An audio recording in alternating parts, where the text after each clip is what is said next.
The Hour of the Dragon. By Robert E. Howard. Chapter 1. O Sleeper, awake. The long tapers flickered, sending the black shadows wavering along the walls, and the velvet tapestries rippled. Yet there was no wind in the chamber. 4 men stood about the ebony table on which lay the green sarcophagus that gleamed like carven jade. In the upraised right hand of each man a curious black candle burned with a weird greenish light. Outside was night and a lost wind moaning among the black trees. Inside the chamber was tense silence and the wavering of the shadows, while 4 pairs of eyes, burning with intensity, were fixed on the long green case across which cryptic hieroglyphics writhed, as if lent life and movement by the unsteady light. The man at the foot of the sarcophagus leaned over it and moved his candle, as if he were writing with a pen, inscribing a mystic symbol in the air. Then he set down the candle in its black gold stick at the foot of the case, and, mumbling some formula unintelligible to his companions, he thrust a broad white hand into his fur-trimmed robe. When he brought it forth again, it was as if he cupped in his palm a ball of living fire. The other 3 drew in their breath sharply, and the dark, powerful man who stood at the head of the sarcophagus whispered, "The heart of Ahriman." The other lifted a quick hand for silence. Somewhere a dog began howling dolefully, and a stealthy step padded outside the barred and bolted door. But none looked aside from the mummy case over which the man in the ermine-trimmed robe was now moving the great flaming jewel while he muttered an incantation that was old when Atlantis sank. The glare of the gem dazzled their eyes so that they could not be sure of what they saw, but with a splintering crash, the carven lid of the sarcophagus burst outward, as if from some irresistible pressure applied from within, and the 4 men, bending eagerly forward, saw the occupant a huddled, withered, wizened shape, with dried brown limbs like dead wood showing through moldering bandages. "Bring that thing back," muttered the small dark man who stood on the right, with a short sardonic laugh. "It is ready to crumble at a touch. We are fools. SHHH. It was an urgent hiss of command from the large man who held the jewel. Perspiration stood upon his broad white forehead and his eyes were dilated. He leaned forward and, without touching the thing, with his hand, laid on the breast of the mummy the blazing jewel. Then he drew back and watched with fierce intensity, his lips moving in soundless invocation. It was as if a globe of living fire nickered and burned on the dead, withered bosom, and breath sucked in, hissing, through the clenched teeth of the watchers. For as they watched, an awful transmutation became apparent. The withered shape in the sarcophagus was expanding, was growing, lengthening. The bandages burst and fell into brown dust. The shivered limbs swelled, straightened. Their dusky hue began to fade. "By Mitra," whispered the tall, yellow-haired man on the left. He was not a Stygian. That part at least was true. Again a trembling finger warned for silence. The hound outside was no longer howling. He whimpered, as with an evil dream, and then that sound too died away in silence, in which the yellow-haired man plainly heard the straining of the heavy door, as if something outside pushed powerfully upon it. He half turned, his hand at his sword, but the man in the ermine robe hissed an urgent warning. "Stay. Do not break the chain. And on your life, do not go to the door." The yellow-haired man shrugged and turned back, and then he stopped short, staring. In the jade sarcophagus lay a living man, a tall, lusty man, naked, white of skin, and dark of hair and beard. He lay motionless, his eyes wide open, and blank and unknowing as a newborn babe's. On his breast the great jewel smoldered and sparkled. The man in ermine reeled as if from some letdown of extreme tension. "Ishtar," he gasped. "It is all to Tam, he lives. Valerius. Tarascus. Amalric. Do you see? Do you see?" You doubted me, but I have not failed. We have been close to the open gates of hell this night, and the shapes of darkness have gathered close about us. They followed him to the very door, but we have brought the great magician back to life, and damned our souls to purgatories everlasting. I doubt not, muttered the small dark man. Tarascus, the yellow-haired man, Valerius, laughed harshly. What purgatory can be worse than life itself? So we are all damned together from birth. Besides, who would not sell his miserable soul for a throne?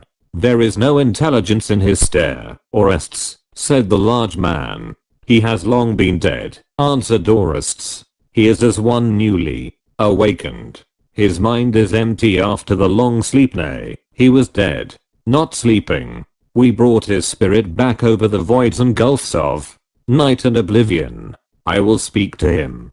He bent over the foot of the sarcophagus, and fixing his gaze on the wide dark eyes of the man within, he said, slowly, awake, Zoltan.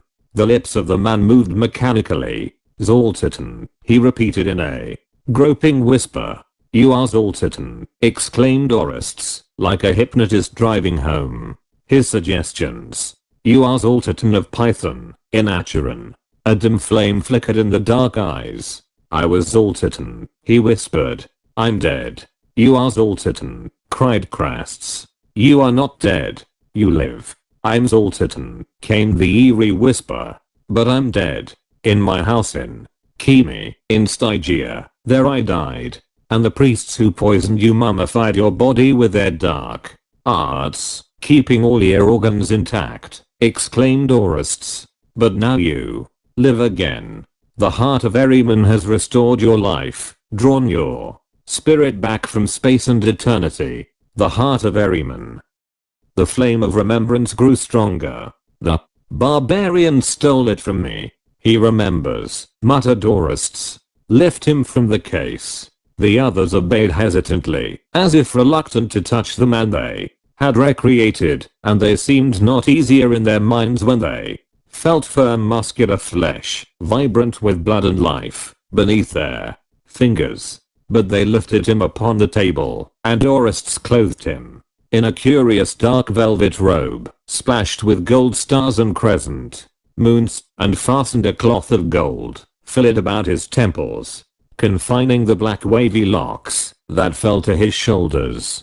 He let them do as they would, saying nothing, not even when they set him in a carven throne-like chair with a high ebony back, and wide silver arms, and feet like golden claws. He sat there motionless, and slowly, intelligence grew in his dark eyes, and made them deep and strange and luminous. It was as if long sunken witch lights floated slowly up through midnight pools of darkness. Orestes cast a furtive glance at his companions, who stood staring in morbid fascination at their strange guest.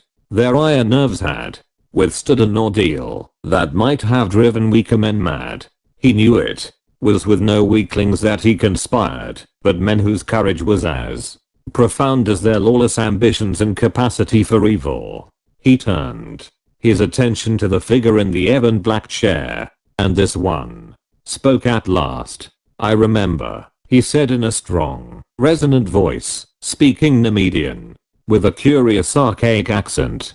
I'm Zoltan, who was high priest of Set in Python, which was in Acheron. The heart of Ahriman I dreamed I had found it again. Where is it? Orestes placed it in his hand, and he drew breath deeply as he gazed into the depths of the terrible jewel burning in his grasp. They stole it from me long ago, he said.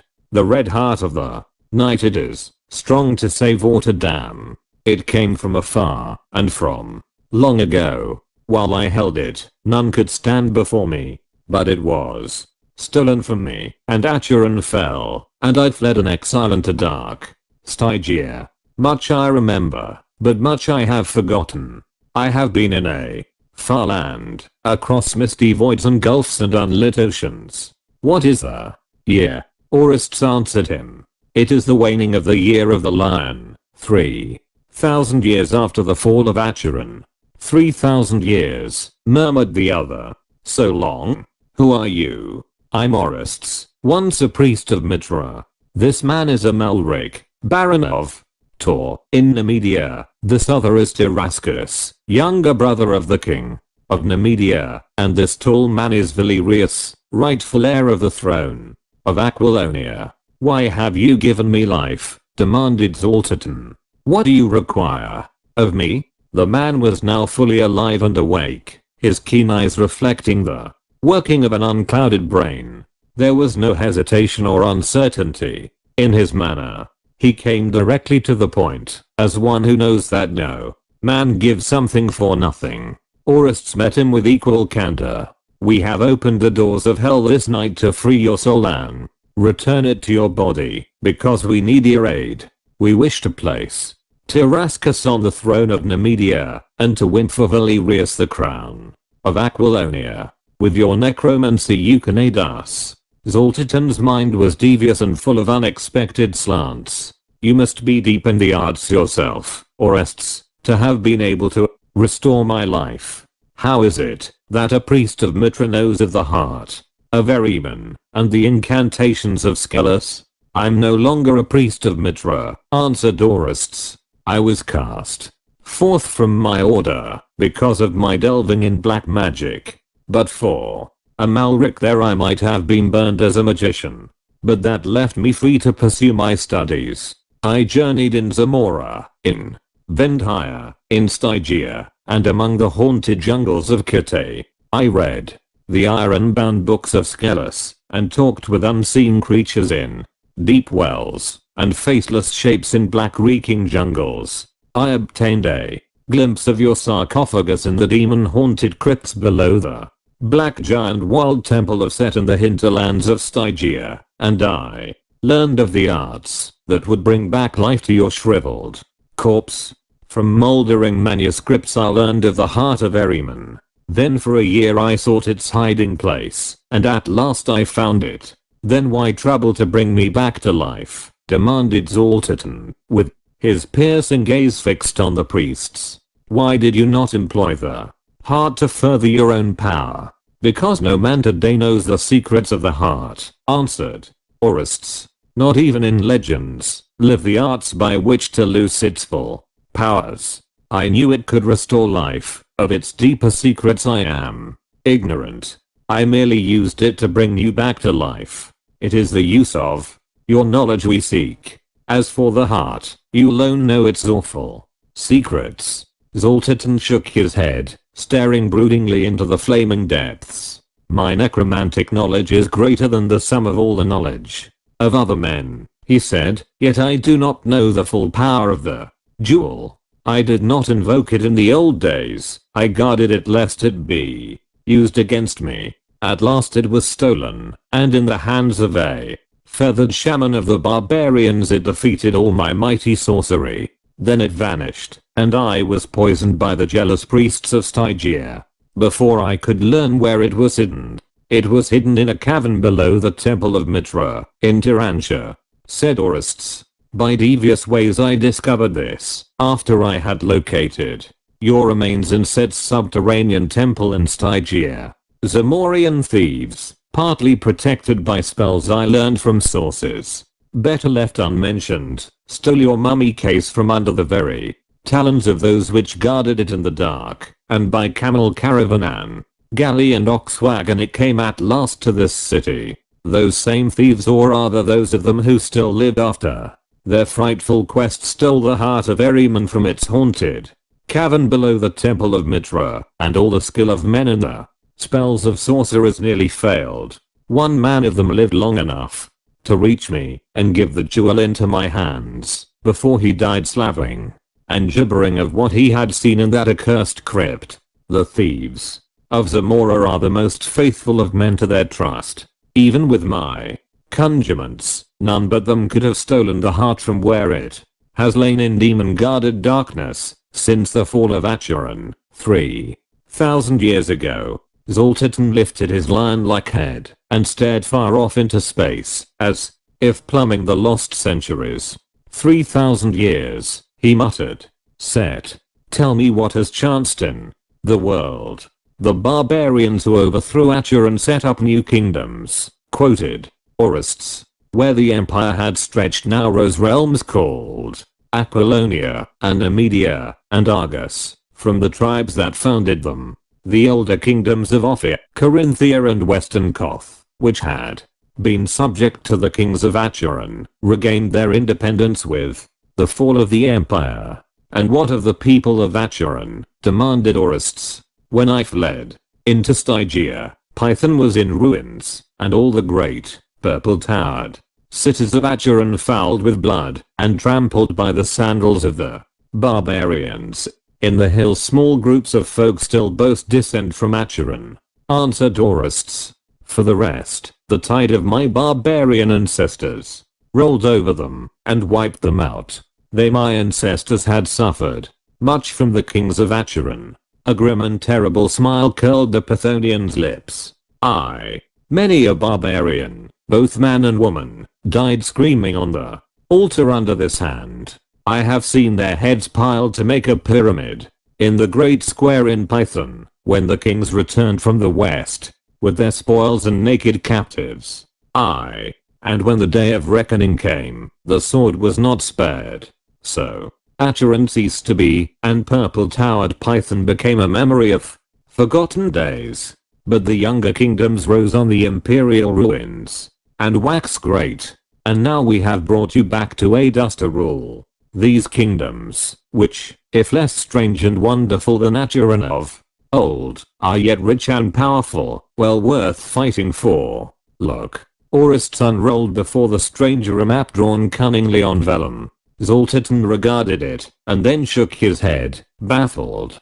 The very outlines of the land are changed. It is like some familiar thing seen in a dream, fantastically distorted. Howbeit, answered Orists, tracing with his forefinger, here is Belverus, the capital of Numidia, in which we now are. Here on the boundaries of the land of Numidia.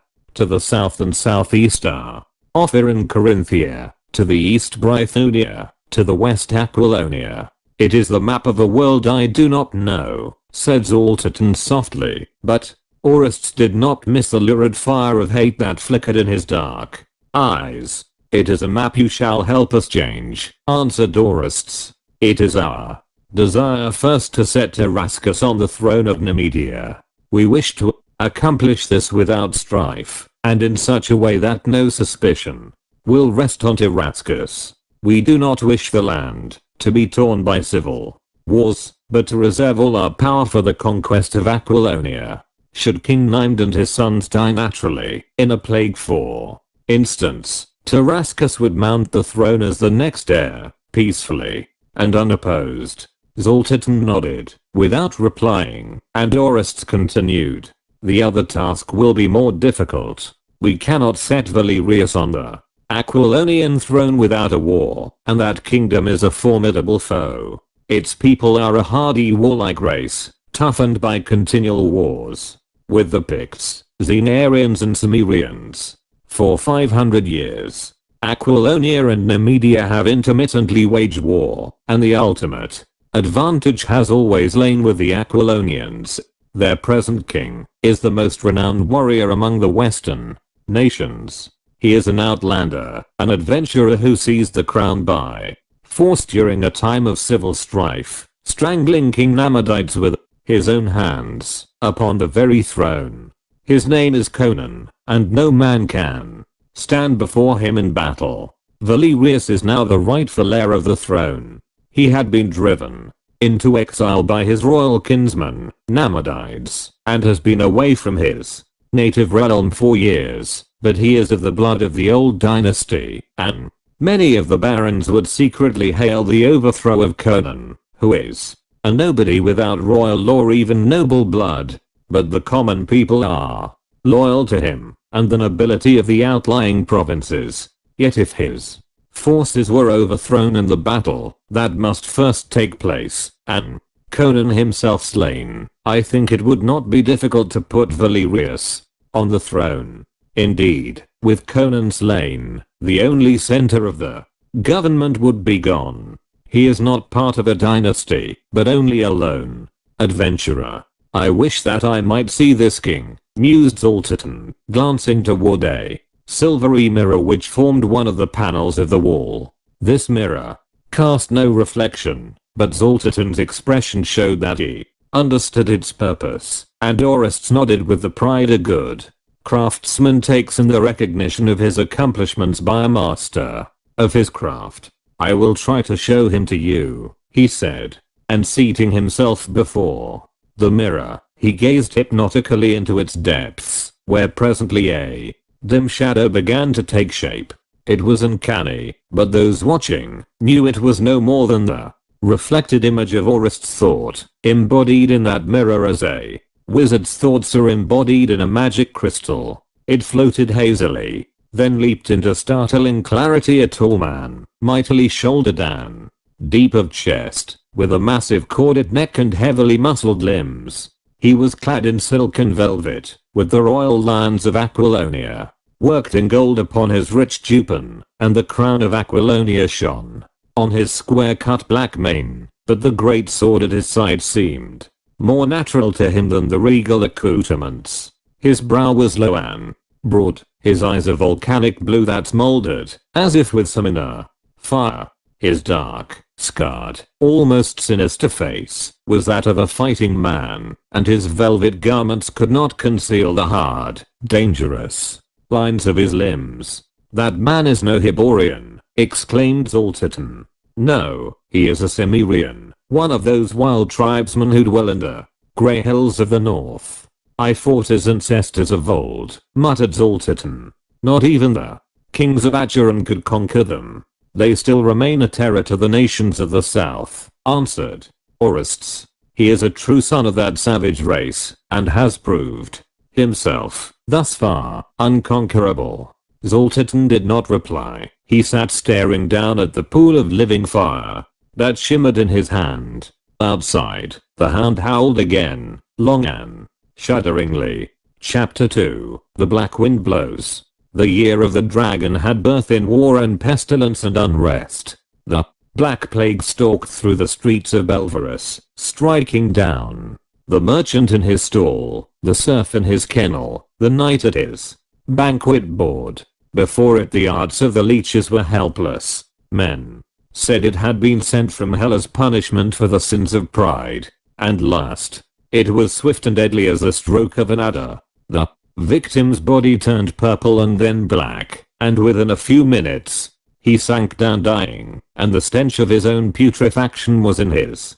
nostrils even before death wrenched his soul from his rotting body. A hot, roaring wind blew incessantly from the south, and the crops withered in the fields. The cattle sank and died in their tracks. Men cried out on Mitra and muttered against the king, for somehow, throughout the kingdom, the word was whispered that the king was secretly addicted to loathsome practices and foul debauches in the seclusion of his nighted palace. And then in that palace death stalked, grinning on feet about which swirled the monstrous vapors of the plague. In one night the king died with his 3 sons, and the drums that thundered their dirge drowned the grim and ominous bells that rang from the carts that lumbered through the streets gathering up the rotting dead. That night, just before dawn, the hot wind that had blown for weeks ceased to rustle evenly through the silken window curtains. Out of the north rose a great wind that roared among the towers, and there was cataclysmic thunder and blinding sheets of lightning and driving rain. But the dawn shone clean and green and clear. The scorched ground veiled itself in grass. The thirsty crops sprang up anew, and the plague was gone. Its miasma swept clean out of the land by the mighty wind. Men said the gods were satisfied because the evil king and his spawn were slain, and when his young brother Tarascus was crowned in the great coronation hall, the populace cheered until the towers rocked, acclaiming the monarch on whom the gods smiled. Such a wave of enthusiasm and rejoicing as swept the landes, frequently the signal for a war of conquest. So no one was surprised when it was announced that King Tarascus had declared the truce made by the late king with their western neighbors void, and was gathering his hosts to invade Aquilonia. His reason was candid, his motives loudly proclaimed, gilded his actions with something of the glamour of a crusade. He espoused the cause of Valerius, rightful heir to the throne. He came, he proclaimed, not as an enemy of Aquilonia, but as a friend, to free the people from the tyranny of a usurper and a foreigner. If there were cynical smiles in certain quarters, and whispers concerning the king's good friend Amalric, whose vast personal wealth seemed to be flowing into the rather depleted royal treasury, they were unheeded in the general wave of fervor and zeal of Tarascus's popularity. If any shrewd individual suspected that Amalric was the real ruler of Nemedia, behind the scenes, they were careful not to voice such heresy, and the war went forward with enthusiasm. The king and his allies moved westward at the head of 50,000 men, knights in shining armor with their pennons streaming above their helmets, pikemen in steel caps and brigandines, crossbowmen in leather jerkins. They crossed the border, took a frontier castle and burned 3 mountain villages, and then, in the valley of the Vorkia, 10 miles west of the boundary line, they met the hosts of Conan, king of Aquilonia. 45,000 knights, archers, and men-at-arms, the flower of Aquilonian strength and chivalry. Only the knights of Poitin, under Prospero, had not yet arrived, for they had far to ride. Up from the southwestern corner of the kingdom, Tarascus had struck, without warning. His invasion had come on the heels of his proclamation, without formal declaration of war. The two hosts confronted each other across a wide, shallow valley, with rugged cliffs, and a shallow stream winding through masses of reeds and willows down the middle of the vale. The camp followers of both hosts came down to this stream for water, and shouted insults and hurled stones across at one another. The last glints of the sun shone on the golden banner of Nemedia with the scarlet dragon unfurled in the breeze above the pavilion of King Tarascus on an eminence near the eastern cliffs. But the shadow of the western cliffs fell like a vast purple pall across the tents and the army of Aquilonia, and upon the black banner with its golden lion that floated above King Conan's pavilion. All night the fires flared the length of the valley, and the wind brought the call of trumpets, the clangor of arms, and the sharp challenges of the sentries who paced their horses along either edge of the willow-grown stream. It was in the darkness before dawn that King Conan stirred on his couch, which was no more than a pile of silks and furs thrown on a dais, and awakened. He started up, crying out sharply and clutching at his sword. Palantides, his commander, rushing in at the cry, saw his king sitting upright, his hand on his hilt, and perspiration dripping from his strangely pale face. "Your Majesty," exclaimed Palantides, "is Artemis?" "What of the camp?" demanded Conan. "Are the guards out?" 500 horsemen patrol the stream, Your Majesty," answered the general. "The Nemedians have not offered to move against us in the night. They wait for dawn, even as we." "By Crom," muttered Conan, "I awoke with the feeling that doom was creeping on me in the night." He stared up at the great golden lamp which shed a soft glow over the velvet hangings and carpets of the great tent. They were alone. Not even a slave or a page slept on the carpeted floor, but Conan's eyes blazed as they were wont to blaze in the teeth of great peril, and the sword quivered in his hand. Palantides watched him uneasily. Conan seemed to be listening.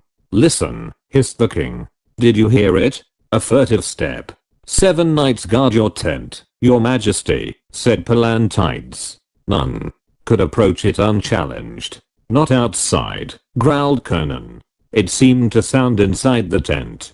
Palantides cast a swift, startled look around.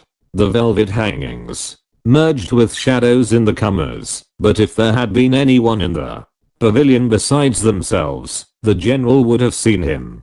Again he shook his head. There is no one here. Sure. You sleep in the midst of your host. I have seen death strike a king in the midst of thousands, muttered Conan. Something that walks on invisible feet and is not seen. Perhaps you were dreaming, your majesty, said Palantides, somewhat perturbed. So I was, grunted Conan. A devilish dream it was too. I trod again. All the long weary roads I traveled on my way to the kingship. He fell silent, and Palantides stared at him unspeaking. The king was an enigma to the general, as to most of his civilized subjects. Palantides knew that Conan had walked many strange roads in his wild, eventful life, and had been many things before a twist of fate set him on the throne of Aquilonia. I saw again in the battlefield whereon I was born, said Conan, resting his chin moodily on a massive fist. I saw myself in a panther skin loincloth, throwing my spear at the mountain beasts. I was a mercenary swordsman again, a hetman of the Kozaki who dwell along the Zaporozhka River, a corsair looting the coasts of Kush, a pirate of the Berichan Isles, a chief of the Himelian hillmen. All these things I've been, and of all these things I dreamed, all the shapes that have been I passed like an endless procession, and their feet beat out a dirge in the sounding dust. But throughout my dreams moved strange, veiled figures and ghostly shadows, and a faraway voice mocked me,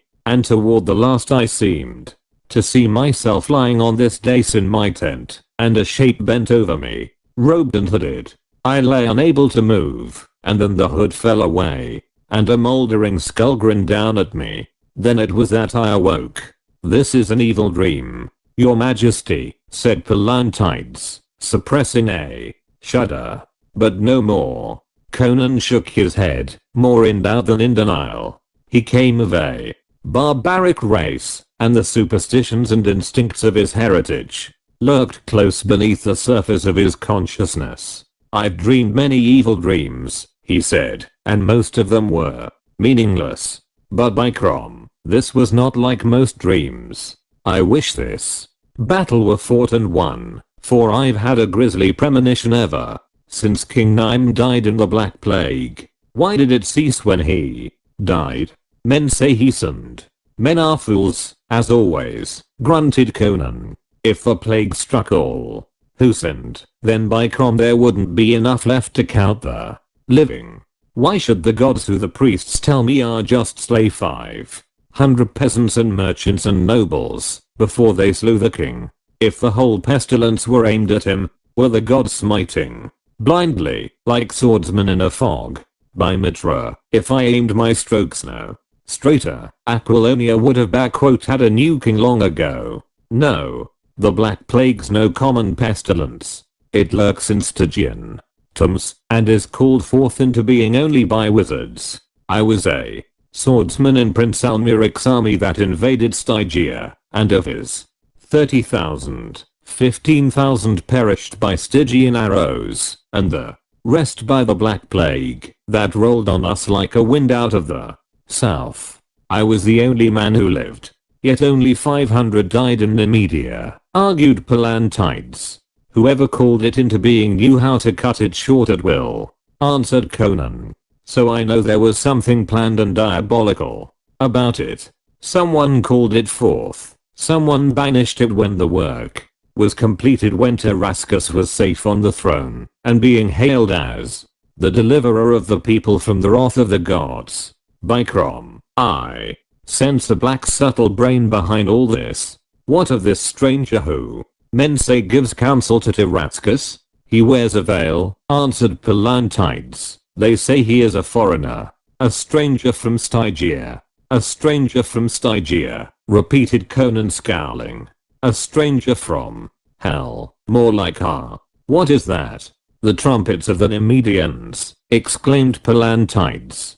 And hark, how our own blare upon their heels. Dawn is breaking, and the captains are marshalling the hosts for the onset. Mitra be with them, for many will not see the sun go down behind the crags. Send my squires to me, exclaimed Conan, rising with alacrity. Casting off his velvet night garment, he seemed to have forgotten his forebodings at the prospect of action. Go to the captains and see that all is in readiness. I will be with you as soon as I don my armor. Many of Conan's ways were inexplicable to the civilized people he ruled, and one of them was his insistence on sleeping alone in his chamber or tent. Palantides hastened from the pavilion, clanking in the armor he had donned at midnight after a few hours' sleep. He cast a swift glance over the camp, which was beginning to swarm with activity, mail clinking and men moving about dimly in the uncertain light among the long lines of tents. Stars still glimmered palely in the western sky, but long pink streamers stretched along the eastern horizon, and against them the dragon banner of Nemedia flung out its billowing silken folds. Palantides turned toward a smaller tent nearby, where slept the royal squires. These were tumbling out already, roused by the trumpets, and as Palantides called to them to hasten, he was frozen, speechless by a deep fierce shout and the impact of a heavy blow inside the king's tent, followed by a heart-stopping crash of a falling body. There sounded a low laugh that turned the general's blood to ice. Echoing the cry, Palantides wheeled and rushed back into the pavilion. He cried out again as he saw Conan's powerful frame stretched out on the carpet. The king's great two-handed sword lay near his hand, and a shattered tent pole seemed to show where his sword had fallen. Palantides' sword was out, and he glared about the tent, but nothing met his gaze. Save for the king and himself, it was empty, as it had been when he left it. Your Majesty. Palantides threw himself on his knee beside the fallen giant. Conan's eyes were open. They blazed up at him with full intelligence and recognition. His lips writhed, but no sound came forth. He seemed unable to move. Voices sounded without. Palantides rose swiftly and stepped to the door. The royal squires and one of the knights who guarded the tent stood there. We heard a sound within, said the knight apologetically. Is all well with the king? Palantides regarded him searchingly. None has entered or left the pavilion this night. None save yourself, my lord, answered the knight, and Palantides could not doubt his honesty. The king stumbled and dropped his sword, said Palantides briefly. Return to your post. As the knight turned away, the general covertly motioned to the 5 royal squires, and when they had followed him in, he drew the flap closely. They turned pale at the sight of the king stretched upon the carpet, but Palantides' quick gesture checked their exclamations. The general bent over him again, and again Conan made an effort to speak. The veins in his temples and the cords in his neck swelled with his efforts, and he lifted his head clear off the ground. Voice came, at last, mumbling and half intelligible. The thing in the corner. Palantides lifted his head and looked fearfully about him. He saw the pale faces of the squires in the lamplight, the velvet shadows that lurked along the walls of the pavilion. That was all. There is nothing here, your majesty, he said. It was there, in the cummer, muttered the king, tossing his lion-maned head from side to side in his efforts to rise. A man at least. He looked like a man wrapped in rags like a mummy's bandages, with a moldering cloak drawn about him, and a hood. All I could see was his eyes, as he crouched there in the shadows. I thought he was a shadow himself, until I saw his eyes. They were like black jewels. I made at him, and swung my sword, but I missed him clean how, crom, nose and splintered that pole instead. He caught my wrist as I staggered off balance, and his fingers burned like hot iron. All the strength went out of me, and the floor rose and struck me like a club. Then he was gone, and I was down, and curse him I can't move. I'm paralyzed. Palantides lifted the giant's hand, and his flesh crawled. On the king's wrist showed the blue marks of long lean fingers. What hand could grip so hard as to leave its print on that thick wrist?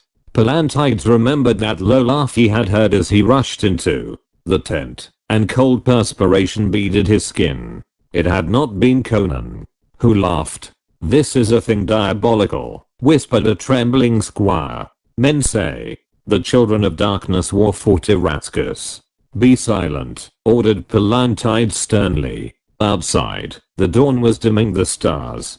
A light wind sprang up from the peaks and brought the fanfare of 1,000 trumpets. At the sound a convulsive shudder ran through the king's mighty form. Again, the veins in his temples knotted as he strove to break the invisible shackles which crushed him down. "Put my harness on me and tie me into my saddle," he whispered. "I'll lead the charge yet." Palantides shook his head, and a squire plucked his skirt. "My lord, we are lost. If the host learns the king has been smitten, only he could have led us to victory this day." "Help me lift him on the dais," answered the general. They obeyed, and laid the helpless giant on the furs, and spread a silken cloak over him.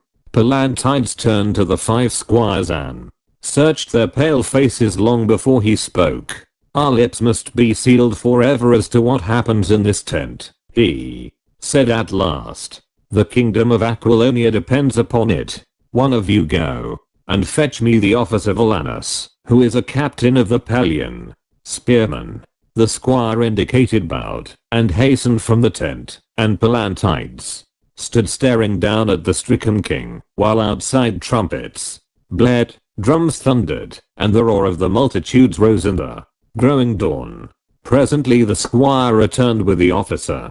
Palantides had named a tall man, broad and powerful, built much like the king. Like him, also, he had thick black hair, but his eyes were gray and he did not resemble Conan in his features. "The king is stricken by a strange malady," said Palantides briefly. "A great honor is yours. You are to wear his armor and ride at the head of the host today. None must know that it is not the king who rides. It is an honor for which a man might gladly give up his life," stammered the captain, overcome by the suggestion. "Mitra grant that I do not fail of this mighty trust." And while the fallen king stared with burning eyes that reflected the bitter rage and humiliation that ate his heart, the squires stripped Volanus of mail shirt, burgonet and leg pieces, and clad him in Conan's armor of black plate mail, with the vizard salade, and the dark plumes nodding over the wyvern crest. Over all they put the silken surcoat with the royal lion worked in gold upon the breast, and they girt him with a broad gold buckled belt which supported a jewel-hilted broadsword in a cloth of gold scabbard. While they worked, trumpets clamored outside, arms clanged, and across the river rose a deep-throated roar as squadron after squadron swung into place. Full armed, Volanus dropped to his knee and bent his plumes before the figure that lay on the dais. "Lord King, Mitra grant that I do not dishonor the harness I wear this day. Bring me to Rascus's head, and I'll make you a baron." In the stress of his anguish, Conan's veneer of civilization had fallen from him. His eyes flamed, he ground his teeth in fury and bloodlust, as barbaric as any tribesman in the Cromerian hills. Chapter 3: The Cliffs Reel. The Aquilonian host was drawn up, long serried lines of pikemen and horsemen in gleaming steel, when a giant figure in black armor emerged from the royal pavilion, and as he swung up into the saddle of the black stallion held by 4 squires, a roar that shook the mountains went up from the host. They shook their blades and thundered forth their acclaim of their warrior king, knights in gold chased armor, pikemen in mail coats and bassinets, archers in their leather jerkins, with their longbows in their left hand. The host on the opposite side of the valley was in motion, trotting down the long gentle slope toward the river. Their steel shone through the mists of morning that swirled about their horses' feet. The Aquilonian host moved leisurely to meet them. The measured tramp of the armored horses made the ground tremble. Banners flung out long silken folds in the morning wind. Lances swayed like a bristling forest, dipped and sank, their pennons fluttering about them.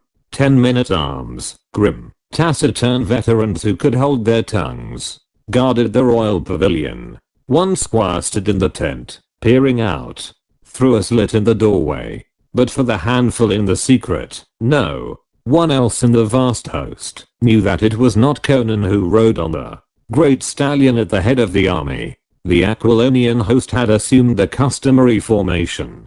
The strongest part was the center, composed entirely of heavily armed knights. The wings were made up of smaller bodies of horsemen, mounted men-at-arms, mostly supported by pikemen and archers. The latter were Bessonians from the western marches, strongly built men of medium stature, in leathern jackets and iron headpieces. The Nemedian army came on in similar formation and the two hosts moved toward the river, the wings, in advance of the centers. In the center of the Aquilonian host the great lion banner streamed its billowing black folds over the steel-clad figure on the black stallion. But on his days in the royal pavilion Conan groaned in anguish of spirit, and cursed with strange heathen oaths.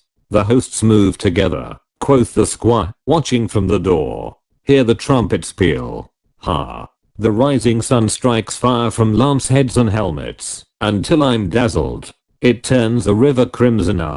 It will be truly crimson before this day is done. The foe have reached the river. Now arrows fly between the hosts like stinging clouds that hide the sun. Ha! Well loosed, bowmen. The Bessonians have the better of it. Hark to them shout, faintly in the ears of the king. Above the din of trumpets and clanging steel, came the deep fierce shout of the Bessonians as they drew and loosed in perfect unison. Their archers seek to hold ours in play, while their knights ride into the river, said the squire. The banks are not steep, they slope to the water's edge. The knights come on, they crash through the willows. By Mitra, the cloth yard shafts find every crevice of their harness. Horses and men go down, struggling and thrashing in the water. It is not deep, nor is the current swift, but men are drowning there, dragged under by their armor, and trampled by the frantic horses. Now, the knights of Aquilonia advance. They ride into the water and engage the knights of Nemedia. The water swirls about their horses' bellies, and the clang of sword against sword is deafening. Crom burst in agony from Conan's lip. Life was coursing sluggishly back into his veins, but still he could not lift his mighty frame from the dais. The wings close in, said the squire. Pikemen and swordsmen fight hand to hand in the stream, and behind them the bowmen ply their shafts. By Mitra, the Nemedian arbalesters are sorely harried, and the Bessonians arch their arrows to drop amid the rear ranks. Their center gains not a foot, and their wings are pushed back up from the stream. Again, Crom, Imi, and Mitra, rage Conan. Gods and devils, could I but reach the fighting, if but to die at the first blow. Outside through the long hot day the battle stormed and thundered. The valley shook to charge and countercharge, to the whistling of shafts, and the crash of rending shields and splintering lances. But the hosts of Aquilonia held fast. Once they were forced back from the bank, but a countercharge, with the black banner flowing over the black stallion, regained the lost ground, and like an iron rampart they held the right bank of the stream, and at last the squire gave Conan the news that the Nemedians were falling back from the river. Their wings are in confusion, he cried. Their knights reel back from the sword play. But what is this? Your banner is in motion. The center sweeps into the stream. By Mitra, Valinus is leading the host across the river. Fool, groaned Conan. It may be a trick. He should hold his position. By dawn Prospero will be here with the Poetanian levies. The knights ride into a hail of arrows, cried the squire. But they do not falter. They sweep on. They have crossed. They charge up the slope. Palantides has hurled the wings across the river to their support. It is all he can do. The lion banner dips and staggers above the melee. The knights of Nemedia make a stand. They are broken. They fall back. Their left wing is in full flight, and our pikemen cut them down as they run. I see Volanus, riding and smiting like a madman. He is carried beyond himself by the fighting lust. Men no longer look to Palantides. They follow Volanus, deeming him Conan, as he rides with closed visor. But look, there is method in his madness. He swings wide of the Nemedian front, with 5,000 knights, the pick of the army. The main host of the Nemedians is in confusion, and look, their flank is protected by the cliffs, but there is a defile left unguarded. It is like a great cleft in the wall that opens again behind the Nemedian lines. By Mitra, Volanus sees and seizes the opportunity. He has driven their wing before him, and he leads his knights toward that defile. They swing wide of the main battle. They cut through a line of spearmen. They charge into the defile. An ambush, cried Conan, striving to struggle upright. No, shouted the squire exultantly. The whole Nemedian host is in full sight. They have forgotten the defile. They never expected to be pushed back that far. Oh, fool, Tarascus, to make such a blunder. Ah, I see lances and pennons pouring from the farther mouth of the defile, beyond the Nemedian lines. They will smite those ranks from the rear and crumple them. Mitra, what is this? He staggered as the walls of the tent swayed drunkenly. Afar over the thunder of the fight rose a deep bellowing roar, indescribably ominous. The cliffs reel, shrieked the squire. Ah, gods, what is this? The river foams out of its channel, and the peaks are crumbling. The ground shakes, and horses and riders in armor are overthrown. The cliffs are falling. With his words there came a grinding rumble and a thunderous concussion, and the ground trembled. Over the roar of the battle sounded screams of mad terror. The cliffs have crumbled, cried the livid squire. They have thundered down into the defile, and crushed every living creature in it. I saw the lion banner wave an instant amid the dust and falling stones, and then it vanished.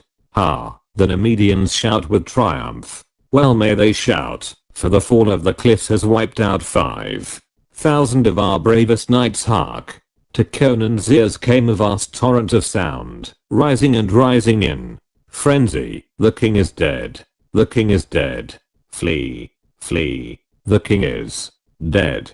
Liars, panted Conan. Dogs, knaves, cowards. Oh, Crom, if I could but stand but crawl to the river with my sword in my teeth. How, boy, do they flee? I, sobbed the squire. They spur for the river. They are broken, hurled on like spume before a storm. I see Palantides striving to stem the torrent. He is down, and the horses trample him. They rush into the river, knights, bowmen, pikemen, all mixed and mingled in one mad torrent of destruction. The Nemedians are on their heels, cutting them down like corn. But they will make a stand on this side of the river, cried the king. With an effort that brought the sweat dripping from his temples, he heaved himself up on his elbows. Nay, cried the squire. They cannot. They are broken, rooted. Oh, gods, that I should live to see this day. Then he remembered his duty, and shouted to the men-at-arms who stood stolidly watching the flight of their comrades. Get a horse, swiftly, and help me lift the king upon it. We dare not bide here. But before they could do his bidding, the first drift of the storm was upon them. Knights and spearmen and archers fled among the tents, stumbling over ropes and baggage, and mingled with them were Nemedian riders, who smote right and left at all alien figures. Tent ropes were cut, fire sprang up in 100 places, and the plundering had already begun. The grim guardsmen about Conan's tent died where they stood, smiting and thrusting, and over their mangled corpses beat the hoofs of the conquerors. But the squire had drawn the flap close, and in the confused madness of the slaughter none realized that the pavilion held an occupant. So The flight and the pursuit swept past and roared away up the valley, and the squire looked out presently to see a cluster of men approaching the royal tent with evident purpose. "Here comes the king of Nemedia with 4 companions and his squire," quoth he. "He will accept your surrender, my fair lord." "Surrender the devil's heart," gritted the king. He had forced himself up to a sitting posture. He swung his legs painfully off the dais and staggered upright, reeling drunkenly. The squire ran to assist him, but Conan pushed him away. "Give me that bow," he gritted, indicating a long bow and quiver that hung from a tent pole. "But your majesty," cried the squire in great perturbation, "the battle is lost. It were the part of majesty to yield with the dignity becoming one of royal blood." "I have no royal blood," groaned Conan. "I'm a barbarian and the son of a blacksmith." Wrenching away the bow and an arrow, he staggered toward the opening of the pavilion. So formidable was his appearance, naked but for short leather breeks and sleeveless shirt, open to reveal his great, hairy chest, with his huge limbs and his blue eyes blazing under his tangled black mane, that the squire shrank back, more afraid of his king than of the whole Nemedian host. Reeling on wide-braced legs, Conan drunkenly tore the door flap open and staggered out under the canopy. The king of Nemedia and his companions had dismounted, and they halted short, staring in wonder at the apparition confronting them. "Here I am, you jackals," roared the Cimmerian. "I'm the king. Death to you, dog brothers." He jerked the arrow to its head and loosed, and the shaft feathered itself in the breast of the knight who stood beside Tarascus. Conan hurled the bow at the king of Nemedia. "Curse my shaky hand. Come in and take me if you dare." Reeling backward on unsteady legs, he fell with his shoulders against a tent pole, and propped upright, he lifted his great sword with both hands. "By Mitra, it is the king," swore Tarascus. He cast a swift look about him, and laughed.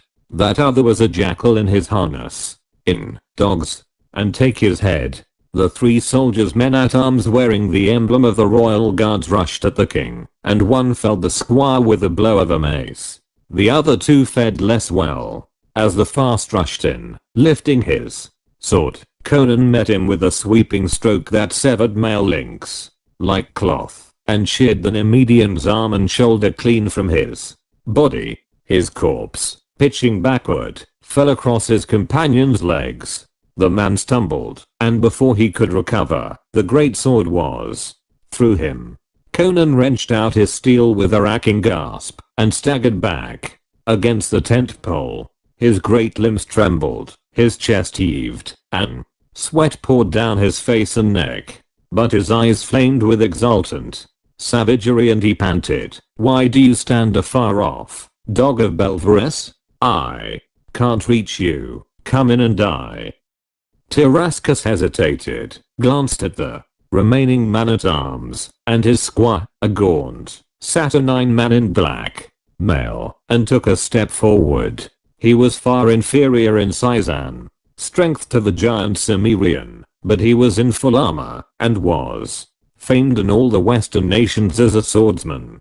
But his squire caught his arm. "Nay, your majesty, do not throw away your life.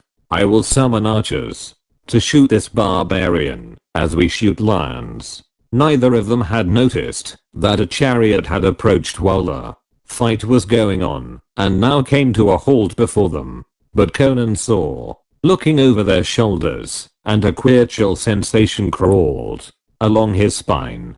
There was something vaguely unnatural about the appearance of the black horses that drew the vehicle, but it was the occupant of the chariot that arrested the king's attention. He was a tall man, superbly built, clad in a long unadorned silk robe. He wore a Shemitish headdress, and its lower folds hid his features, except for the dark, magnetic eyes. The hands that grasped the reins, pulling the rearing horses back on their haunches, were white but strong.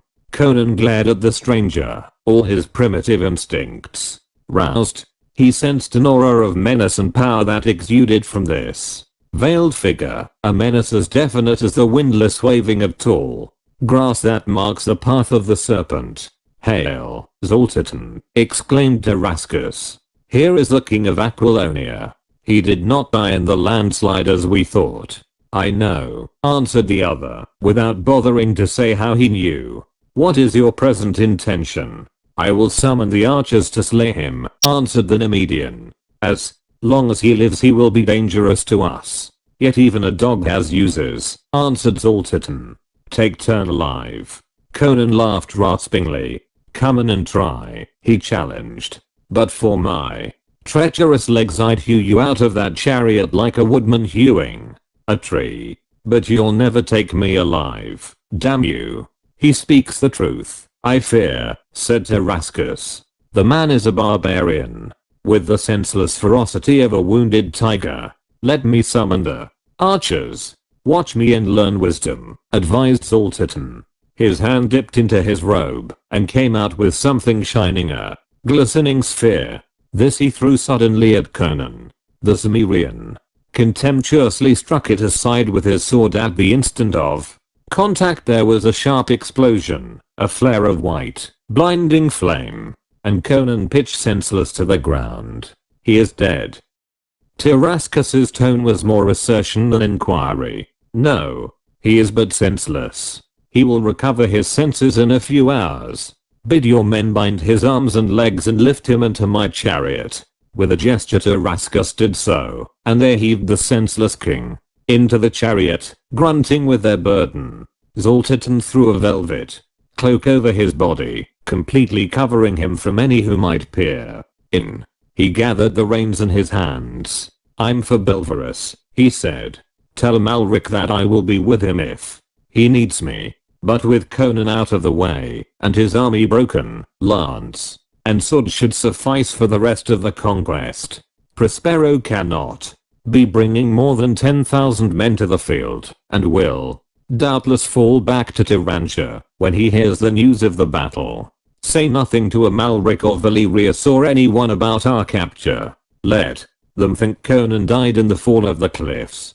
He looked at the men-at-arms for a long space, until the guardsman moved restlessly, nervous under the scrutiny. "What is that about your waist?" Zoltitan demanded. "Why, my girdle, may it please you, my lord," stuttered the amazed guardsman. "You lie." Zoltitan's laugh was merciless as a sword edge. "It is a poisonous serpent. What a fool you are, to wear a reptile about your waist." With distended eyes the man looked down, and to his utter horror he saw the buckle of his girdle rear up at him. It was a snake's head.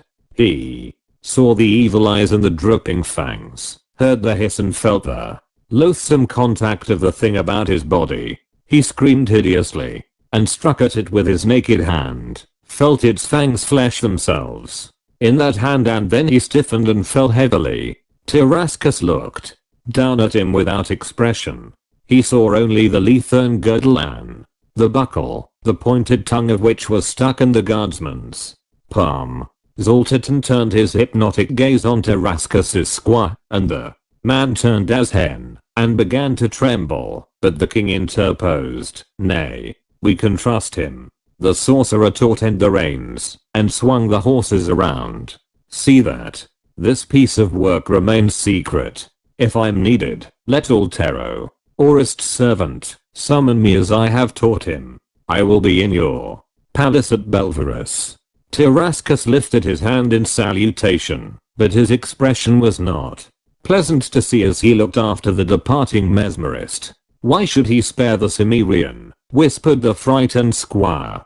"That I'm wondering myself," grunted Tarascus. Behind the rumbling chariot the dull roar of battle and pursuit faded in the distance. The setting sun rimmed the dins with scarlet flame, and the chariot moved into the vast blue shadows floating up out of the east. Chapter 4. From what hell have you crawled? Of that long ride in the chariot of Zoltitan, Conan knew nothing. He lay like a dead man, while the bronze wheels clashed over the stones of mountain roads and swished through the deep grass of fertile valleys, and finally dropping down from the rugged heights, rumbled rhythmically along the broad white road that winds through the rich meadowlands to the walls of Belverus. Just before dawn some faint reviving of life touched him. He heard a mumble of voices, the groan of ponderous hinges. Through a slit in the cloak that covered him he saw, faintly in the lurid glare of torches, the great black arch of a gateway, and the bearded faces of men-at-arms, the torches striking fire from their spearheads and helmets. "How went the battle, my fair lord?" spoke an eager voice, in the Nemedian tongue. "Well indeed," was the curt reply. "The king of Aquilonia lies slain, and his host is broken." A babble of excited voices rose, drowned the next instant by the whirling wheels of the chariot on the flags. Sparks flashed from under the revolving rims as Zoltan lashed his steeds through the arch. But Conan heard one of the guardsmen mutter, from beyond the border to Belverus between sunset and dawn, and the horses scarcely sweating. By Mitra, they then silence drank the voices, and there was only the clatter of hoofs and wheels along the shadowy street. What he had heard registered itself on Conan's brain but suggested nothing to him. He was like a mindless automaton that hears and sees, but does not understand. Sights and sounds flowed meaninglessly about him. He lapsed again into a deep lethargy, and was only dimly aware when the chariot halted in a deep high wild court, and he was lifted from it by many hands, and borne up a winding stone stair, and down a long dim corridor. Whispers, stealthy footsteps, unrelated sounds surged or rustled about him, irrelevant and far away. Yet his ultimate awakening was abrupt and crystal clear. He possessed full knowledge of the battle in the mountains and its sequences, and he had a good idea of where he was. He lay on a velvet couch, clad as he was the day before, but with his limbs loaded with chains not even he could break. The room in which he lay was furnished with somber magnificence, the walls covered with black velvet tapestries, the floor with heavy purple carpets. There was no sign of door or window, and one curiously carven gold lamp, swinging from the fretted ceiling, shed a lurid light over all. In that light the figure seated in a silver throne-like chair before him seemed unreal and fantastic, with an elusiveness of outline that was heightened by a filmy silken robe. But the features were distinct unnaturally so in that uncertain light. It was almost as if a weird nimbus played about the man's head, casting the bearded face into bold relief, so that it was the only definite and distinct reality in that mystic, ghostly chamber. It was a magnificent face, with strongly chiseled features of classical beauty. There was, indeed, something disquieting about the calm tranquility of its aspect, a suggestion of more than human knowledge, of a profound certitude beyond human assurance. Also an uneasy sensation of familiarity twitched at the back of Oman's consciousness. He had never seen this man's face before, he well knew. Yet those features reminded him of something or someone. It was like encountering in the flesh some dream image that had haunted one in nightmares. "Who are you?" demanded the king belligerently, struggling to a sitting position in spite of his chains. "Men call me Zoltan," was the reply, in a strong golden voice. "What place is this?" the Cimmerian next demanded. "A chamber in the palace of King Tarascus, in Belverus." Conan was not surprised. Belverus, the capital, was at the same time the largest Nemedian city so near the border. "And where's Tarascus?" "With the army." "Well," growled Conan, "if you mean to murder me, why don't you do it and get it over with? I did not save you from the king's archers to murder you in Belverus," answered Zoltan. "What the devil did you do to me?" demanded Conan. "I blasted your consciousness," answered Zoltan. "How? You would not understand. Call it black magic, if you will." Conan had already reached that conclusion, and was mulling over something else. "I think I understand why you spared my life," he rumbled. Amalric wants to keep me as a check on Valerius, in case the impossible happens and he becomes king of Aquilonia. It's well known that the Baron of Tours is behind this move, to seat Valerius on my throne. And if I know Amalric, he doesn't intend that Valerius shall be anything more than a figurehead, as Tarascus is now. Amalric knows nothing of your capture, answered Zoltan. Neither does Valerius. Both think you died at Vorkia. Conan's eyes narrowed as he stared at the man in silence. I sensed a brain behind all this, he muttered, but I thought it was Amalric's. Amalric, Tarascus and Valerius all but puppets dancing on your string. Who are you? What does it matter? If I told you, you would not believe me. What if I told you I might set you back on the throne of Aquilonia? Conan's eyes burned on him like a wolf. What's your price? Obedience to me. Go to hell with your offer, snarled Conan. I'm no figurehead. I won my crown with my sword. Besides, it's beyond your power to buy and sell the throne of Aquilonia at your will. The kingdom's not conquered. One battle doesn't decide a war. You war against more than swords, answered Zoltan. Was it a mortal sword that felled you in your tent before the fight? Nay, it was a child of the dark, a waif of outer space, whose fingers were afire with the frozen coldness of the black gulfs, which froze the blood in your veins and the marrow of your thews. Coldness so cold it burned your flesh like white hot iron. Was it chance that led the man who wore your harness to lead his knights into the defiled chance that brought the cliffs crashing down upon them? Conan glared at him unspeaking, feeling a chill along his spine. Wizards and sorcerers abounded in his barbaric mythology, and any fool could tell that this was no common man. Conan sensed an inexplicable something about him that set him apart, an alien aura of time and space, a sense of tremendous and sinister antiquity. But his stubborn spirit refused to flinch. The fall of the cliffs was chance, he muttered truculently. The charge into the defile was what any man would have done. Not so. You would not have let her charge into it. You would have suspected a trap. You would never have crossed the river in the first place until you were sure that a median route was real. Hypnotic suggestions would not have invaded your mind, even in the madness of battle, to make you mad and rush blindly into the trap laid for you, as it did the lesser man who masqueraded as you. Then if this was all planned, Conan grunted skeptically, all a plot to trap my host, why did not the child of darkness kill me in my tent? Because I wished to take you alive. It took no wizardry to predict that Palantides would send another man out in your harness. I wanted you alive and unhurt. You may fit into my scheme of things. There is a vital power about you greater than the craft and cunning of my allies. You are a bad enemy, but might make a fine vassal. Conan spat savagely at the word, and Zoltan, ignoring his fury, took a crystal globe from a nearby table and placed it before him. He did not support it in any way, nor place it on anything, but it hung motionless in midair, as solidly as if it rested on an iron pedestal. Conan snorted at this bit of necromancy, but he was nevertheless impressed. Would you know of what goes on in Aquilonia? He asked. Conan did not reply, but the sudden rigidity of his form betrayed his interest.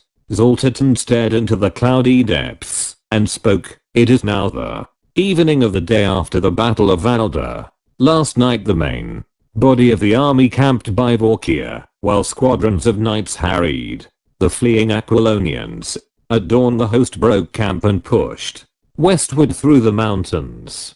Prospero, with 10,000 Poitanians, was miles from the battlefield when he met the fleeing survivors in the early dawn. He had pushed on all night, hoping to reach the field before the battle joined. Unable to rally the remnants of the broken host, he fell back toward Tarantia, riding hard replacing his wearied horses with steeds seized from the countryside. He approaches Tyrantia. I see his weary knights, their armor grey with dust, their pennons drooping as they push their tired horses through the plain. I see, also, the streets of Tyrantia. The city is in turmoil. Somehow word has reached the people of the defeat and the death of King Conan. The mob is mad with fear, crying out that the king is dead, and there is none to lead them against the Nemedians. Giant shadows rush on. Aquilonia from the east, and the sky is black with vultures. Conan cursed deeply. What are these but words? The raggedest beggar in the street might prophesy as much. If you say you saw all that in the glass ball, then you're a liar as well as a knave, of which last there's no doubt. Prospero will hold Tyrantia, and the barons will rally to him. Count Tresero of Poetin commands the kingdom in my absence, and he'll drive these Nemedian dogs howling back to their kennels. What are 50,000 Nemedians? Aquilonia will swallow them up. They'll never see Belverus again. It's not Aquilonia which was conquered at Vorkia, it was only Conan. Aquilonia is doomed, answered Zaltitan, unmoved. Lance and Axan torch shall conquer her, or if they fail, powers from the dark of ages shall march against her. As the cliffs fell at Vorkia, so shall wild cities and mountains fall, if the need arise, and rivers roar from their channels to drown whole provinces. Better if steel and bowstring prevail without further aid from the arts, for the constant use of mighty spells sometimes sets forces in motion that might rock the universe. From what hell have you crawled, united dog? Muttered Conan, staring at the man. The Cimmerian involuntarily shivered. He sensed something incredibly ancient, incredibly evil. Zaltitan lifted his head, as if listening to whispers across the void. He seemed to have forgotten his prisoner. Then he shook his head impatiently and glanced impersonally at Conan. What? Why, if I told you, you would not believe me. But I'm wearied of conversation with you. It is less fatiguing to destroy a wild city than it is to frame my thoughts in words a brainless barbarian can understand.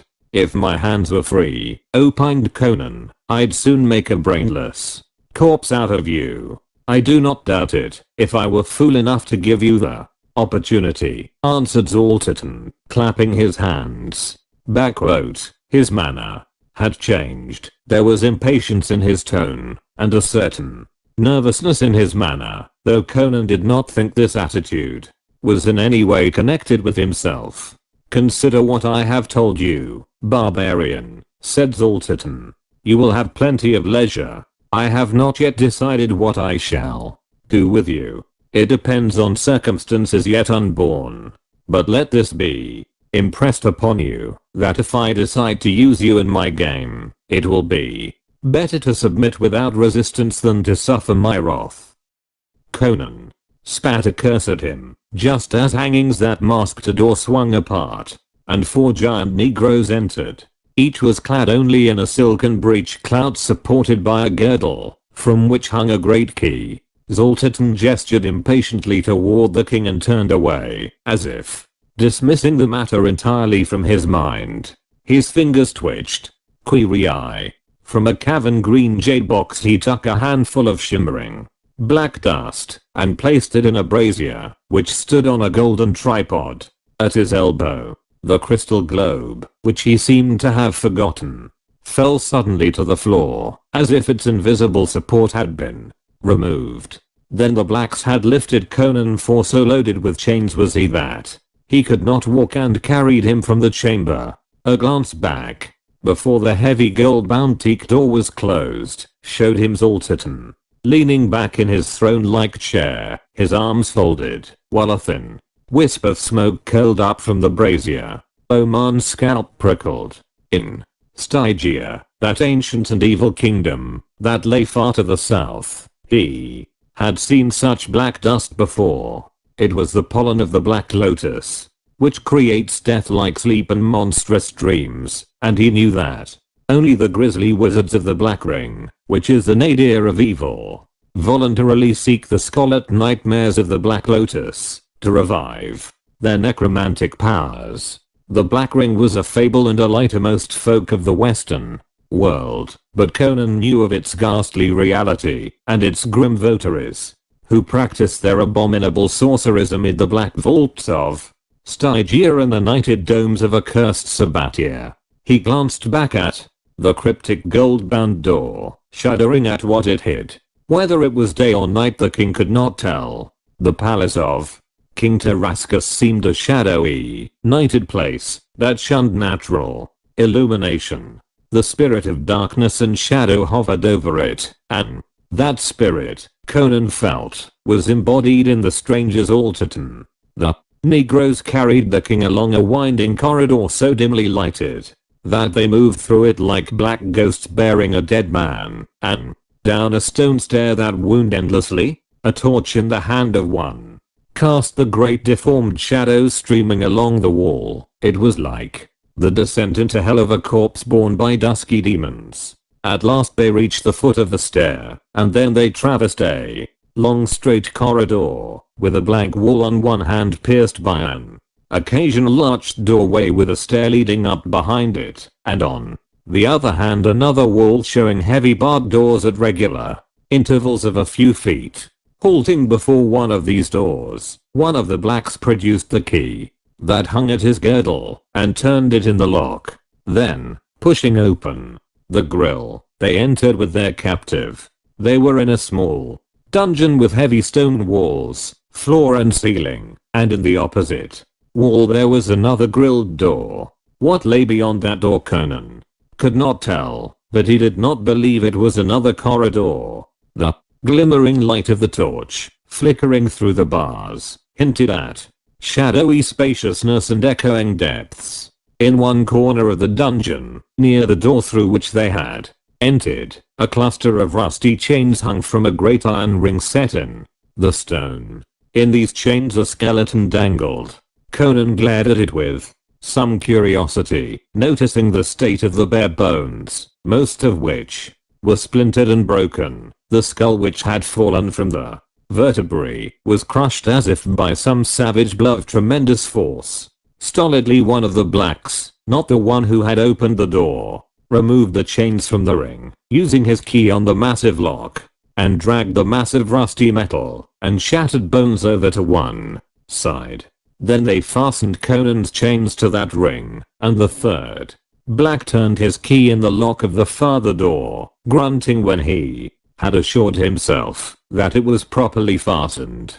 Then they regarded Conan cryptically, slit-eyed ebony giants, the torch striking highlights from their glossy skin. He who held the key to the nearer door was moved to remark gutturally, "This your palace now, White Dog King? None but Master An. We know. All palace sleep. We keep secret. You live and die here. Maybe, like him." He contemptuously kicked the shattered skull and sent it clattering across the stone floor.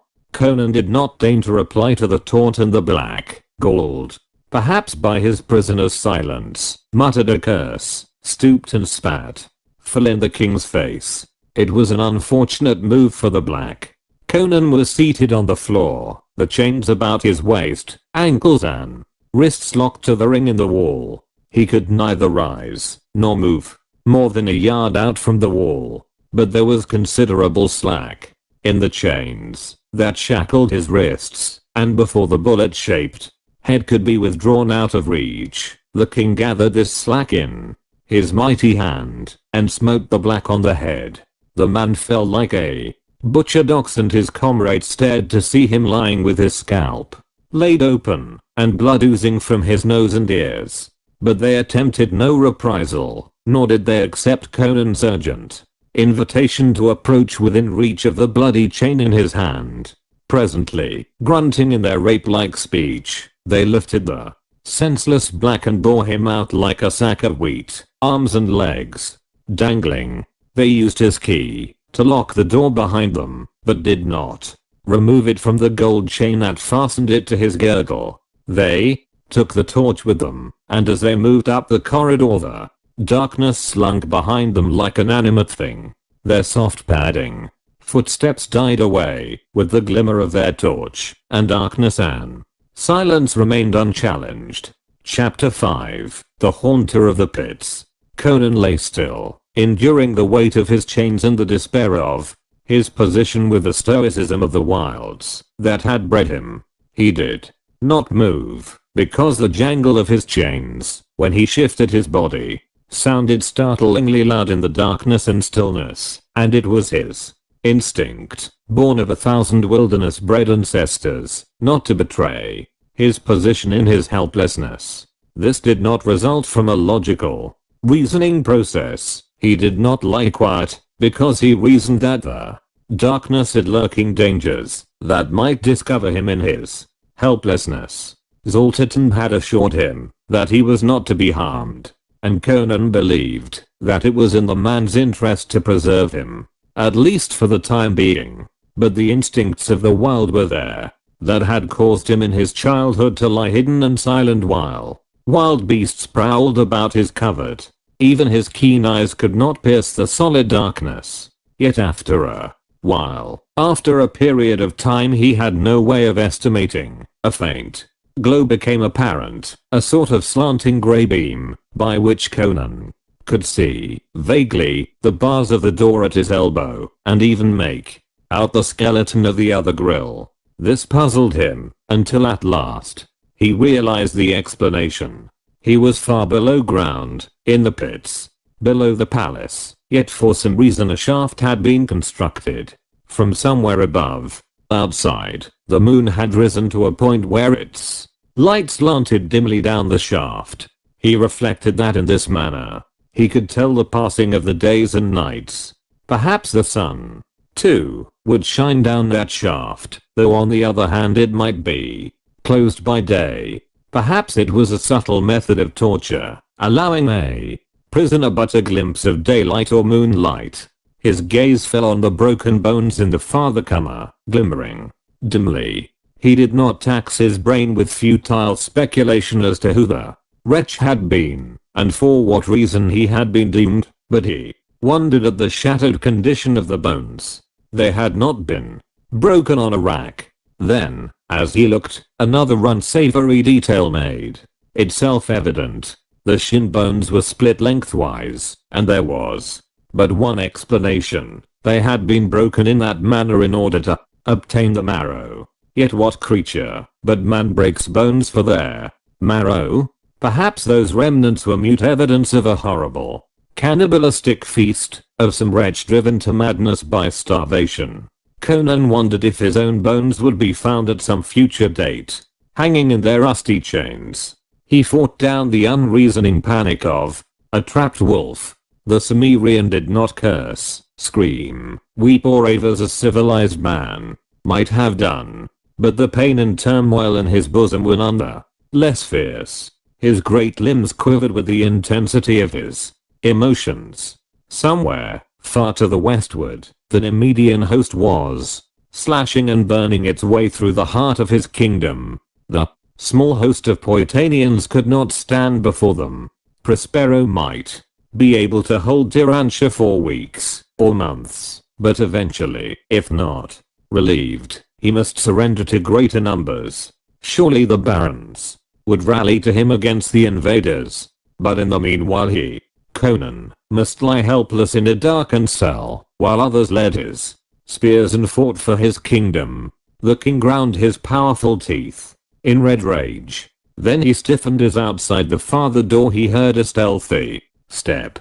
Straining his eyes he made out a bent indistinct figure outside the grill. There was a rasp of metal against metal, and he heard the clink of tumblers, as if a key had been turned in the lock. Then the figure moved silently out of his range of vision.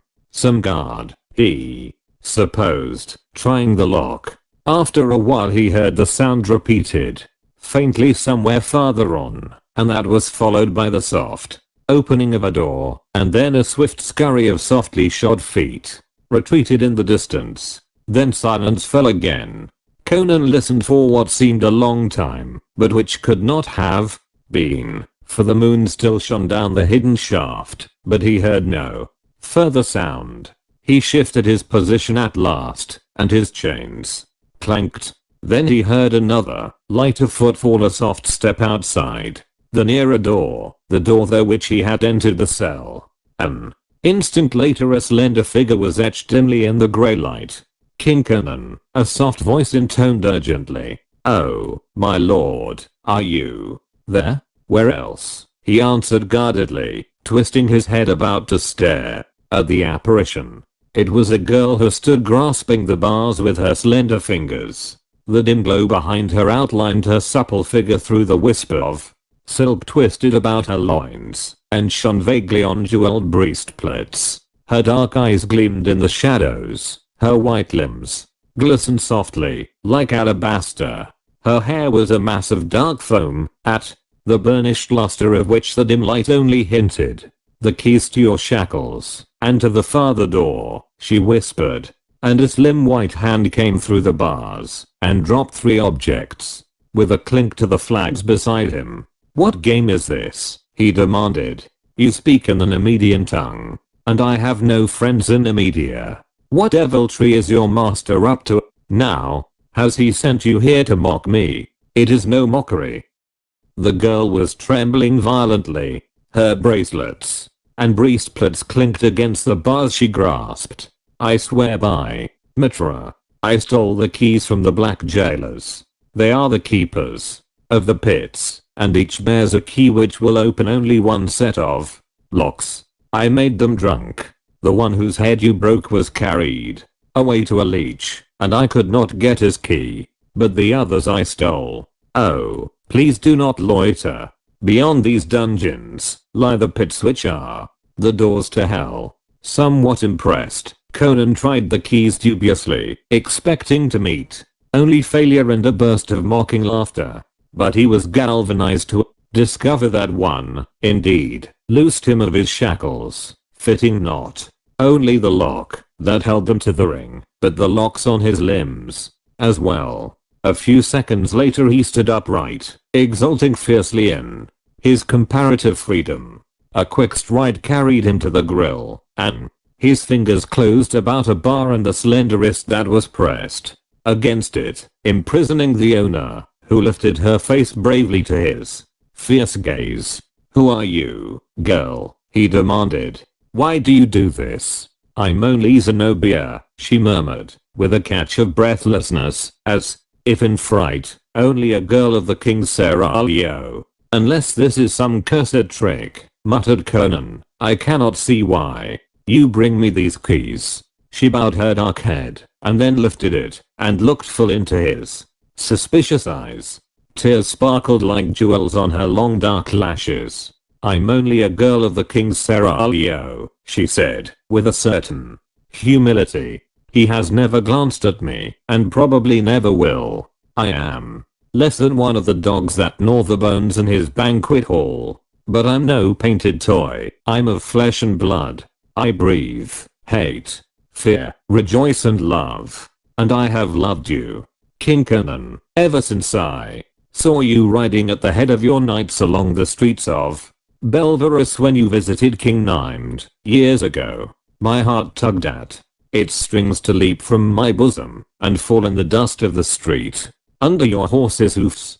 Color flooded her countenance as she spoke, but her dark eyes did not waver. Conan did not at once reply. Wild and passionate and untamed he was, yet any but the most brutish of men must be touched with a certain moral wonder at the bearing of a woman's naked soul. She bent her head then, and pressed her red lips to the fingers that imprisoned her slim wrist. Then she flung up her head as if in sudden recollection of their position, and terror flared in her dark eyes. "Haste," she whispered urgently. "It is past midnight. You must be gone." "But won't they skin you alive for stealing these keys?" "They'll never know. If the black men remember in the morning who gave them the wine, they will not dare admit the keys were stolen from them while they were drunk. The key that I could not obtain is the one that unlocks this door. You must make your way to freedom through the pits. What awful perils lurk beyond that door I cannot even guess.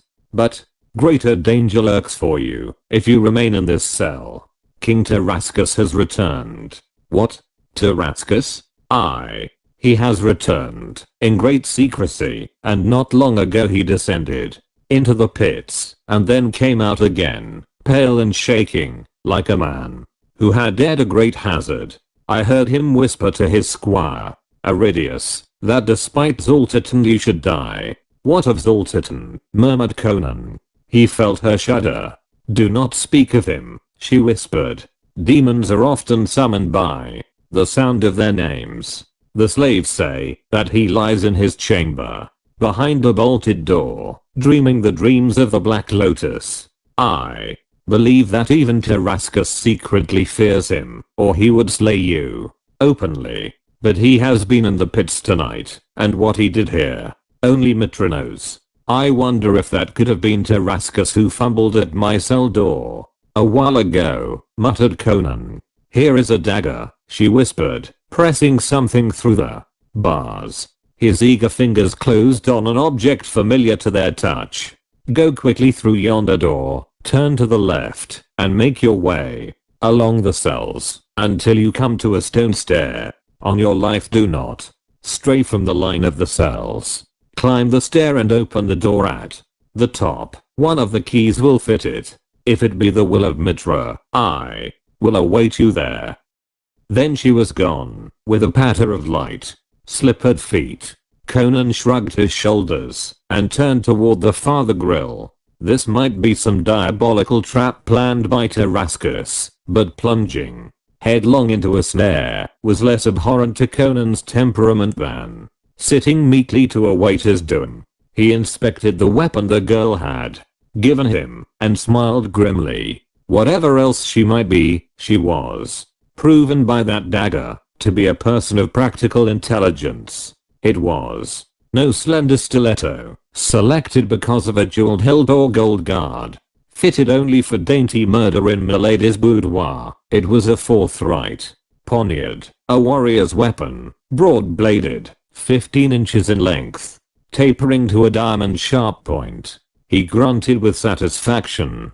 The feel of the hilt cheered him on, gave him a glow of confidence. Whatever webs of conspiracy were drawn about him, whatever trickery and treachery ensnared him, this knife was real. The great muscles of his right arm swelled in anticipation of murderous blows. He tried the farther door, rumbling with the keys as he did so. It was not locked, yet he remembered the black man locking it. That furtive, bent figure, then, had been no jailer seeing that the bolts were in place.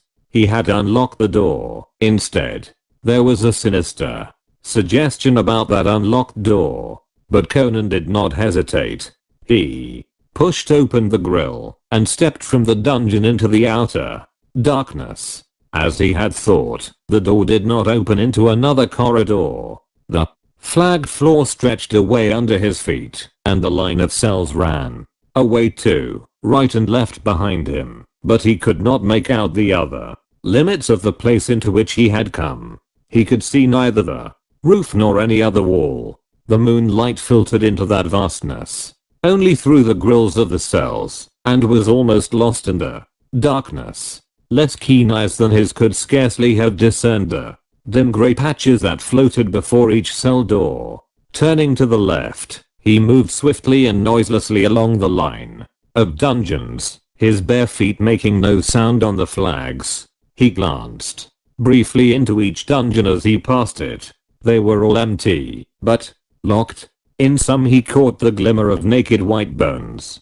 These pits were a relic of a grimmer age, constructed long ago when Belverus was a fortress rather than a city, but evidently their more recent use had been more extensive than the world guessed. Ahead of him, presently, he saw the dim outline of a stair sloping sharply upward, and knew it must be the stair he sought. Then he whirled suddenly, crouching in the deep shadows at its foot. Somewhere behind him something was moving, something bulky and stealthy, that padded on feet which were not human feet.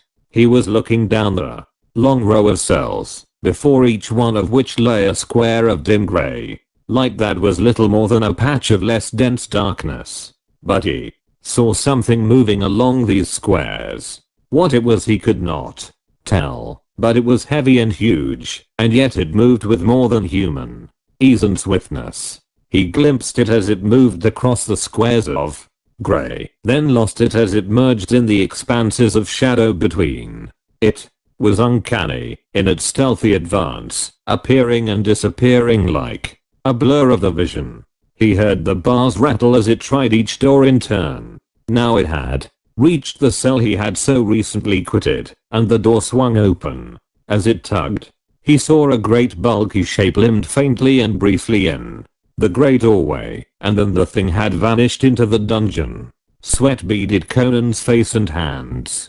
Now he knew why Tarascus had come so subtly to his door, and later had fled so swiftly. The king had unlocked his door, and, somewhere in these hellish pits, had opened a cell or cage that held some grim monstrosity. Now the thing was emerging from the cell, and was again advancing up the corridor, its misshapen head close to the ground. It paid no more heed to the locked doors. It was smelling out his trail. He saw it more plainly now. The grey light limbed a giant anthropomorphic body, but vaster of bulk and girth than any man. It went on to legs, though. It stooped forward, and it was greyish and shaggy, its thick coat shot with silver. Its head was a grisly travesty of a human. Its long arms hung nearly to the ground. Conan knew it at last understood the meaning of those crushed and broken bones in the dungeon, and recognized the haunter of the pits. It was a grey ape, one of the grisly man-eaters from the forests that wave on the mountainous eastern shores of the Sea of Vilayet. Half mythical and altogether horrible, these apes were the goblins of Hyborian legendary, and were in reality ogres of the natural world, cannibals and murderers of the nighted forests. He knew it scented his presence, for it was coming swiftly now, rolling its barrel-like body rapidly along on its short, mighty bowed legs. He cast a quick glance up the long stair, but knew that the thing would be on his back before he could mount to the distant door. He chose to meet it face to face. Conan stepped out into the nearest square of moonlight, so as to have all the advantage of illumination that he could, for the beast, he knew, could see better than himself in the dark. Instantly the brute saw him. Its great yellow tusks gleamed in the shadows, but it made no sound. Creatures of night and the silence, the grey apes of Vilayet, were voiceless. But in its dim hideous features, which were a bestial travesty of a human face, showed ghastly exaltation. Conan stood poised, watching the oncoming monster without a quiver. He knew he must stake his life on one thrust. There would be no chance for another, nor would there be time to strike and spring away. The first blow must kill, and kill instantly, if he hoped to survive that awful grapple. He swept his gaze over the short, squat throat, the hairy swag belly, and the mighty breast, swelling in giant arches like twin shields. It must be the heart. Better to risk the blade being deflected by the heavy ribs than to strike in where a stroke was not instantly fatal. With full realization of the odds, Conan matched his speed of eye and hand and his muscular power against the brute might and ferocity of the man-eater. He must meet the brute breast to breast, strike a death blow, and then trust to the ruggedness of his frame to survive the instant of manhandling that was certain to be his. As the ape came rolling in on him, swinging wide its terrible arms, he plunged in between them and struck with all his desperate power. He felt the blade sink to the hilt in the hairy breast, and instantly releasing it, he ducked his head and bunched his whole body into one compact mass of knotted muscles, and as he did so he grasped the closing arms and drove his knee fiercely into the monster's belly, bracing himself against that crushing grapple. For one dizzy instant he felt as if he were being dismembered in the grip of an earthquake. Then suddenly he was free, sprawling on the floor, and the monster was gasping out its life beneath him, its red eyes turned upward, the hilt of the poniard quivering in its breast. His desperate stab had gone home. Conan was panting, as if after long conflict, trembling in every limb. Some of his joints felt as if they had been dislocated, and blood dripped from scratches on his side where the monster's talons had ripped. His muscles and tendons had been savagely wrenched and twisted. If the beast had lived a second longer, it would surely have dismembered him. But the Cimmerian's mighty strength had resisted. For the fleeting instant it had endured, the dying convulsion of the ape that would have torn a lesser man limb from limb. Chapter 6. The Thrust of a Knife. Conan stooped and tore the knife from the monster's breast. Then he went swiftly up the stair. What other shapes of fear the darkness held, he could not guess, but he had no desire to encounter any more. This touch-and-go sort of battling was too strenuous even for the giant Cimmerian. The moonlight was fading from the floor, the darkness closing in, and something like panic pursued him up the stair. He breathed a gusty sigh of relief when he reached the head and felt the third key turn in the lock. He opened the door slightly and craned his neck to peer through, half expecting an attack from some human or bestial enemy. He looked into a bare stone corridor, dimly lighted, and a slender, supple figure stood before the door. "Your Majesty." It was a low, vibrant cry, half in relief and half in fear. The girl sprang to his side, then hesitated as if abashed. "You bleed," she said. "You have been hurt." He brushed aside the implication with an impatient hand. "Scratches that wouldn't hurt a baby. Your skewer came in handy, though. But for it, Tarascus's monkey would be cracking my shin bones for the marrow right now." "But what now?" "Follow me," she whispered. "I will lead you outside the city wall. I have a horse concealed there." She turned to lead the way down the corridor, but he laid a heavy hand on her naked shoulder. "Walk beside me," he instructed her softly, passing his massive arm about her lithe waist. "You've played me fair so far, and I'm inclined to believe in you, but I've lived this long only because I've trusted no one too far, man or woman. So now if you play me false you won't live to enjoy the jest." She did not flinch at sight of the reddened poniard or the contact of his hard muscles about her supple body. "Cut me down without mercy if I play you false," she answered. "The very feel of your arm about me, even in menace, is as the fulfillment of a dream." The vaulted corridor ended at a door, which she opened. Outside lay another black man, a giant in turban and silk loincloth, with a curved sword lying on the flags near his band. He did not move. "I drugged his wine," she whispered, swerving to avoid the recumbent figure. "He is the last and outer guard of the pits. None ever escaped from them before, and none has ever wished to seek them, so only these black men guard them. Only these of all the servants knew.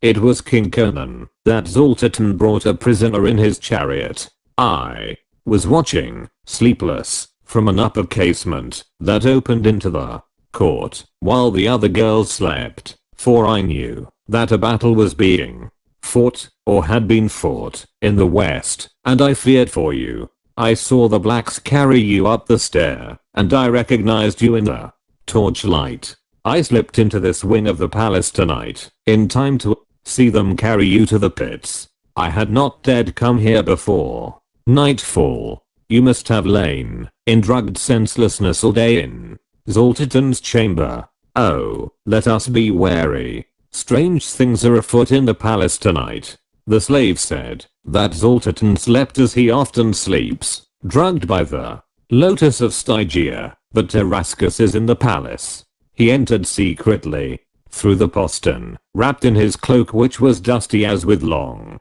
travel, and attended only by his squire, the lean silent Aridius. "I cannot understand, but I'm afraid They came out at the foot of a narrow, winding stair, and mounting it, passed through a narrow panel which she slid aside.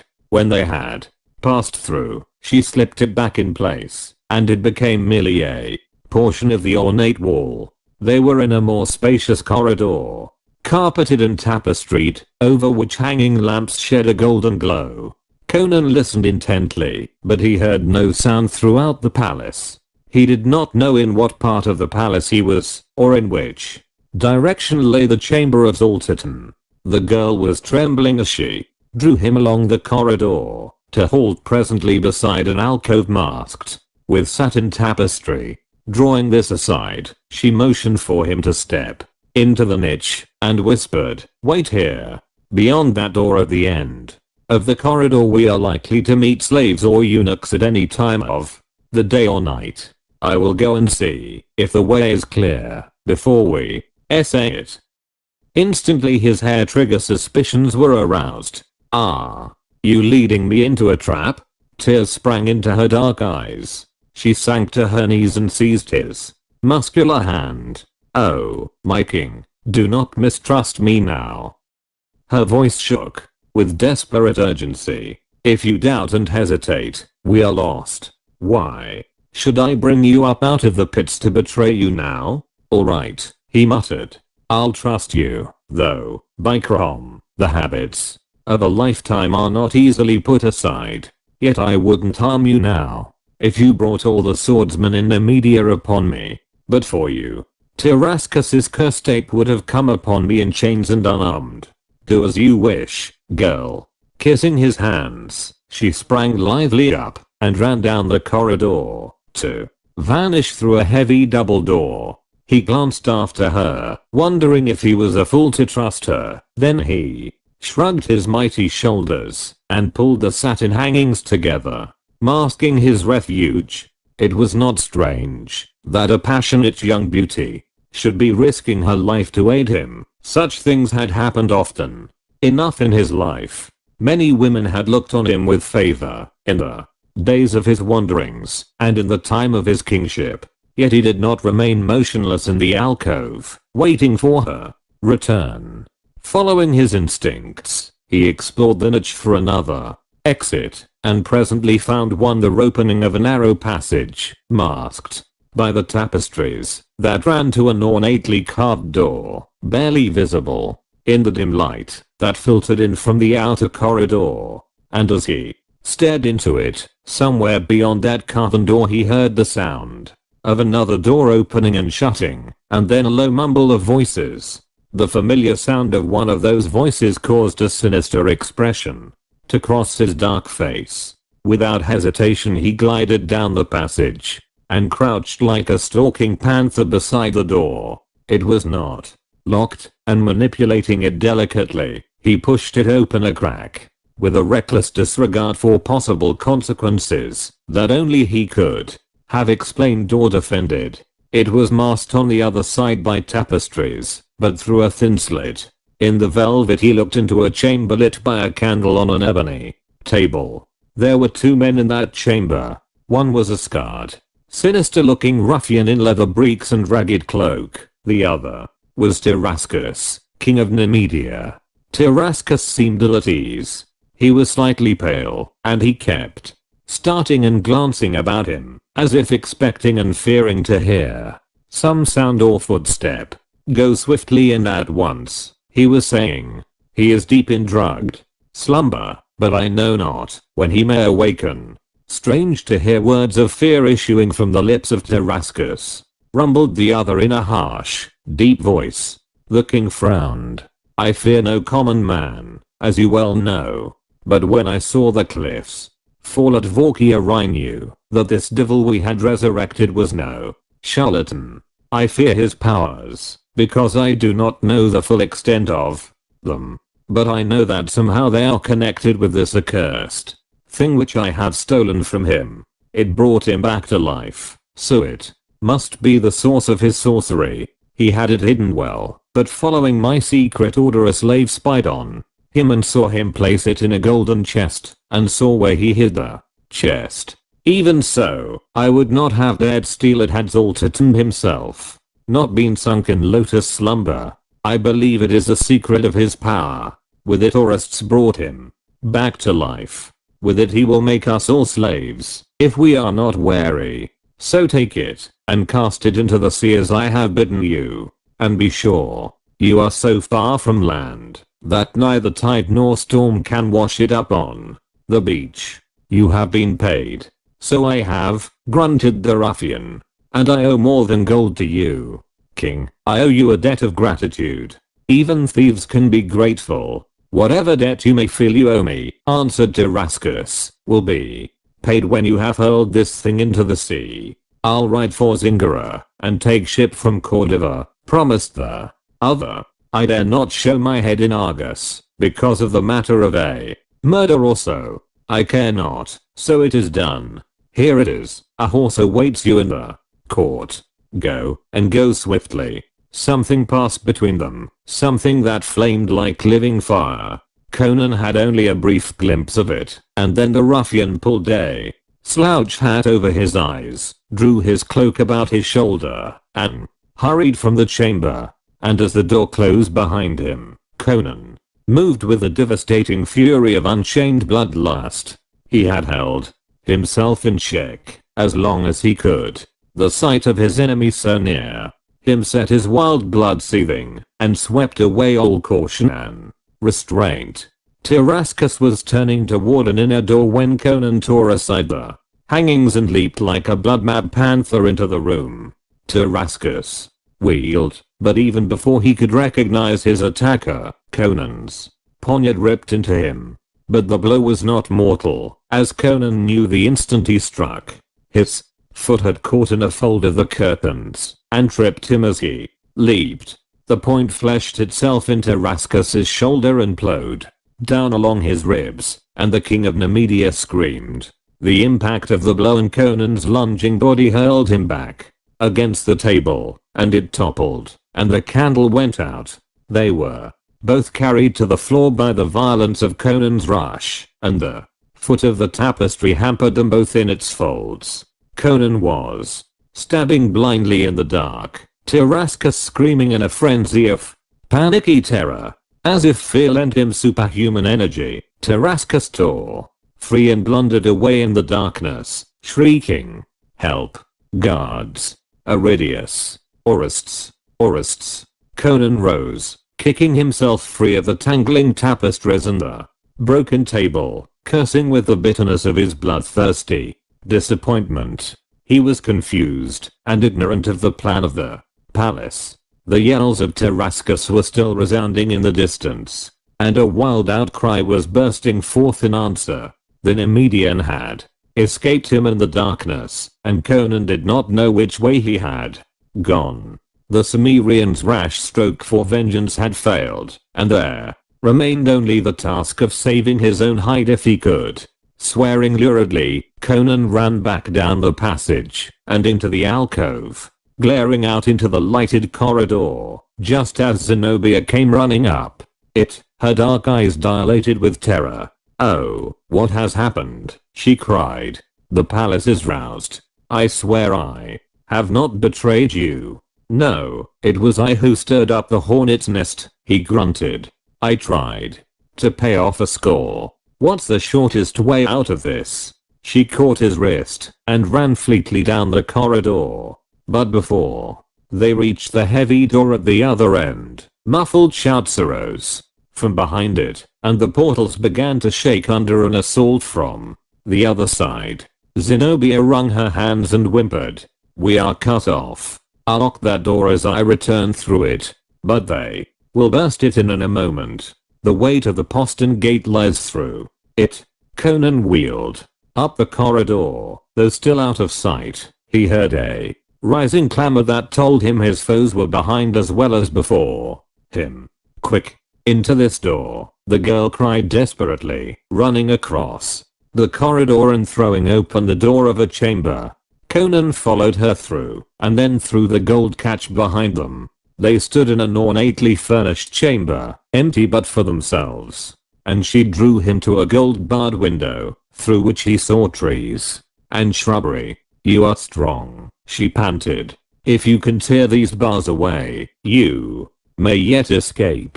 The garden is full of guards, but the shrubs are thick, and you may avoid them. The southern wall is also the outer wall of the city. Once over that, you have a chance to get away. A horse is hidden for you in a thicket beside the road that runs westward, a few hundred paces to the south of the Fountain of Thrallus. You know where it is. But what of you? I had meant to take you with me. A flood of joy lighted her beautiful face. Then my cup of happiness is brimming. But I will not hamper your escape. Burdened with me you would fail. Nay, do not fear for me. They will never suspect that I aided you willingly. Go. What you have just said will glorify my life throughout the long years. He caught her up in his iron arms, crushed her slim, vibrant figure to him and kissed her fiercely on eyes, cheeks, throat, and lips, until she lay panting in his embrace, gusty and tempestuous as a storm wind. Even his love-making was violent. I'll go, he muttered. But by Crom, I'll come for you someday. Wheeling, he gripped the gold bars and tore them from their sockets. With one tremendous wrench, threw a leg over the sill and went down. Swiftly, clinging to the ornaments on the wall, he hit the ground, running and melted like a shadow into the maze of towering rossa bushes and spreading trees. The one look he cast back over his shoulder showed him Zenobia leaning over the windowsill, her arms stretched after him in mute farewell and renunciation. Guards were running through the garden, all converging toward the palace, where the clamor momentarily grew louder. Tall men in burnished cuirasses and crested helmets of polished bronze. The starlight struck glints from their gleaming armor among the trees, betraying their every movement, but the sound of their coming ran far before them. To Conan, wilderness bred, their rush through the shrubbery was like the blundering stampede of cattle. Some of them passed within a few feet of where he lay flat in a thick cluster of bushes, and never guessed his presence. With the palace as their goal, they were oblivious to all else about them. When they had gone shouting on, he rose and fled through the garden with no more noise than a panther would have made. So quickly he came to the southern wall, and mounted the steps that led to the parapet. The wall was made to keep people out, not in. No sentry patrolling the battlements was in sight. Crouching by an embrasure, he glanced back at the great palace rearing above the cypresses behind him. Light blazed from every window, and he could see figures flitting back and forth across them like puppets on invisible strings. He grinned hardly, shook his fist in a gesture of farewell and menace, and let himself over the outer rim of the parapet. A low tree, a few yards below the parapet, received Conan's weight as he dropped noiselessly into the branches. An instant later he was racing through the shadows with the swinging hillman's stride that eats up long miles. Gardens and pleasure villas surrounded the walls of Belverus. Drowsy slaves, sleeping by their watchmen's pikes, did not see the swift and furtive figure that scaled walls, crossed alleys made by the arching branches of trees, and threaded a noiseless way through orchards and vineyards. Watchdogs woke and lifted their deep booming clamor at a gliding shadow, half scented, half sensed, and then it was gone. In a chamber of the palace Tarascus writhed and cursed on a blood-spattered couch, under the deft, quick fingers of aurists. The palace was thronged with wide-eyed, trembling servitors, but the chamber where the king lay was empty save for himself and the renegade priest. Are you sure he still sleeps? Tarascus demanded again, setting his teeth against the bite of the herb juices with which Orest was bandaging the long, rugged gash in his shoulder and ribs. Ishtar, Matron said, that bums like molten pitch of hell, which you would be experiencing even now, but for your good fortune, remarked Orestes. Whoever wielded that knife struck to kill. Yes, I have told you that Zoltan still sleeps. Why are you so urgent upon That point. What has he to do with this? You know nothing of what has passed in the palace tonight. Tarascus. Searched the priest's countenance with burning intensity. Nothing. As you know, I have been employed in translating manuscripts for Zoltitan for some months now, transcribing esoteric volumes written in the younger languages into script he can read. He was well versed in all the tongues and scripts of his day, but he has not yet learned all the new languages, and to save time he has me translate these works for him, to learn if any new knowledge has been discovered since his time. I did not know that he had returned last night until he sent for me and told me of the battle. Then I returned to my studies, nor did I know that you had returned until the clamor in the palace brought me out of my cell. Then you do not know that Zoltitan brought the king of Aquilonia a captive to this palace? Orest shook his head, without particular surprise. Zoltitan merely said that Conan would oppose us no more. I supposed that he had fallen, but did not ask the details.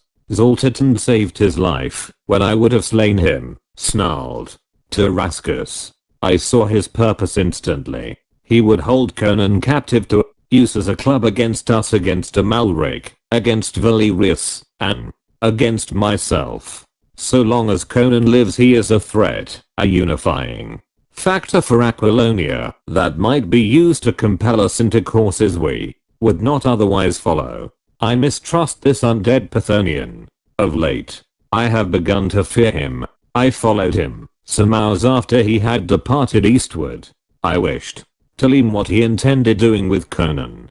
I found that he had imprisoned him in the pits. I intended to see that the barbarian died, in spite of Zoltitan, and I accomplished. A cautious knock sounded at the door. That's Ceridius, grunted Tarascus. Let him in.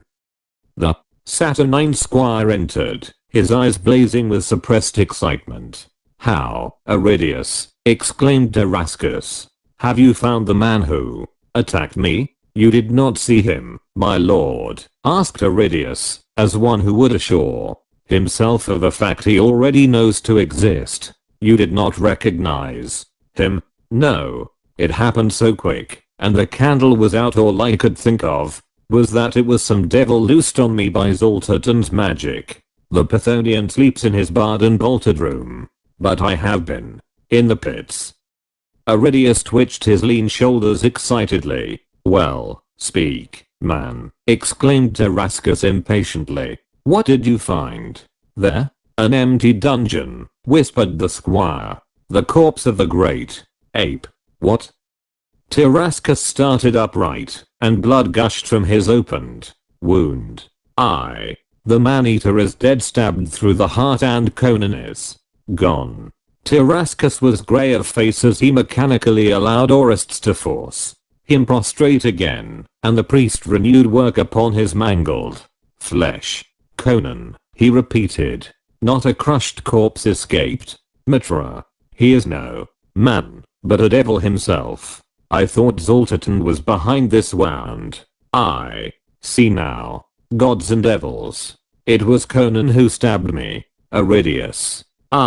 Your majesty. Search every nook in the palace. He may be skulking through the dark corridors now like a hungry tiger. Let no niche escape your scrutiny. And beware. It is not a civilized man you hunt, but a blood-mad barbarian whose strength and ferocity are those of a wild beast. Scour the palace grounds and the city. Throw a cordon about the walls. If you find he has escaped from the city, as he may well do, take a troop of horsemen and follow him. Once past the walls it will be like hunting a wolf through the hills. But haste, and you may yet catch him. This is a matter which requires more than ordinary human wits, said Orests. Perhaps we should seek Zoltitan's advice. No, exclaimed Tarascus violently. Let the troopers pursue Conan and slay him. Zoltitan can hold no grudge against us if we kill a prisoner to prevent his escape.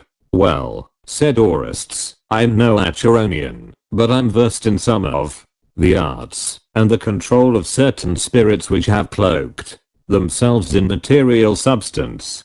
Perhaps I can aid you in this matter. The fountain of Thrallus stood in a clustered ring of oaks beside the road a mile from the walls of the city. Its musical tinkle reached Conan's ears through the silence of the starlight. He drank deep of its icy stream, and then hurried southward toward a small, dense thicket he saw there. Rounding it, he saw a great white horse tied among the bushes. Heaving a deep gusty sigh, he reached it with one stride. A mocking laugh brought him about. Glaring, a dully glinting, mail-clad figure moved out of the shadows into the starlight. This was no plumed and burnished palace guardsman. It was a tall man in Borean and grey chainmail, one of the adventurers, a class of warriors peculiar to Nemedia, men who had not attained to the wealth and position of knighthood, or had fallen from that estate. Hard-bitten fighters, dedicating their lives to war and adventure. They constituted a class of their own, sometimes commanding troops, but themselves accountable to no man but the king. Conan knew that he could have been discovered by no more dangerous a foeman. A quick glance among the shadows convinced him that the man was alone, and he expanded his great chest slightly, digging his toes into the turf as his thews coiled tensely. I was riding for Belverus on a Malrex business, said the adventurer, advancing warily. The starlight was a long sheen on the great two-handed sword he bore naked in his hand. A horse whinnied to mine from the thicket. I investigated and thought it strange a steed should be tethered here. I waited, and lo, I have caught a rare prize. The adventurers lived by their swords. I know you, muttered the Nemedian. You are Conan, king of Aquilonia. I thought I saw you die in the valley of the Vorkia, but Conan sprang as a dying tiger springs. Practiced fighter though the adventurer was, he did not realize the desperate quickness that lurks in barbaric sinews. He was caught off guard, his heavy sword half lifted. Before he could either strike or parry, the king's poniard sheathed itself in his throat, above the gorget, slanting downward into his heart. With a choked gurgle he reeled and went down, and Conan ruthlessly tore his blade free as his victim fell. The white horse snorted violently and shied at the sight and scent of blood on the sword. Glaring down at his lifeless enemy, dripping poniard in hand, sweat glistening on his broad breast, Conan poised like a statue, listening intently. In the woods about there was no sound, save for the sleepy cheep of awakened birds. But in the city, a mile away, he heard the strident blare of a trumpet. Hastily he bent over the fallen man. A few seconds search convinced him that whatever message the man might have borne was intended to be conveyed by word of mouth. But he did not pause in his task. It was not many hours until dawn. A few minutes later the white horse was galloping westward along the white road, and the rider wore the grey mail of an Nemedian adventurer. Chapter 7. The Rending of the Veil. Conan knew his only chance of escape lay in speed. He did not even consider hiding somewhere near Belverus until the chase passed on. He was certain that the uncanny ally of Tarascus would be able to ferret him out. Besides, he was not one to skulk and hide. An open fight or an open chase either suited his temperament better.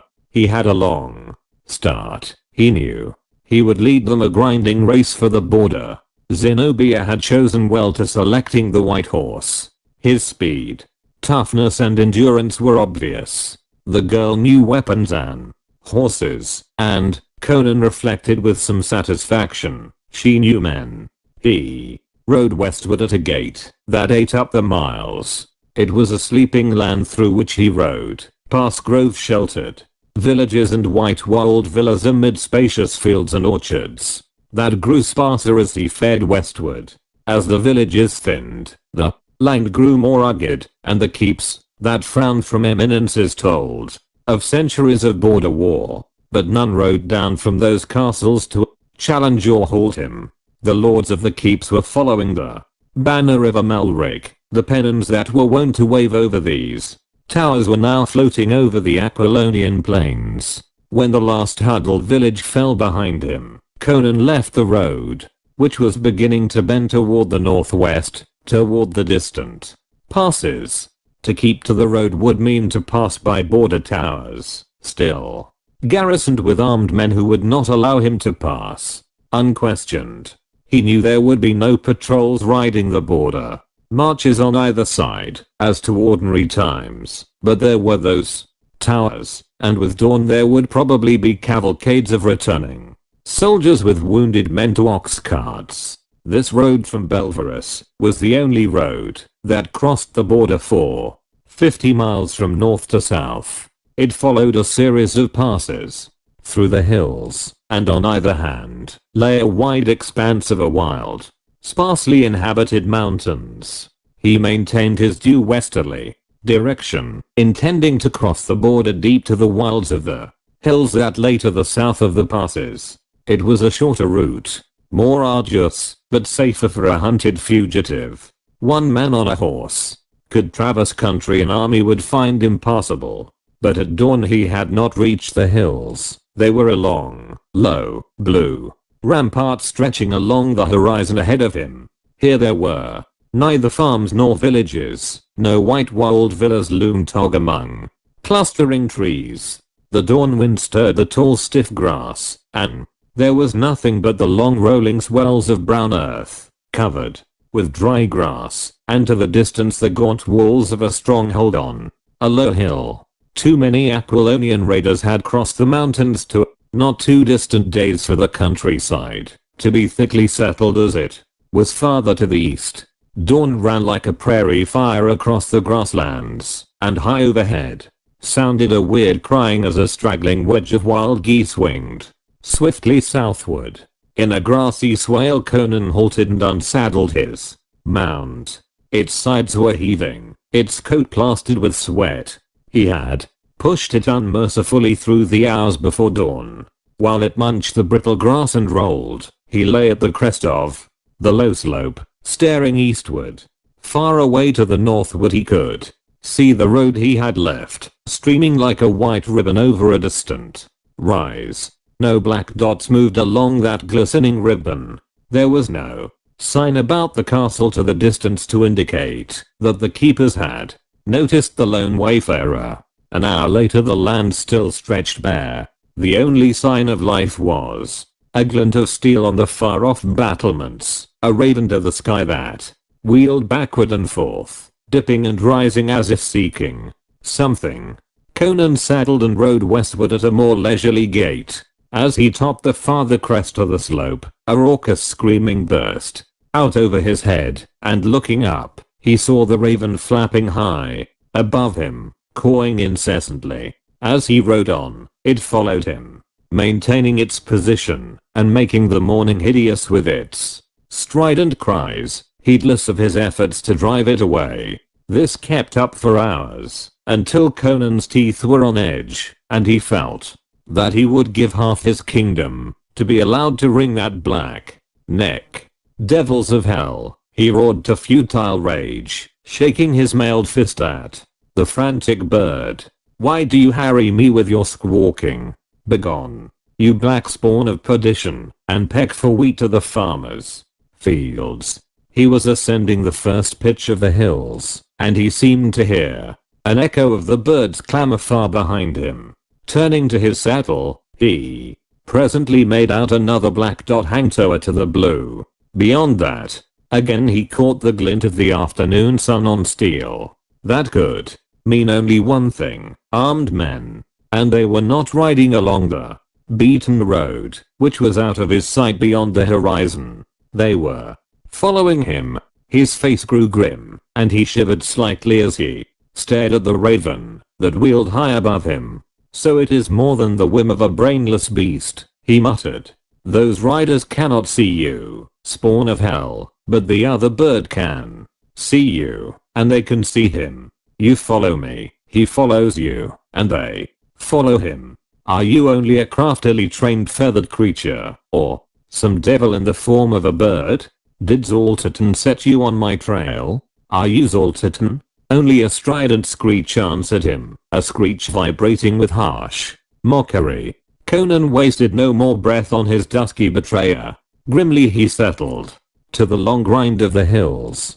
He dared not push the horse too hard. The rest he had allowed it had not been enough to freshen it. He was still far ahead of his pursuers, but they would cut down that lead steadily. It was almost a certainty that their horses were fresher than his, for they had undoubtedly changed mounts at that castle he had passed. The going grew rougher, the scenery more rugged, steep grassy slopes, pitching up to densely timbered mountainsides. Here, he knew, he might elude his hunters, but for that hellish bird that squalled incessantly above him. He could no longer see them in this broken country, but he was certain that they still followed him, guided unerringly by their feathered allies. That black shape became like a demoniac incubus, hounding him through measureless hells. The stones he hurled with a curse went wide or fell harmless, though in his youth he had felled hawks on the wing. The horse was tiring fast. Conan recognized the grim finality of his position. He sensed an inexorable driving fate behind all this. He could not escape. He was as much a captive as he had been in the pits of Belverus. But he was no son of the Orient to yield passively to what seemed inevitable. If he could not escape, he would at least take some of his foes into eternity with him. He turned into a wide thicket of larches that masked a slope, looking for a place to turn at bay. Then ahead of him there rang a strange shrill scream, human yet weirdly timbre. An instant later he had pushed through a screen of branches and saw the source of that eldritch cry. In a small glade below him 4 soldiers in Nemedian chainmail were binding a noose about the neck of a gaunt old woman in peasant garb. A heap of faggots, bound with cord on the ground nearby, showed what her occupation had been when surprised by these stragglers. Conan felt slow fury swell his heart as he looked silently down and saw the ruffians dragging her toward a tree whose low spreading branches were obviously intended to act as a gibbet. He had crossed the frontier an hour ago. He was standing on his own soil, watching the murder of one of his own subjects. The old woman was struggling with surprising strength and energy, and as he watched, she lifted her head and voiced again the strange, weird, far-carrying call he had heard before. It was echoed, as if in mockery, by the raven flapping above the trees. The soldiers laughed roughly, and one struck her in the mouth. Conan swung from his weary steed and dropped down the face of the rocks, landing with a clang of mail on the grass. The 4 men wheeled at the sound and drew their swords, gaping at the mailed giant who faced them, sword in hand. Conan laughed harshly. His eyes were bleak as flint. Dogs, he said without passion and without mercy. Do Nemedian jackals set themselves up as executioners and hang my subjects at will? First you must take the head of their king. Here I stand, awaiting your lordly pleasure. The soldiers stared at him uncertainly as he strode toward them. Who is this madman? Growled the bearded ruffian. He wears Nemedian mail, but speaks with an Aquilonian accent. No matter, quoth another. Cut him down, and then we'll hang the old hag. And so saying he ran at Conan, lifting his sword. But before he could strike, the king's great blade lashed down, splitting helmet and skull. The man fell before him, but the others were hardy rogues. They gave tongue like wolves, and surged about the lone figure in the grey mail, and the clamor and din of steel drowned the cries of the circling raven. Conan did not shout, his eyes coals of blue fire and his lips smiling. Bleakly, he lashed right and left with his 2-handed sword. For all his size he was quick as a cat on his feet, and he was constantly in motion, presenting a moving target, so that thrusts and swings cut empty air oftener than not. Yet when he struck he was perfectly balanced, and his blows fell with devastating power. 3 of the 4 were down, dying in their own blood, and the 4th was bleeding from half a dozen wounds, stumbling in headlong retreat as he parried frantically when Conan's spur caught in the surcoat of one of the fallen men. The king stumbled, and before he could catch himself the Nemedian, with the frenzy of desperation, rushed him so savagely that Conan staggered and fell sprawling over the corpse. The Nemedian croaked in triumph and sprang forward, lifting his great sword with both hands over his right shoulder as he braced his legs wide for the stroke, and then, over the prostrate king, something huge and hairy shot like a thunderbolt full on the soldier's breast, and his yelp of triumph changed to a shriek of death. Conan, scrambling up, saw the man lying dead with his throat torn out, and a great grey wolf stood over him, head sunk as it smelled the blood that formed a pool on the grass. The king turned as the old woman spoke to him. She stood straight and tall before him, and in spite of her ragged garb, her features, clear-cut and aquiline, and her keen black eyes, were not those of a common peasant woman. She called to the wolf, and it trotted to her side like a great dog, and rubbed its giant shoulder against her knee, while it gazed at Conan with great green lambent eyes. Absently she laid her hand upon its mighty neck, and so the two stood regarding the king of Aquilonia. He found their steady gaze disquieting, though there was no hostility in it. Men say King Conan died beneath the stones and dirt when the cliffs crumbled by Vorkia, she said in a deep, strong, resonant voice. So they say, he growled. He was in no mood for controversy, and he thought of those armored riders who were pushing nearer every moment. The raven above him cawed stridently, and he cast an involuntary glare upward, grinding his teeth in a spasm of nervous irritation. Up on the ledge the white horse stood with drooping head. The old woman looked at it, and then at the raven, and then she lifted a strange weird cry as she had before. As if recognizing the call, the raven wheeled, suddenly mute, and raced eastward.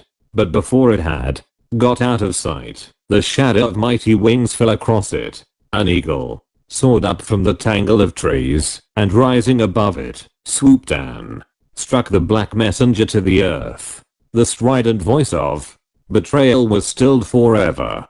"Crom," muttered Conan, staring at the old woman. "Are you a magician?"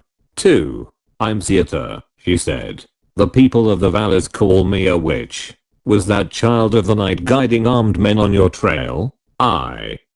She did not seem to think the answer fantastic. "They cannot be far behind me. Lead your horse and follow me, King Conan," she said briefly. Without comment he mounted the rocks, and brought his horse down to the glade by a circuitous path. As he came he saw the eagle reappear, dropping lazily down from the sky, and rest an instant on Zieta's shoulder, spreading its great wings lightly so as not to crush her with its weight. Without a word she led the way, the great wolf trotting at her side, the eagle soaring above her. Through deep thickets and along tortuous ledges poised over deep ravines she led him, and finally along a narrow precipice-edged path to a curious dwelling of stone, half hut, half cavern, beneath the cliff hidden among the gorges and crags.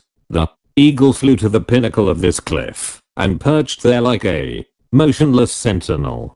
Still silent, Zieta stabled the horse in a nearby cave, with leaves and grass piled high for provender, and a tiny spring bubbling in the dim recesses. In the hut she seated the king on a rude, hide-covered bench, and she herself sat upon a low stool before the tiny fireplace, while she made a fire of tamarisk chunks, and prepared a frugal meal. The great wolf drowsed beside her, facing the fire, his huge head sunk on his paws, his ears twitching in his dreams. "You do not fear to sit in the hut of a witch?" she asked, breaking her silence at last. An impatient shrug of his grey-mailed shoulders was her guest's only reply. She gave into his hands a wooden dish heaped with dried fruits, cheese and barley bread, and a great pot of the heady upland beer. brewed from barley grown in the high valleys. I have found the brooding silence of the glens more pleasing than the babble of city streets, she said. The children of the wild are kinder than the children of men. Her hand briefly stroked the ruff of the sleeping wolf. My children were afar from me today, or I had not needed your sword, my king. They were coming at my call. What grudge had those Nemedian dogs against you? Conan demanded. Skulkers from the invading army straggle all over the countryside. From the frontier to Tyrantia, she answered. The foolish villagers in the valleys told them that I had a store of gold hidden away, so as to divert their attentions from their villages. They demanded treasure from me, and my answers angered them. But neither skulkers nor the men who pursue you, nor any raven will find you here. He shook his head, eating ravenously. I'm for Tyrantia. She shook her head. You thrust your head into the dragon's jaws. Best seek refuge abroad. The heart is gone from your kingdom. What do you mean? He demanded. Battles have been lost before, yet wars won. A kingdom is not lost by a single defeat. And you will go to Tyrantia? I, Prospero, will be holding it against Amalric. Are you sure? Hell's devils, woman, he exclaimed wrathfully. What else? She shook her head. I feel that it is otherwise. Let us see. Not lightly is the veil rent, yet I will rend it a little and show you your capital city. Conan did not see what she cast upon the fire, but the wolf whimpered in his dreams, and a green smoke gathered and billowed up into the hut, and as he watched, the walls and ceiling of the hut seemed to widen, to grow remote and vanish, merging with infinite immensities. The smoke rolled about him, blotting out everything, and in it forms moved and faded, and stood out in startling clarity. He stared at the familiar towers and streets of Tyrantia, where a mob seethed and screamed, and at the same time he was somehow able to see the banners of Nemedia moving inexorably westward through the smoke and flame of a pillaged land. In the great square of Tyrantia the frantic throng milled and yammered, screaming that the king was dead, that the barons were girding themselves to divide the land between them, and that the rule of a king, even of Valerius, was better than anarchy. Prospero, shining in his armor, rode among them, trying to pacify them, bidding them trust Count Tresero, urging them to man the wall and aid his knights in defending the city. They turned on him, shrieking with fear and unreasoning rage, howling that he was Tresero's butcher, a more evil foe than Amalric himself. Awful an stones were hurled at his knights. A slight blurring of the picture that might have denoted a passing of tune, and then Conan saw Prospero and his knights filing out of the gates and spurring southward.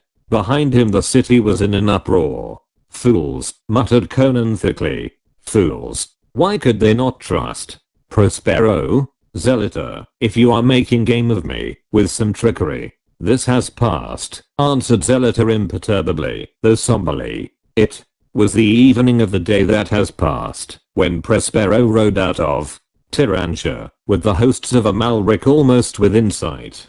From the walls men saw the flame of their pillaging. So I read it in the smoke. At sunset the Nemedians rode into Tyrantia, unopposed. Look. Even now, in the royal hall of Tyrantia. Abruptly Conan was looking into the great coronation hall. Valerius stood on the regal dais, clad in ermine robes, and Amalric, still in his dusty, blood-stained armor, placed a rich and gleaming circlet on his yellow locks, the crown of Aquilonia. The people cheered. Long lines of steel-clad Nemedian warriors looked grimly on, and nobles, long in disfavor at Conan's court, strutted and swaggered with the emblem of Valerius on their sleeves. Crom.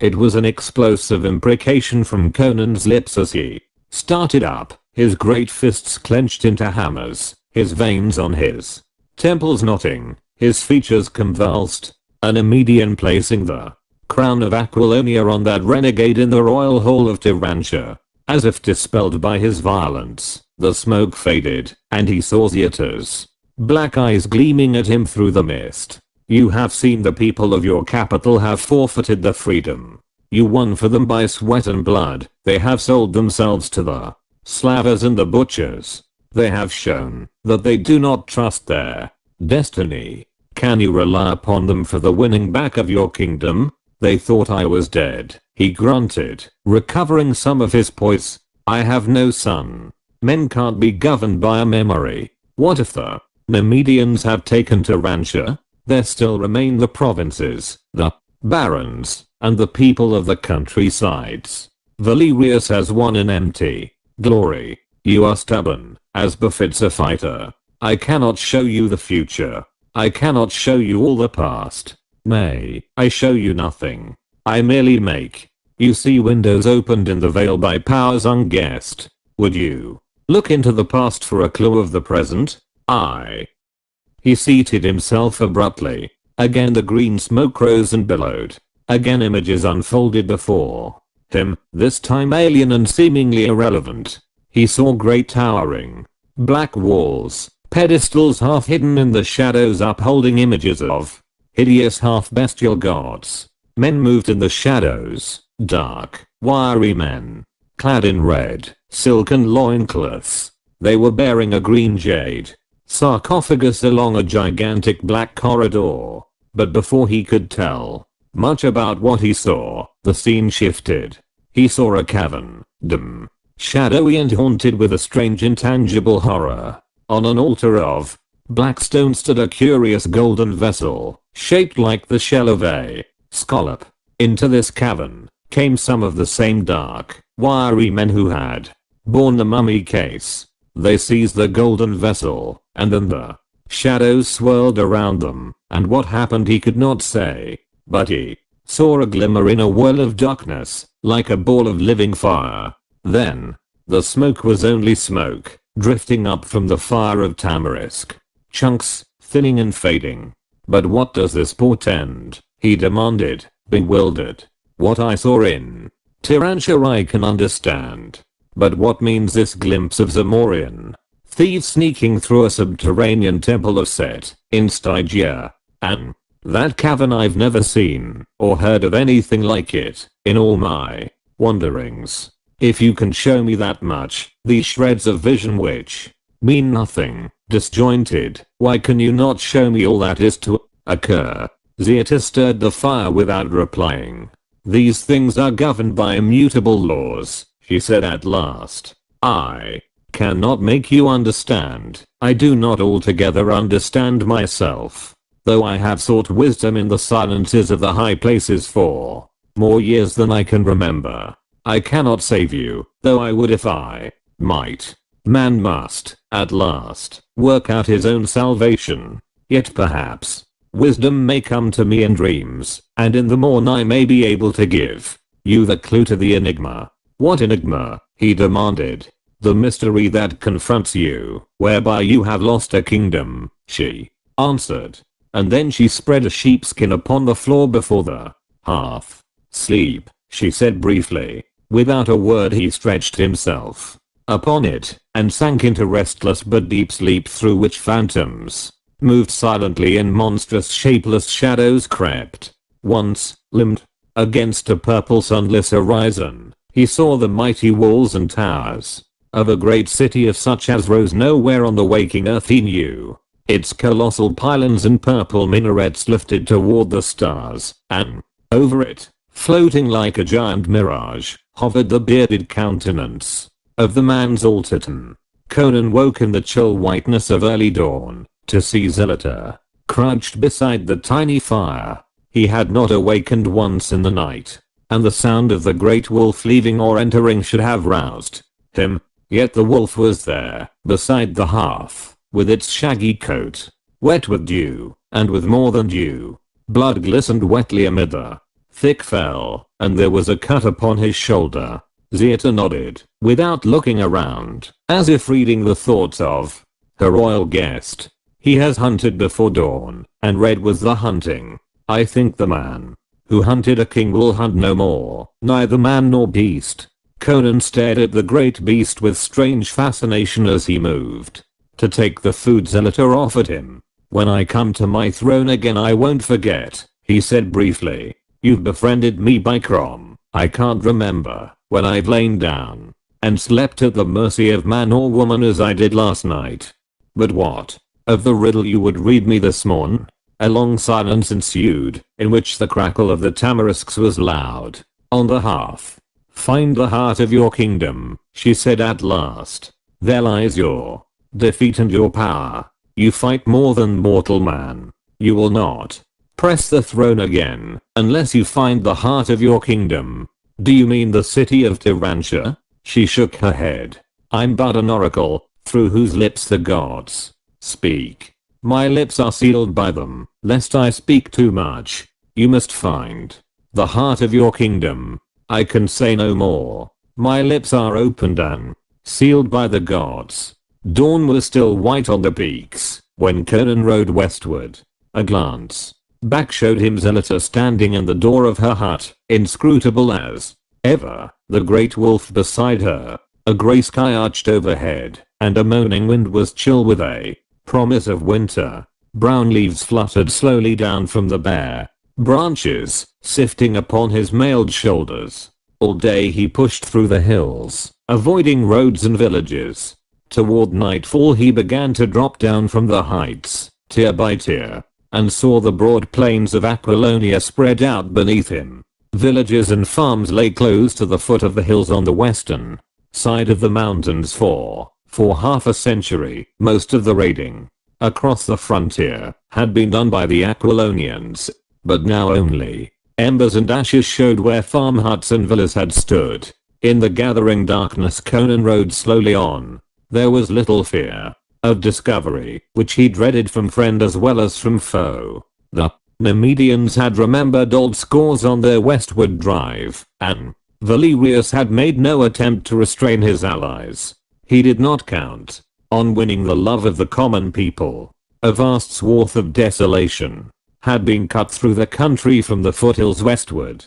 Conan cursed as he rode over blackened expanses that had been rich fields, and saw the gaunt gable ends of burned houses jutting against the sky. He moved through an empty and deserted land, like a ghost out of a forgotten and outworn past. The speed with which the army had traversed the land showed what little resistance it had encountered. Yet had Conan been leading his Aquilonians, the invading army would have been forced to by every foot they gained with their blood. The bitter realization permeated his soul. He was not the representative of a dynasty. He was only a lone adventurer. Even the drop of dynastic blood Valerius boasted had more hold on the minds of men than the memory of Conan and the freedom and power he had given the kingdom. No pursuers followed him down out of the hills. He watched for wandering or returning Nemedian troops, but met none. Skulkers gave him a wide path, supposing him to be one of the conquerors. What of his harness? Groves and rivers were far more plentiful on the western side of the mountains, and coverts for concealment were not lacking. So he moved across the pillaged land, halting only to rest his horse, eating frugally of the food Zelator had given him, until, on a dawn, when he lay hidden on a river bank, where willows and oaks grew thickly, he glimpsed, afar, across the rolling plains dotted with rich groves, the blue and golden towers of Tyrantia. He was no longer in a deserted land, but one teeming with varied life.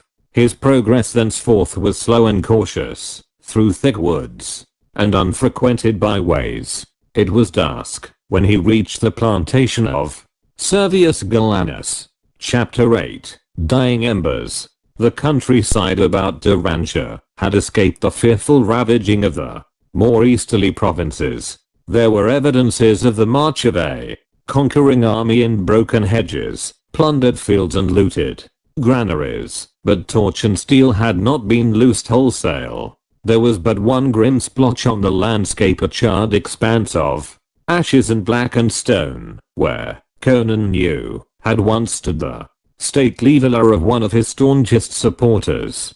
The king dared not openly approach the Galanus farm, which lay only a few miles from the city. In the twilight he rode through an extensive woodland until he sighted a keeper's lodge through the trees. Dismounting and tying his horse, he approached the thick, arched door with the intention of sending the keeper after Servius. He did not know what enemies the manor house might be sheltering. He had seen no troops, but they might be quartered all over the countryside. But as he drew near, he saw the door open and a compact figure in silk hose and richly embroidered doublet stride forth and turn up a path that wound a way through the woods. Servius, at the low call the master of the plantation wheeled with a startled exclamation. His hand flew to the short hunting sword at his hip, and he recoiled from the tall grey steel figure standing in the dusk before him. "Who are you?" he demanded. "What is your matra?" His breath hissed inward and his ruddy face paled. "Avaunt," he ejaculated. "Why have you come back from the grey lands of death to terrify me? I was always your true liegeman in your lifetime, as I still expect you to be," answered Conan. "Stop trembling, man. I'm flesh and blood." Sweating with uncertainty, Servius approached and stared into the face of the mail-clad giant, and then, convinced of the reality of what he saw, he dropped to one knee and doffed his plumed cap. "Your Majesty, truly, this is a miracle passing belief. The great bell in the citadel has told your dirge. Days ago, men said you died at Vorkia, crushed under 1,000,000 tons of earth and broken granite." "It was another in my harness," grunted Conan. "But let us talk later. If there is such a thing as a joint of beef on your board." "Forgive me, my lord," cried Servius, springing to his feet. "The dust of travel is grey on your mail, and I keep you standing here without rest or sup. Mitra, I see well enough now that you are alive, but I swear, when I turned and saw you standing all grey and dim in the twilight, the marrow of my knees turned to water. It is an ill thing to meet a man you thought dead in the woodland at dusk. Bid the keeper see to my steed which is tied behind yonder oak," requested Conan, and Servius nodded, drawing the king up the path. The patrician, recovering from his supernatural fright, had become extremely nervous. "I will send a servant from the manor," he said. "The keeper is in his lodge, but I dare not trust even my servants in these days. It is better that only I know of your presence." Approaching the great house that glimmered dimly through the trees, he turned aside into a little used path that ran between close-set oaks, whose intertwining branches formed a vault overhead, shutting out the dim light of the gathering dusk. Servius hurried on through the darkness without speaking, and with something resembling panic in his manner, and presently led Conan through a small side door into a narrow, dimly illuminated corridor.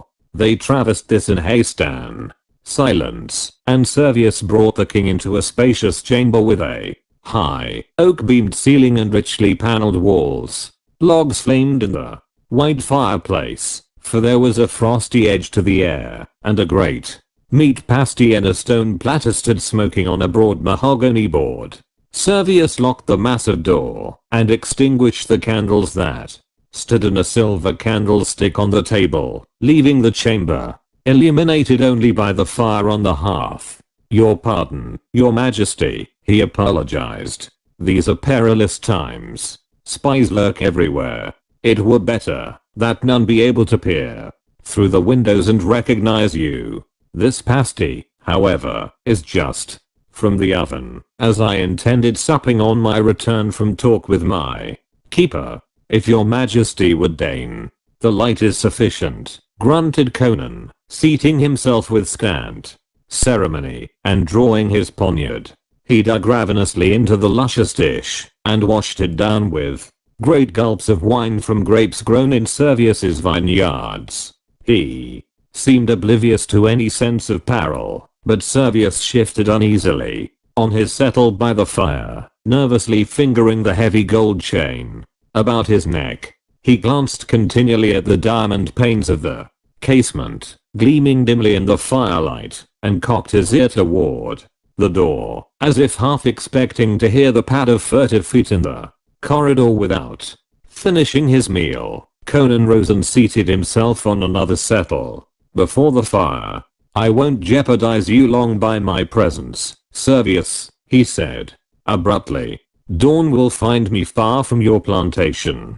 My lord. Servius lifted his hands in expostulation, but Conan waved his protests aside. "I know your loyalty and your courage. Both are above reproach. But if Valerius has usurped my throne, it would be death for you to shelter me if you were discovered."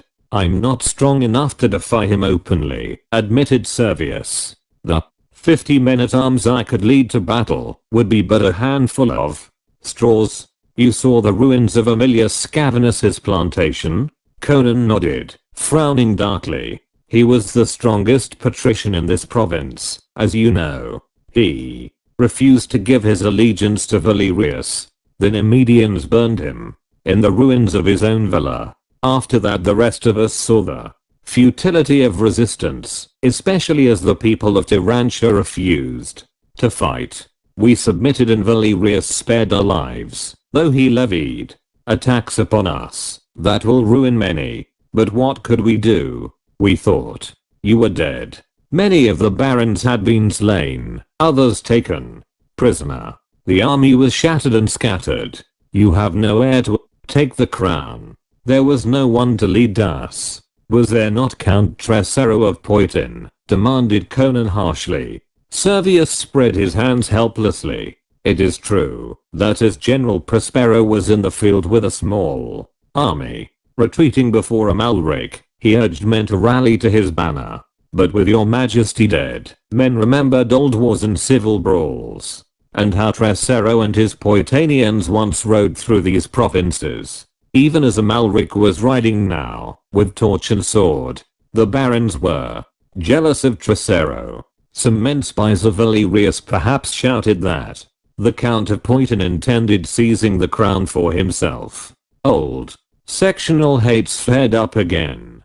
If we had had one man with dynastic blood in his veins we would have crowned and followed him against Nemedia. But we had none.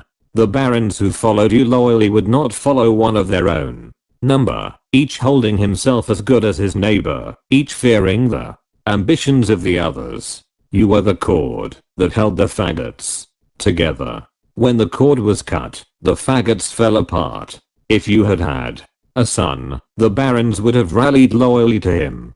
But there was no point for their patriotism to focus upon.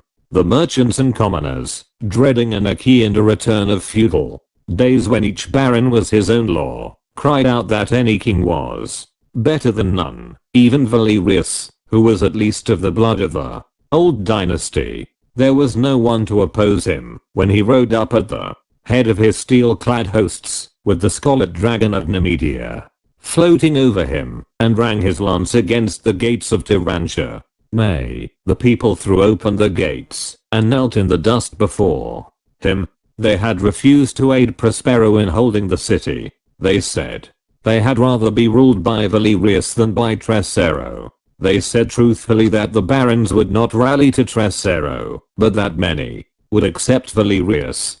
They said that by yielding to Valerius they would escape the devastation of civil war and the fury of the Nemedians. Prospero rode southward with his 10,000 knights, and the horsemen of the Nemedians entered the city a few hours later. They did not follow him. They remained to see that Valerius was crowned in Tyrantia. Then the old witch's smoke showed the truth, muttered Conan, feeling a queer chill along his spine. Amalric crowned Valerius? Aye, in the coronation hall, with the blood of slaughter scarcely dried on his hands. And do the people thrive under his benevolent rule? Asked Conan with angry irony. He lives like a foreign prince in the midst of a conquered land, answered Servius bitterly. His court is filled with Nemedians. The palace troops are of the same breed, and a large garrison of them occupy the citadel. Aye, the hour of the dragon has come at last. Nemedians swagger like lords through the streets. Women are outraged. And merchants plundered daily, and Valerius either can, or will, make no attempt to curb them. Nay, he is but their puppet, their figurehead. Men of sense knew he would be, and the people are beginning to find it out. Amalric has ridden forth with a strong army to reduce the outlying provinces where some of the barons had defied him. But there is no unity among them. Their jealousy of each other is stronger than their fear of Amalric. He will crush them one by one. Many castles and cities, realizing that, have sent in their submission. Those who resist fare miserably. The Nemedians are glutting their long hatred, and their ranks are swelled by Aquilonians whom fear, gold, or necessity of occupation are forcing into their armies. It is a natural consequence. Conan nodded somberly, staring at the red reflections of the firelight on the richly carved oaken panels. Aquilonia has a king instead of the anarchy they feared, said Servius at last. Valerius does not protect his subjects against his allies. Hundreds who could not pay the ransom imposed upon them have been sold to the Gothic slave traders. Conan's head jerked up, and a lethal flame lit his blue eyes. He swore gustily, his mighty hands knotting into iron hammers. Aye, white men sell white men and white women, as it was in the feudal days. In the palaces of Shem and of Turin they will live out the lives of slaves. Valerius is king, but the unity for which the people looked, even though of the sword, is not complete. Gunderland in the north and Poiton in the south are yet unconquered, and there are unsubdued provinces in the west, where the border barons have the backing of Bosonian bowmen. Yet these outlying provinces are no real menace to Valerius. They must remain on the defensive, and will be lucky if they are able to keep their independence. Here Valerius and his foreign knights are supreme. Let him make the best of it then, said Conan grimly. His time is short. The people will rise when they learn that I'm alive. We'll take Tyrantia back before Amalric can return with his army. Then we'll sweep these dogs from the kingdom. Servius was silent. The crackle of the fire was loud in the stillness. Well, exclaimed Conan impatiently, why do you sit with your head bent, staring at the hearth? Do you doubt what I have said? Servius avoided the king's eye. What mortal man can do, you will do, your majesty, he answered. I have ridden behind you in battle, and I know that no mortal being can stand before your sword. What, then? Servius drew his fur-trimmed jupan closer about him, and shivered in spite of the flame. Men say your fall was occasioned by sorcery, he said presently. What then? What mortal can fight against sorcery? Who is this veiled man who communes at midnight with Valerius and his allies, as men say, who appears and disappears so mysteriously? Men say in whispers that he is a great magician who died thousands of years ago, but has returned from death's grey lands to overthrow the king of Aquilonia and restore the dynasty of which Valerius is heir. What matter? Exclaimed Conan angrily. I escaped from the devil-haunted pits of Belverus, and from diabolism in the mountains. If the people rise. Servius shook his head. Your staunchest supporters in the eastern and central provinces are dead, fled or imprisoned.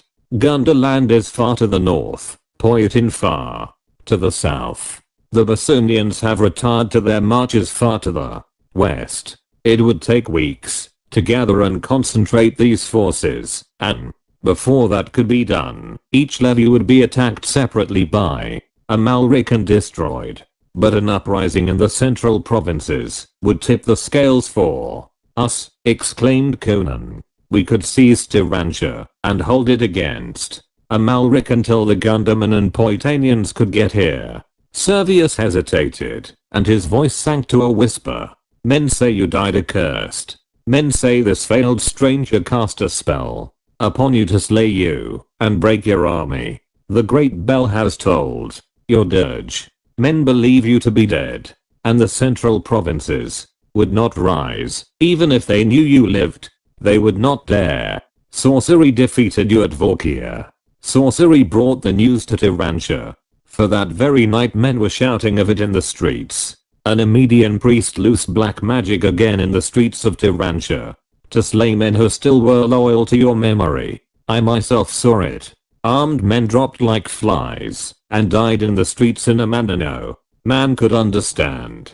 And the lean priest laughed and said, "I'm only Altero, only an acolyte of Orist's, who is but an acolyte of him who wears the veil. Not mine is the power but works through me." "Well," said Conan harshly, "is it not better to die honorably than to live in infamy? Is death worse than oppression, slavery and ultimate destruction? When the fear of sorcery is in, reason is out," replied Servius. "The fear of the central provinces is too great to allow them to rise for you. The outlying provinces would fight for you, but the same sorcery that smote your army at Vorkia would smite you again. The Nemedians hold the broadest, richest and most thickly populated sections of Apollonia, and they cannot be defeated by the forces which might still be at your command. You would be sacrificing your loyal subjects uselessly. In sorrow I say it, but it is true. King Conan, you are a king without a kingdom." Conan stared into the fire without replying. A smoldering log crashed down among the flames without a bursting shower of sparks. It might have been the crashing ruin of his kingdom. Again Conan felt the presence of a grim reality behind the veil of material illusion. He sensed again the inexorable drive of a ruthless fate. A feeling of furious panic tugged at his soul, a sense of being trapped, and a red rage that burned to destroy and kill. "Where are the officials of my court?" he demanded at last. Palantides was sorely wounded at Vorkia, was ransomed by his family, and now lies in his castle in Athens. He will be fortunate if he ever rides again. Publius, the chancellor, has fled the kingdom in disguise. No man knows whither. The council has been disbanded. Some were imprisoned, some banished. Many of your loyal subjects have been put to death. Tonight, for instance, the Countess Albiona dies under the headsman's axe. Conan started and stared at Servius with such anger smoldering in his blue eyes that the patrician shrank back. Why? Because she would not become the mistress of Valerius. Her lands are forfeit, her henchmen sold into slavery, and at midnight, in the Iron Tower, her head must fall. Be advised, my king, to me, you will ever be my king, and flee before you are discovered. In these days none is safe. Spies and informers creep among us, betraying the slightest deed or word of discontent as treason and rebellion. If you make yourself known to your subjects, it will only end in your capture and death. My horses and all the men that I can trust are at your disposal. Before dawn we can be far from Tyrantia and well on our way toward the border. If I cannot aid you to recover your kingdom, I can at least follow you into exile." Conan shook his head. Servius glanced uneasily at him as he sat staring into the fire, his chin propped on his mighty fist. The firelight gleamed redly on his steel mail, on his baleful eyes. They burned in the firelight like the eyes of a wolf. Servius was again aware, as in the past, and now more strongly than ever, of something alien about the king. That great frame under the mail mesh was too hard and supple for a civilized man. The elemental fire of the primitive burned in those smoldering eyes. Now the barbaric suggestion about the king was more pronounced, as if in his extremity the outward aspects of civilization were stripped away to reveal the primordial core. Conan was reverting to his pristine type. He did not act as a civilized man would act under the same conditions, nor did his thoughts run in the same channels. He was unpredictable. It was only a stride from the king of Aquilonia to the skin-clad slayer of the Cimmerian hills. I'll ride to Poitin, if it may be, Conan said at last. But I'll ride alone. And I have one last duty, to perform as king of Aquilonia. What do you mean, your majesty? Asked Servius, shaken by a premonition. I'm going into Tyrantia after Albiona tonight, answered the king. I've failed all my other loyal subjects. It seems if they take her head, they can have mine too. This is madness, cried Servius, staggering up and clutching his throat, as if he already felt the news closing about it. There are secrets to the tower which few know, said Conan. Anyway, I'd be a dog to leave Albiona to die because of her loyalty to me. I may be a king without a kingdom, but I'm not a man without honor. It will ruin us all, whispered Servius. It will ruin no one but me if I fail. You've risked enough. I ride alone tonight. This is all I want you to do. Procure me a patch for my eye, a staff for my hand, and garments such as travelers wear. Chapter 9. It is the king or his ghost. Many men passed through the great arched gates of Tyrantia between sunset and midnight. Belated travelers, merchants from afar with heavily laden mules, free workmen from the surrounding farms and vineyards. Now that Valerius was supreme in the central provinces, there was no rigid scrutiny of the folk who flowed in a steady stream through the wide gates.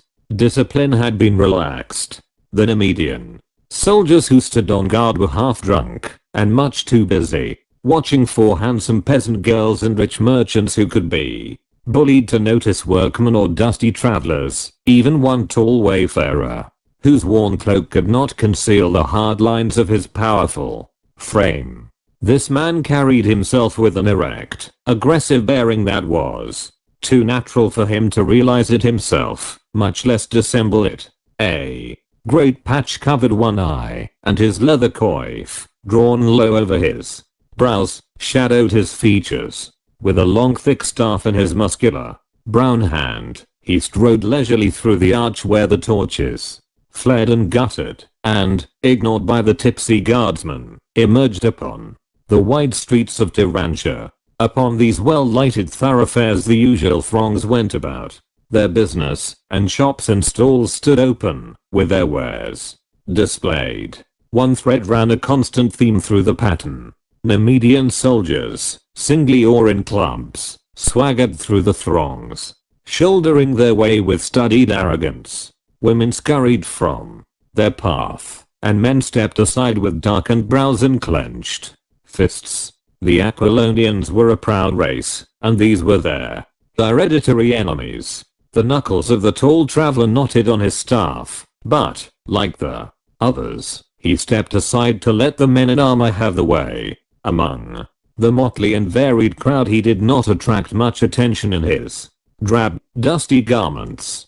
But once, as he passed a sword seller's stall, and the light that streamed from its wide door fell full upon him, he thought he felt an intense stare upon him, and turning quickly, saw a man in the brown jerkin of a free workman regarding him fixedly. This man turned away with undue haste, and vanished in the shifting throng. But Conan turned into a narrow by-street, and quickened his pace. It might have been mere idle curiosity, but he could take no chances.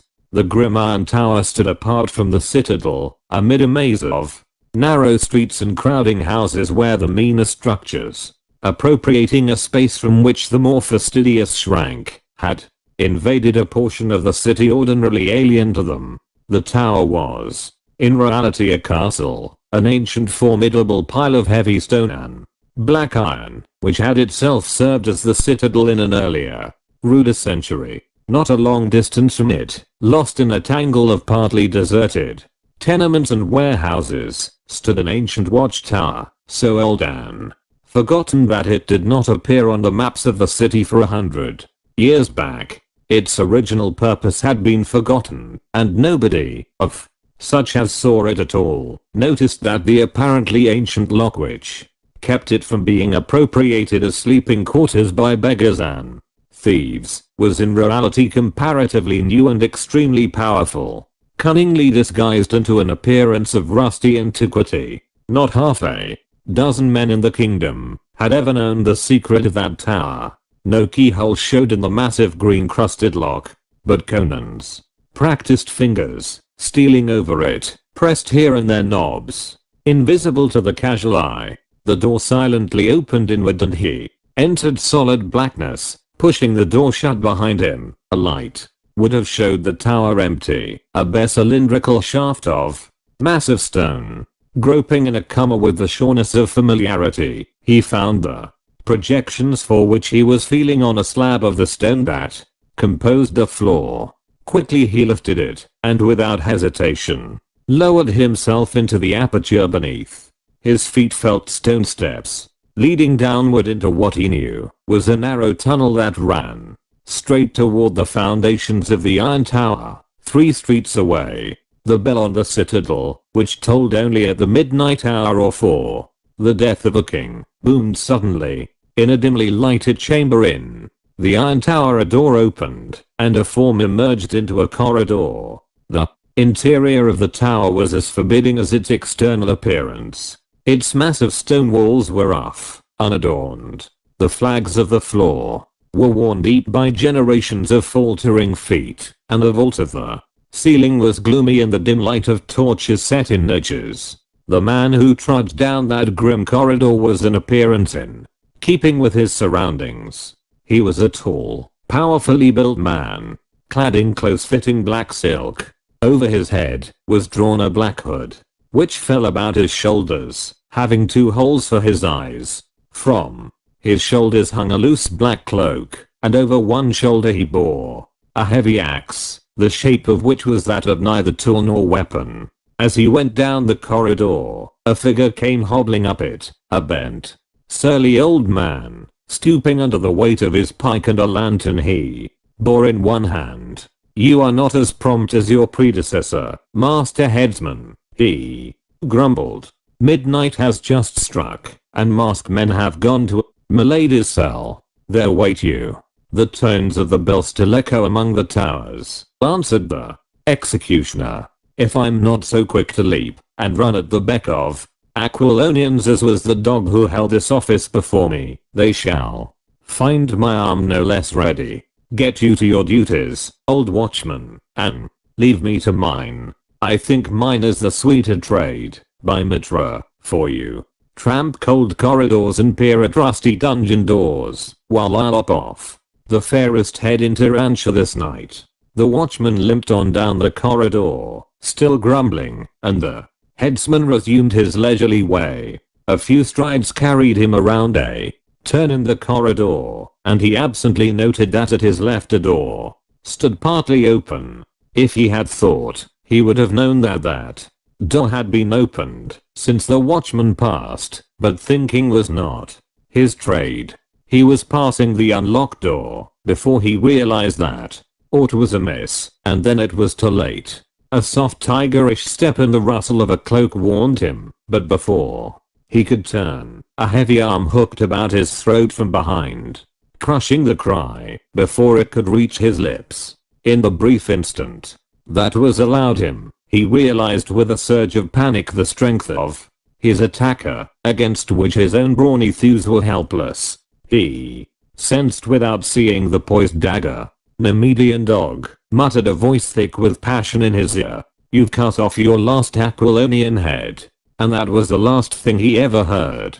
In a dank dungeon, lighted only by a guttering torch, 3 men stood about a young woman who knelt on the rush-strewn flags staring wildly up at them. She was clad only in a scanty shift. Her golden hair fell in lustrous ripples about her white shoulders, and her wrists were bound behind her. Even in the uncertain torchlight, and in spite of her disheveled condition and pallor of fear, her beauty was striking. She knelt mutely, staring with wide eyes up at her tormentors. The men were closely masked and cloaked. Such a deed as this needed masks, even in a conquered land. She knew them all nevertheless, but what she knew would harm no one after that night. Our merciful sovereign offers you one more chance, Countess, said the tallest of the three, and he spoke Aquilonian without an accent. He bids me say that, if you soften your proud, rebellious spirit, he will still open his arms to you. If not, he gestured toward a grim wooden block in the center of the cell. It was blackly stained, and showed many deep nicks, as if a keen edge, cutting through some yielding substance, had sunk into the wood. Albiona shuddered and turned pale, shrinking back. Every fiber in her vigorous young body quivered with the urge of life. Valerius was young too, and handsome. Many women loved him, she told herself, fighting with herself for life. But she could not speak the word that would ransom her soft young body from the block and the dripping axe. She could not reason the matter. She only knew that when she thought of the clasp of Valerius's arms, her flesh crawled with an abhorrence greater than the fear of death. She shook her head helplessly, compelled by an impulsion more irresistible than the instinct to live. Then there is no more to be said, exclaimed one of the others impatiently, and he spoke with an Immedian accent. Where is the headsman? As if summoned by the word, the dungeon door opened silently, and a great figure stood framed in it, like a black shadow from the underworld. Albiona voiced a low involuntary cry at the sight of that grim shape, and the others stared silently for a moment, perhaps themselves daunted with superstitious, or at the silent, hooded figure. Through the coif the eyes blazed like coals of blue fire, and as these eyes rested on each man in turn, he felt a curious chill travel down his spine. Then the tall Aquilonian roughly seized the girl and dragged her to the block. She screamed uncontrollably and fought hopelessly against him, frantic with terror, but he ruthlessly forced her to her knees and bent her yellow head down to the bloody block. Why do you delay, headsman? He exclaimed angrily. Perform your task. He was answered by a short gusty boom of laughter that was indescribably menacing. All in the dungeon froze in their places, staring at the hooded shape, the two cloaked figures, the masked man bending over the girl herself on her knees, twisting her imprisoned head to look upward. What means this unseemly mirth, dog? Demanded the Aquilonian uneasily. The man in the black garb tore his hood from his head and flung it to the ground. He set his back to the closed door and lifted the headsman's axe.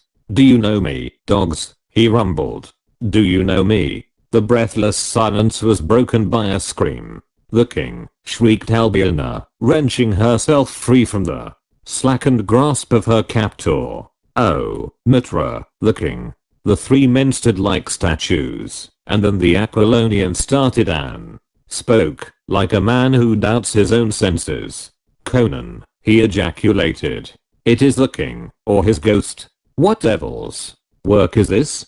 Devil's work to match devils, mocked Conan, his lips laughing but hell flaming in his eyes. Come, fall to, my gentlemen. You have your swords, and I this cleaver. I think this butcher's tool fits the work at hand, my fair lords. At him, muttered the Aquilonian, drawing his sword. It is Conan. We must kill or be killed. And like men waking from a trance, the Nemedians drew their blades and rushed on the king. The headsman's axe was not made for such work, but the king wielded the heavy clumsy weapon as lightly as a hatchet, and his quickness of foot, as he constantly shifted his position, defeated their purpose of engaging him all three at once. He caught the sword of the first man on his axe head and crushed in the wielder's breast with a murderous counterstroke. Before he could step back or parry, the remaining Nemedian, missing a savage swipe, had his brains dashed out before he could recover his balance, and an instant later the Aquilonian was backed into a coma, desperately parrying the crashing strokes that rained about him, lacking opportunity even to scream for help. Suddenly Conan's long left arm shot out and ripped the mask from the man's head, disclosing the pallid features. "Dog," grated the king. "I thought I knew you. Traitor. Damned. Renegade. Even this base steel is too honorable for your foul head. May die as thieves die." The axe fell in a devastating arc, and the Aquilonian cried out and went to his knees, grasping the severed stump of his right arm from which blood spouted. It had been shorn away at the elbow, and the axe, unchecked in its descent, had gashed deeply into his side, so that his entrails bulged out. "Lie there and bleed to death," grunted Conan, casting the axe away disgustedly. "Come, Countess." Stooping, he slashed the cords that bound her wrists and lifting her, as if she had been a child, strode from the dungeon. She was sobbing hysterically, with her arms thrown about his corded neck in a frenzied embrace. "Easy all," he muttered.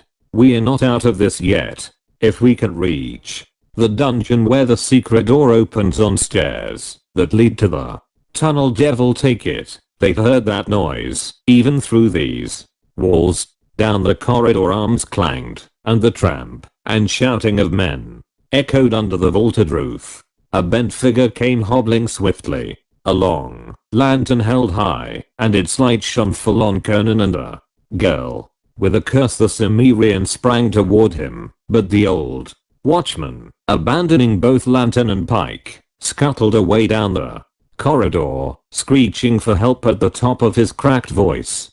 Deeper shouts answered him.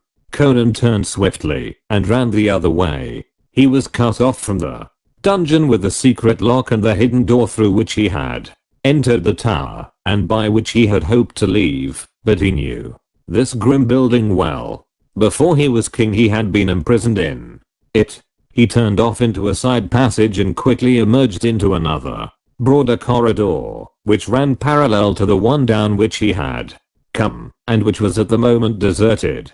He followed this only a few yards, when he again turned back, down another side passage. This brought him back into the corridor he had left, but at a strategic point. A few feet farther up the corridor there was a heavy bolted door, and before it stood a bearded Nemedian in corselet and helmet, his back to Conan as he peered up the corridor in the direction of the growing tumult and wildly waving lanterns. Conan did not hesitate. Slipping the girl to the ground, he ran at the guard swiftly and silently, sword in hand. The man turned just as the king reached him, bald in surprise and fright, and lifted his pike. But before he could bring the clumsy weapon into play, Conan brought down his sword on the fellow's helmet with a force that would have felled an ox. Helmet and skull gave way together and the guard crumpled to the floor. In an instant Conan had drawn the massive bolt that barred the door, too heavy for one ordinary man to have manipulated, and called hastily to Albiona, who ran staggering to him. Catching her up unceremoniously with one arm, he bore her through the door and into the outer darkness.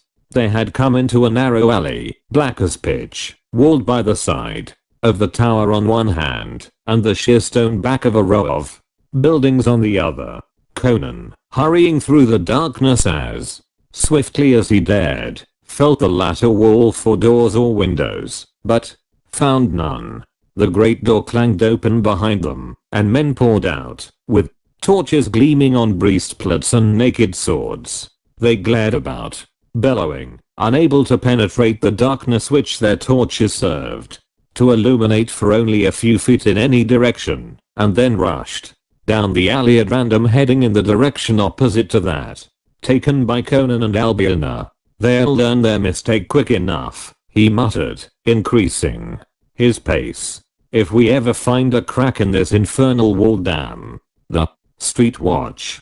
Ahead of them a faint glow became apparent, where the alley opened into a narrow street, and he saw dim figures looming against it with a glimmer of steel. It was indeed the street watch, investigating the noise they had heard echoing down the alley. "Who goes here?" they shouted, and Conan grit his teeth at the hated Nemedian accent.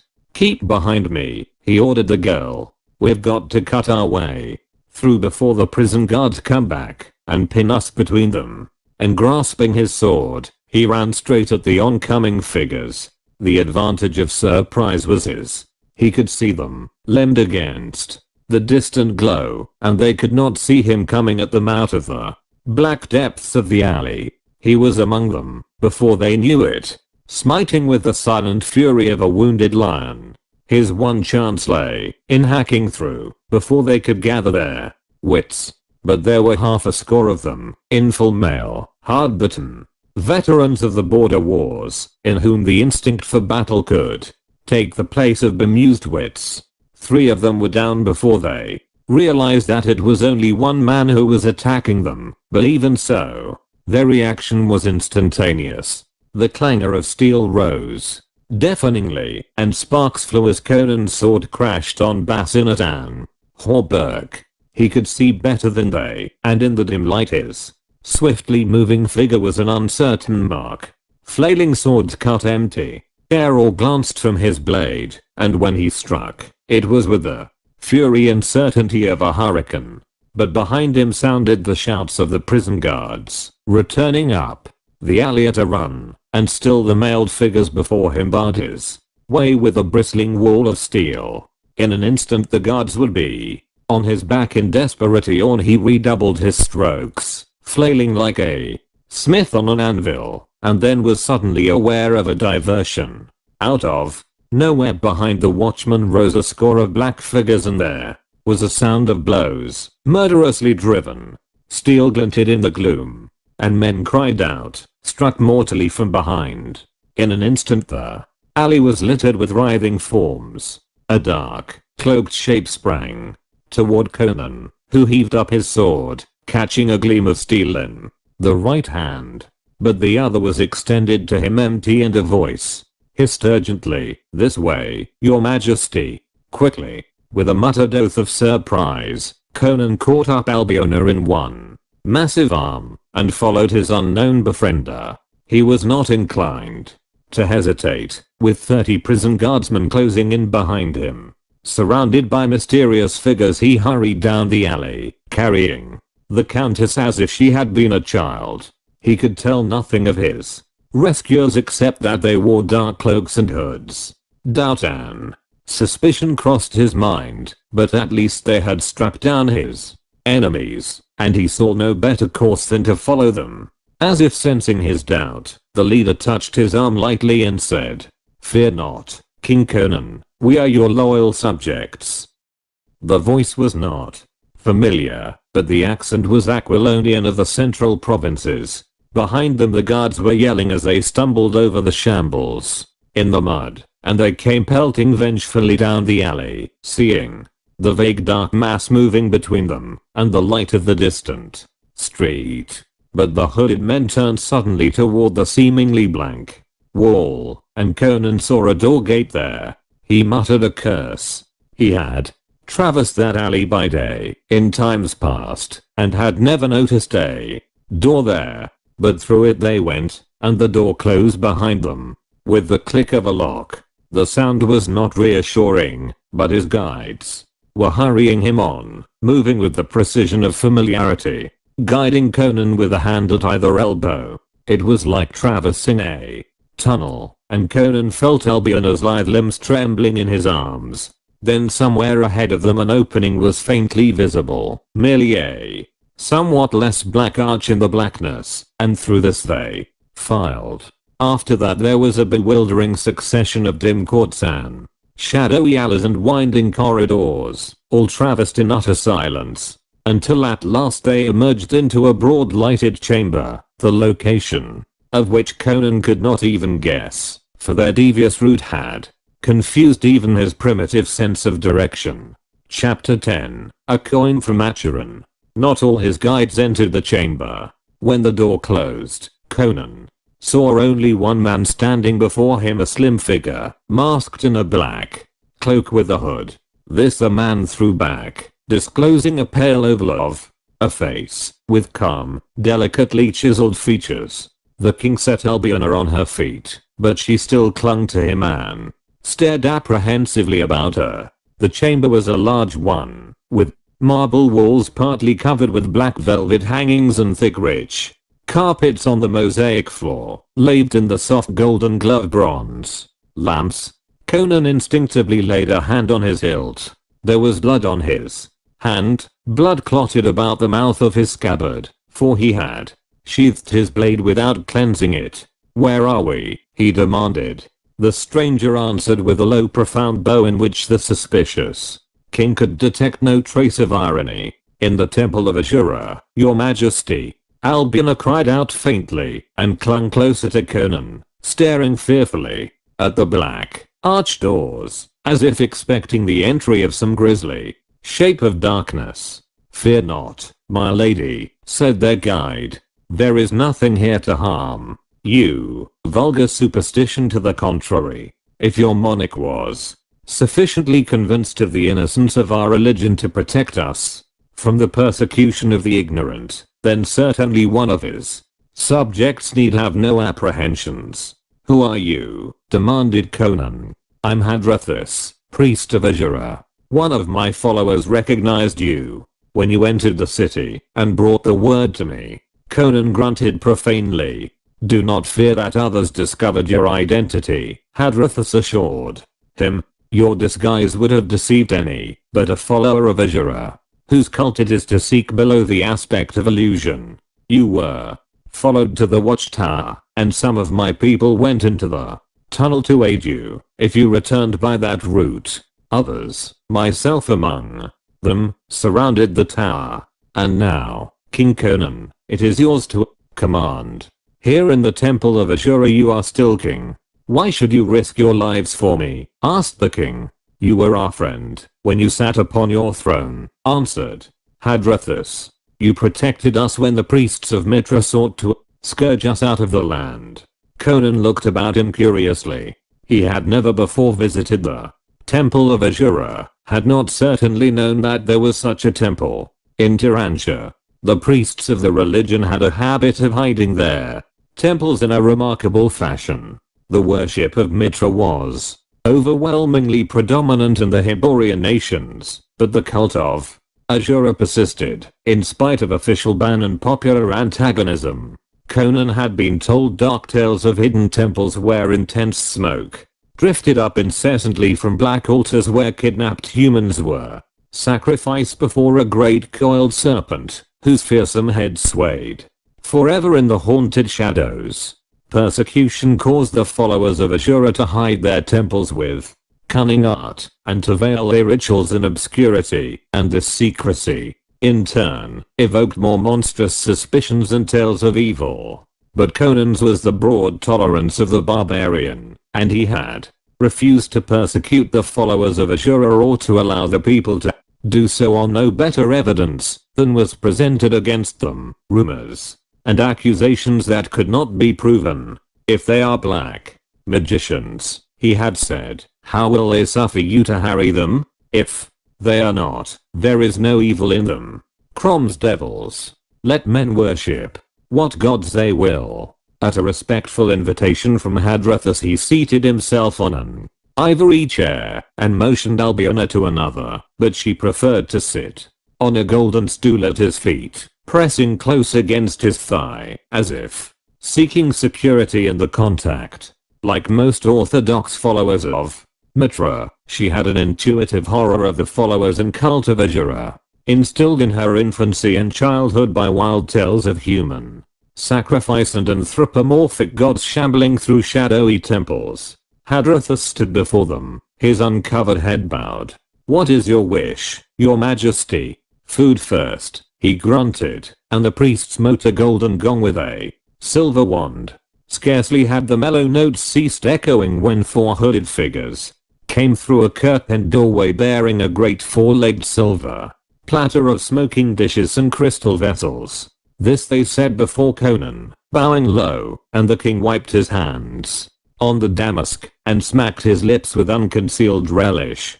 "Beware, your majesty," whispered Albina. "These folk eat human flesh." "I'll stake my kingdom that this is nothing but honest roast beef," answered Conan.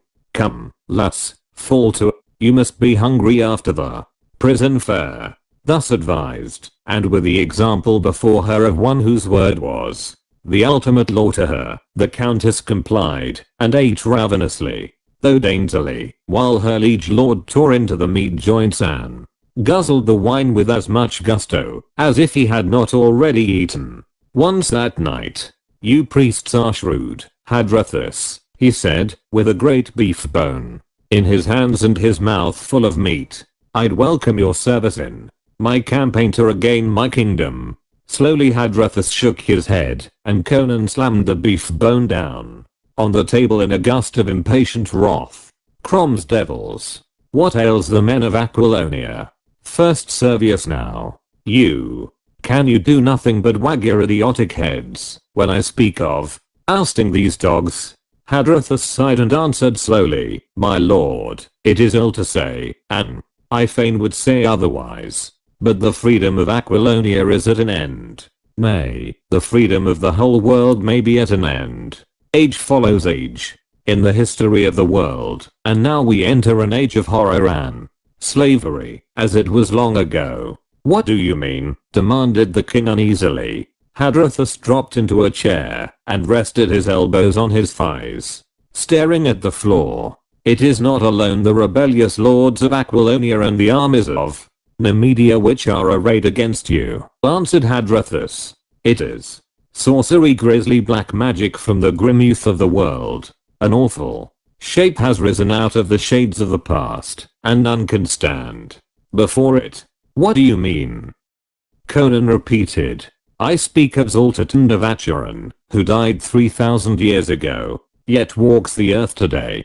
Conan was silent, while in his mind floated an image, the image of a bearded face of common human beauty. Again he was haunted by a sense of uneasy familiarity. Acheron, the sound of the word roused instinctive vibrations of memory and associations in his mind. "Acheron," he repeated. "Zoltan of Acheron, man, are you mad?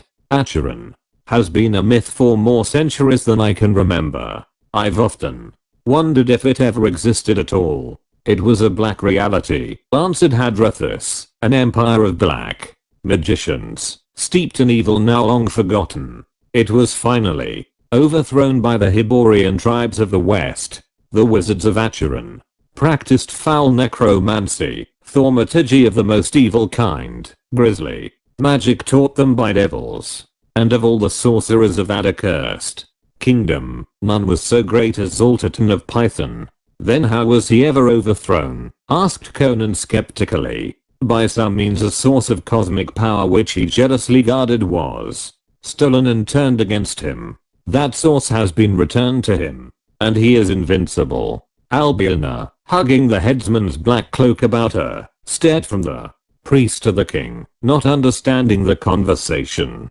Conan shook his head angrily. "You are making game of me," he growled. "If Zoltan has been dead 3,000 years, how can this man be he? It's some rogue who's taken the old one's name." Hadrathus leaned to an ivory table and opened a small gold chest which stood there. From it he took something which glinted dully in the mellow light, a broad gold coin of antique minting. "You have seen Zoltan unveiled. Then look upon this. It is a coin which was stamped in ancient Acheron before its fall. So pervaded with sorcery was that black empire that even this coin has its uses in making magic." Conan took it and scowled down at it.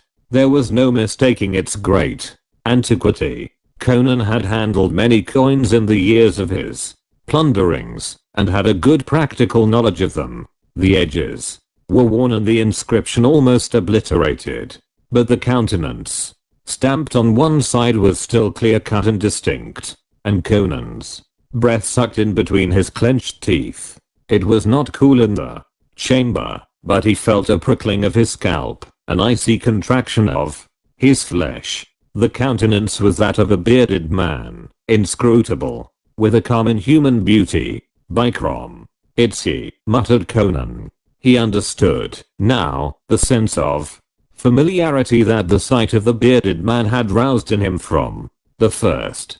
He had seen a coin like this once before, long ago in a far land. With a shake of his shoulders he growled, the likeness is only a coincidence, or if he's shrewd enough to assume a forgotten wizard's name, he's shrewd enough to assume his likeness. But he spoke without conviction. The sight of that coin had shaken the foundations of his universe. He felt that reality and stability were crumbling into an abyss of illusion and sorcery. A wizard was understandable, but this was diabolism beyond sanity. We cannot doubt that it is indeed Zoltan of Python, said Hadrathus. He it was who shook down the cliffs at Vorkia. By his spells that enthrall the elementals of the earth, he it was who sent the creature of darkness into your tent before dawn. Conan scowled at him. How did you know that?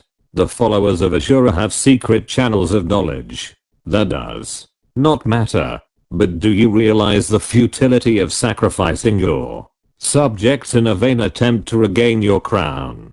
Conan rested his chin on his fist and stared grimly into nothing.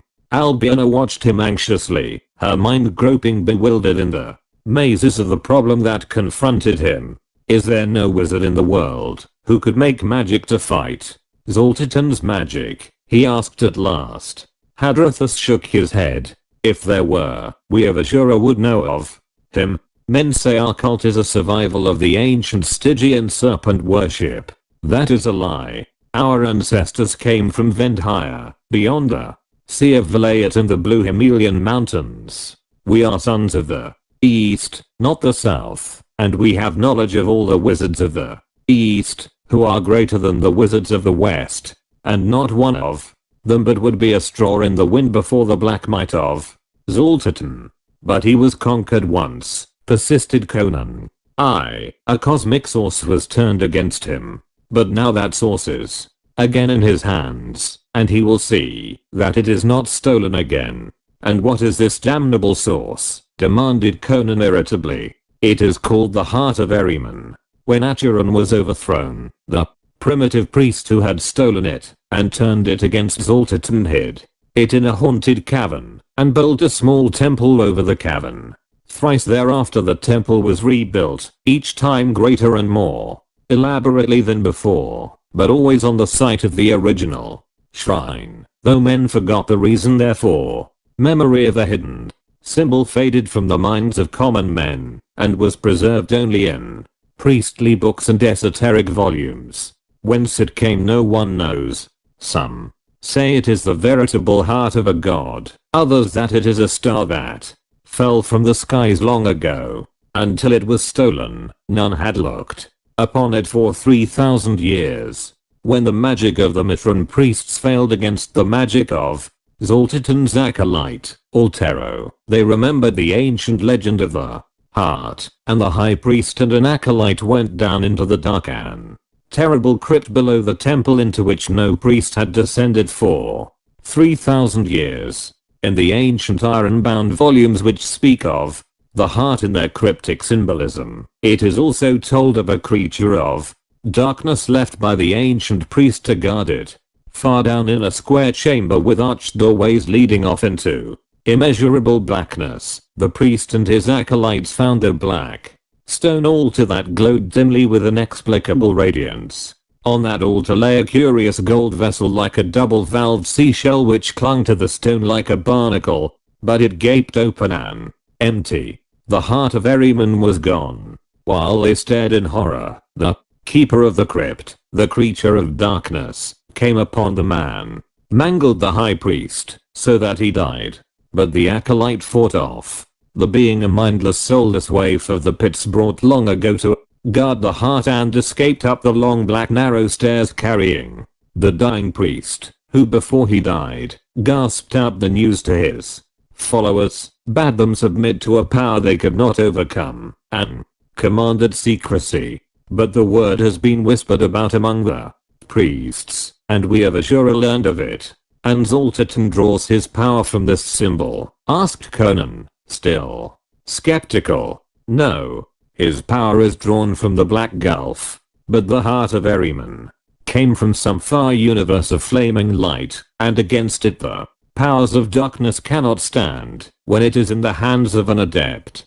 It is like a sword that might smite at him, not a sword with which he can smite. It restores life and can destroy life. He has stolen it, not to use it against his enemies, but to keep them from using it against him.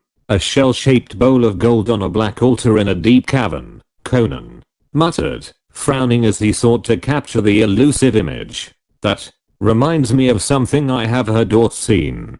But what, in Crom's name, is this notable heart? It is in the form of a great jewel, like a ruby, but pulsing with blinding fire with which no ruby ever burned. It glows like living flame. But Conan sprang suddenly up and smote his right fist into his left palm like a thunderclap. Crom, he roared. What a fool I've been. The heart of Ahriman. The heart of my kingdom. Find the heart of my kingdom, Zeata said.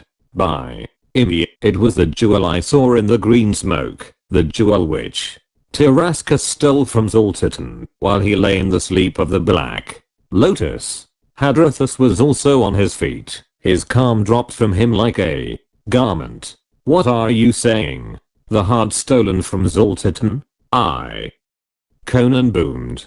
Tirascus feared Zoltitan and wanted to cripple his power, which he thought resided in the heart. Maybe he thought the wizard would die if the heart was lost. By Cromap. With a savage grimace of disappointment and disgust he dropped his clenched hand to his side. I forgot. Tirascus gave it to a thief to throw into the sea. By this time the fellow must be almost to Cordova. Before I can follow him, he'll take ship and consign the heart to the bottom of the ocean. The sea will not hold it, exclaimed Hadrathus, quivering with excitement. Zoltitan would himself have cast it into the ocean long ago, had he not known that the first storm would carry it ashore. But on what unknown beach might it not land? Well, Conan was recovering some of his resilient confidence. There's no assurance that the thief will throw it away. If I know thieves, and I should, for I was a thief in Zamora in my early youth, he won't throw it away. He'll sell it to some rich trader. By Crom. He strode back and forth in his growing excitement. It's worth looking for. Zelata bade me find the heart of my kingdom, and all else she showed me proved to be truth. Can it be that the power to conquer Zoltitan lurks in that crimson bauble? My head upon it, cried Hadrathus, his face lightened with fervor, his eyes blazing, his fists clenched. With it in our hands we can dare the powers of Zoltitan. I swear it. If we can recover it, we have an even chance of recovering your crown and driving the invaders from our portals. It is not the swords of Nemedia that Aquilonia fears, but the black arts of Zoltitan. Conan looked at him for a space, impressed by the priest's fire. It's like a quest in a nightmare, he said at last. Yet your words echo the thought of Zeata, and all else she said was truth. I'll seek for this jewel. It holds the destiny of Aquilonia, said Hadrathus with conviction. I will send men with you. May, exclaimed the king impatiently, not caring to be hampered by priests on his quest, however skilled in esoteric arts. This is a task for a fighting man. I go alone. First to Poetin, where I'll leave Albiona with Tricero, then to Cordova, and to the sea beyond, if necessary. It may be that, even if the thief intends carrying out Tirascus's order, he'll have some difficulty finding an outbound ship at this time of the year. And if you find the heart, cried Hadrathus, I will prepare the way for your conquest. Before you return to Aquilonia, I will spread the word through secret channels that you live and are returning with a magic stronger than Zoltitan's. I will have men ready to rise on your return. They will rise if they have assurance that they will be protected from the black arts of Zoltitan. And I will aid you on your journey. He rose and struck the gong. A secret tunnel leads from beneath this temple to a place outside the city wall. You shall go to Poetin on a pilgrim's boat. None will dare molest you, as you will. With a definite purpose in mind, Conan was afire with impatience and dynamic energy. Only let it be done swiftly. In the meantime, events were moving not slowly elsewhere in the city. A breathless messenger had burst into the palace where Valerius was, amusing himself with his dancing girls, and throwing himself on his knee, gasped out a garbled story of a bloody prison break and the escape of a lovely captive. He bore also the news that Count Thespius, to whom the execution of Albina's sentence had been entrusted, was dying and begging for a word with Valerius before he passed. Hurriedly cloaking himself, Valerius accompanied the man through various winding ways and came to a chamber where Thespius lay. There was no doubt that the count was dying. Bloody froth bubbled from his lips at each shuddering gasp. His severed arm had been bound to stop the flow of blood, but even without that, the gash in his side was mortal. Alone in the chamber with the dying man, Valerius swore softly, "By Mitra, I had believed that only one man ever lived who could strike such a blow." "Valerius," gasped the dying man. "He lives. Conan lives." "What are you saying?" ejaculated the other. "I swear by Mitra," gurgled Thespius, gagging on the blood that gushed to his lips. "It was he who carried off Albina. He is not dead, no. Phantom come back from hell to haunt us. He is flesh and blood, and more terrible than ever. The alley behind the tower is full of dead men. Beware, Valerius, he has come back to slay us all." A strong shudder shook the blood-smeared figure, and Count Thespius went limp. Valerius frowned down at the dead man, cast a swift glance about the empty chamber, and stepping swiftly to the door, cast it open. Suddenly, the messenger and a group of Nemedian guardsmen stood several paces down the corridor. Valerius muttered something that might have indicated satisfaction. "Have all the gates been closed?" he demanded. "Yes, your majesty. Triple the guards at each. Let no one enter or leave the city without strictest investigation. Set men scouring the streets and searching the quarters. A very valuable prisoner has escaped with the aid of an Aquilonian rebel. Did any of you recognize the man?" "No, your majesty." The old watchman had a glimpse of him, but could only say that he was a giant, clad in the black garb of the executioner, whose naked body we found in an empty cell. "He is a dangerous man," said Valerius. "Take no chances with him. You all know the Countess Albina. Search for her, and if you find her, kill her and her companion instantly. Do not try to take them alive." Returning to his palace chamber, Valerius summoned before him 4 men of curious and alien aspect. They were tall, gaunt, of yellowish skin, and immobile countenances. They were very similar in appearance, clad alike in long black robes beneath which their sandaled feet were just visible. Their features were shadowed by their hoods. They stood before Valerius with their hands in their wide sleeves, their arms folded. Valerius looked at them without pleasure. In his far journeyings he had encountered many strange races. "When I found you starving in the kitten jungles," he said abruptly, "exiles from your kingdom, you swore to serve me. You have served me well enough, in your abominable way. One more service I require, and then I set you free of your oath." Conan the Cimmerian, king of Aquilonia, still lives, in spite of Zoltatan's sorcery, or perhaps because of it. I know not. The dark mind of that resurrected devil is too devious and subtle for a mortal man to fathom. But while Conan lives, I'm not safe. The people accepted me as the lesser of 2 evils when they thought he was dead. Let him reappear and the throne will be rocking under my feet in revolution before I can lift my hand. Perhaps my allies mean to use him to replace me if they decide I have served my purpose. I do not know. I do know that this planet is too small for 2 kings of Aquilonia. Seek the Cimmerian. Use your uncanny talents to ferret him out wherever he hides or runs. He has many friends in Tarantia. He had 8 when he carried off Albiona. It took more than one man, even such a man as Conan, to recall that slaughter in the alley outside the tower. But no more. Take your stuffs and strike his trail. Where that trail will lead you, I know not.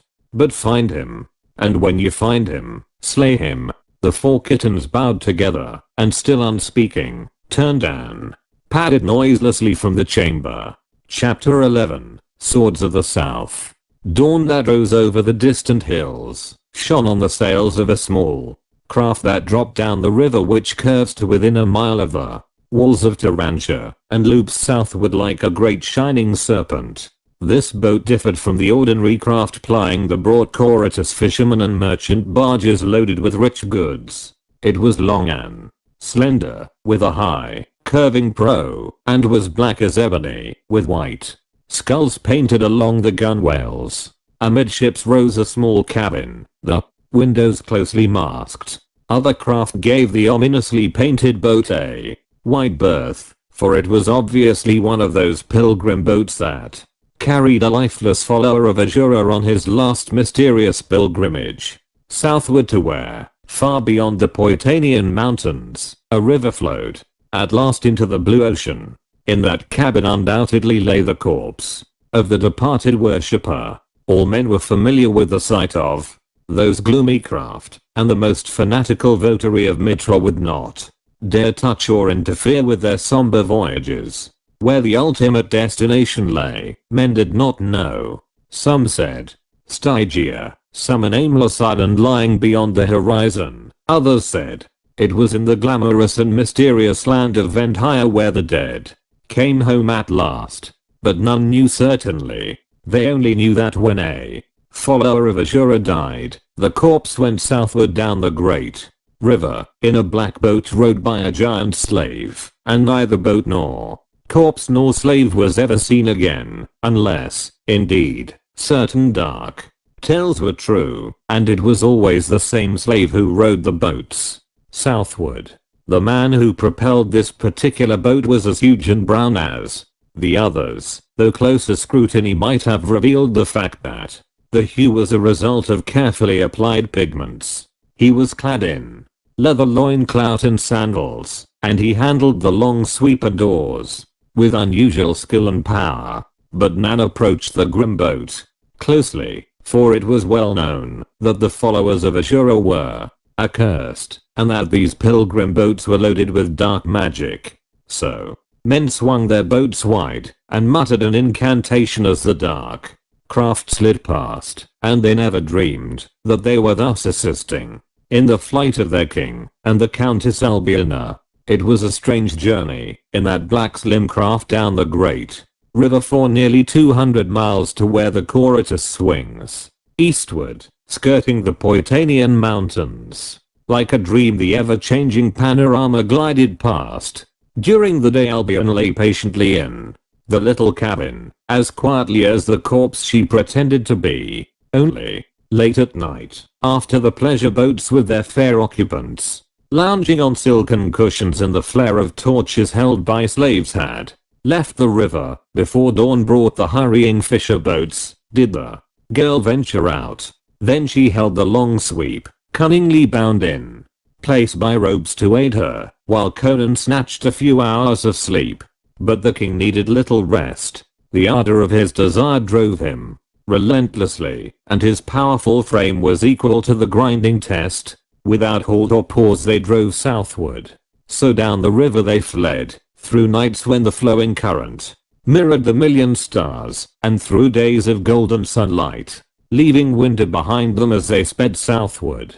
They passed cities in the night, above which throbbed and pulsed the reflection of the myriad lights, lordly river villas and fertile fruit groves. So at last the blue mountains of Poitin rose above them, tier above tier, like ramparts of the gods, and the great river, swerving from those turreted cliffs, swept thunderously through the marching hills with many a rapid and foaming cataract. Conan scanned the shoreline closely and finally swung the long sweep and headed inshore at a point where a neck of land jutted into the water and fir trees grew in a curiously symmetrical ring about a grey, strangely shaped rock. How these boats ride those falls we hear roaring ahead of us is more than I can see, he grunted.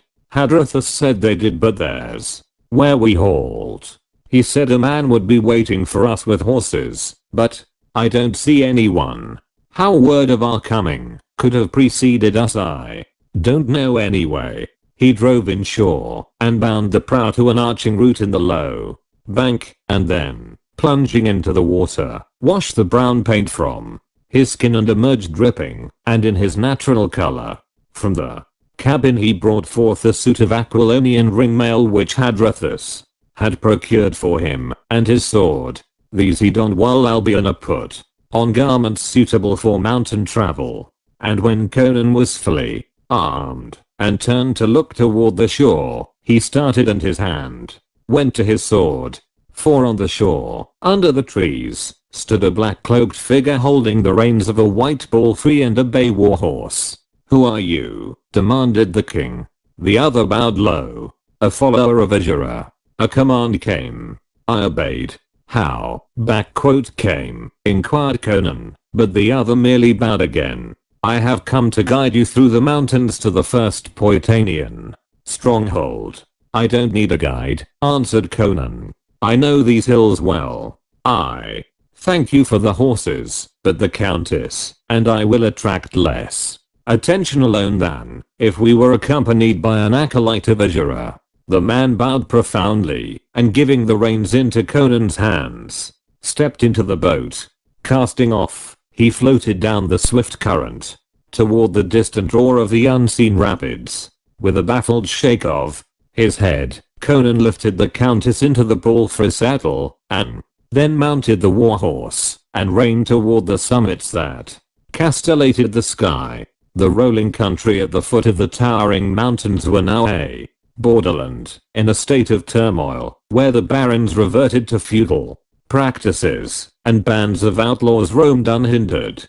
Poitin had not formally declared her separation from Aquilonia, but she was now, to all intents, a self-contained kingdom ruled by her hereditary count, Tresero. The rolling south country had submitted nominally to Valerius, but he had not attempted to force the passes guarded by strongholds where the crimson leopard banner of Poitin waved defiantly. The king and his fair companion rode up the long blue slopes in the soft evening. As they mounted higher, the rolling country spread out like a vast purple mantle far beneath them, shot with the shine of rivers and lakes, the yellow glint of broad fields, and the white gleam of distant towers. Ahead of them and far above, they glimpsed the first of the Poitanian holds, a strong fortress dominating a narrow pass, the crimson banner streaming against the clear blue sky. Before they reached it, a band of knights in burnished armor rode from among the trees, and their leader sternly ordered the travelers to halt. They were tall men with the dark eyes and raven locks of the south. "Halt, sir, and state your business, and why you ride toward Poitin." "Is Poitin in revolt then?" asked Conan, watching the other closely. "That a man in Aquilonian harnesses halted and questioned like a foreigner?" "Many rogues ride out of Aquilonia these days," answered the other coldly. "As for revolt, if you mean the repudiation of a usurper, then Poitin is in revolt. We had rather serve the memory of a dead man than the scepter of a living dog." Conan swept off his helmet and shaking back his black mane stared full at the speaker. The Poitanian stared violently and went livid. "Saints of heaven," he gasped. "It is the king alive." The others stared wildly, then a roar of wonder and joy burst from them. They swarmed about Conan, shouting their war cries and brandishing their swords in their extreme emotion. The acclaim of Poitanian warriors was a thing to terrify a timid man. "Oh, but Tresero will weep tears of joy to see you, sire," cried one. "Aye, and Prospero," shouted another. The general has been like one, wrapped in a mantle of melancholy, and curses himself night and day, that he did not reach the Vorkia in time, to die beside his king. Now we will strike for Empery, yelled another, whirling his great sword about his head. Hail, Conan, king of Poiton. The clangor of bright steel about him, and the thunder of their acclaim, frightened the birds that rose in gay-hued clouds from the surrounding trees. The hot southern blood was afire, and they desired nothing but for their newfound sovereign to lead them to battle and pillage. What is your command, sire? They cried. Let one of us ride ahead and bear the news of your coming into Poiton. Banners will wave from every tower, roses will carpet the road before your horse's feet, and all the beauty and chivalry of the south will give you the honor due you. Conan shook his head. Who could doubt your loyalty? But winds blow over these mountains into the countries of my enemies, and I would rather these didn't know that I lived yet. Take me to Tresero and keep my identity a secret. So what the knights would have made a triumphal procession was more in the nature of a secret flight. They traveled in haste, speaking to no one, except for a whisper to the captain on duty at each pass, and Conan rode among them with his visor lowered. The mountains were uninhabited save by outlaws and garrisons of soldiers who guarded the passes. The pleasure-loving Poitanians had no need nor desire to wrest a hard and scanty living from their stem breasts. South of the ranges the rich and beautiful plains of Poiton stretched to the river Alimane, but beyond the river lay the land of Zingara. Even now, when winter was crisping the leaves beyond the mountains, the tall rich grass waved upon the plains where grazed the horses and cattle for which Poiton was famed.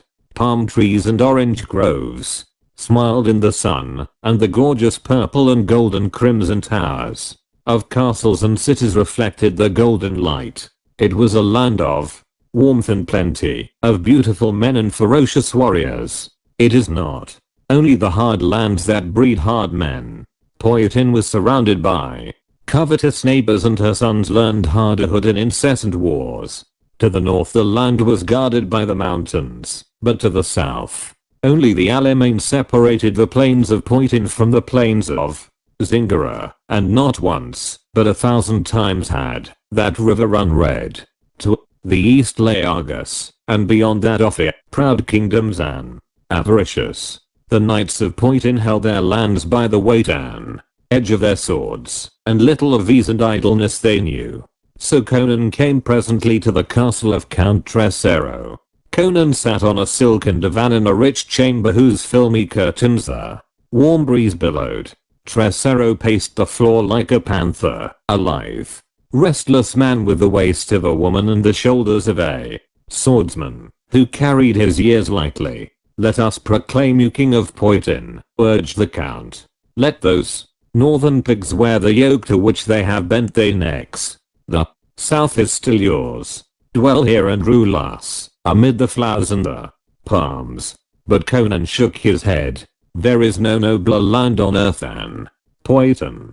But it cannot stand alone, bold as are its sons. It did stand alone for generations, retorted Tresero, with the quick, jealous pride of his breed.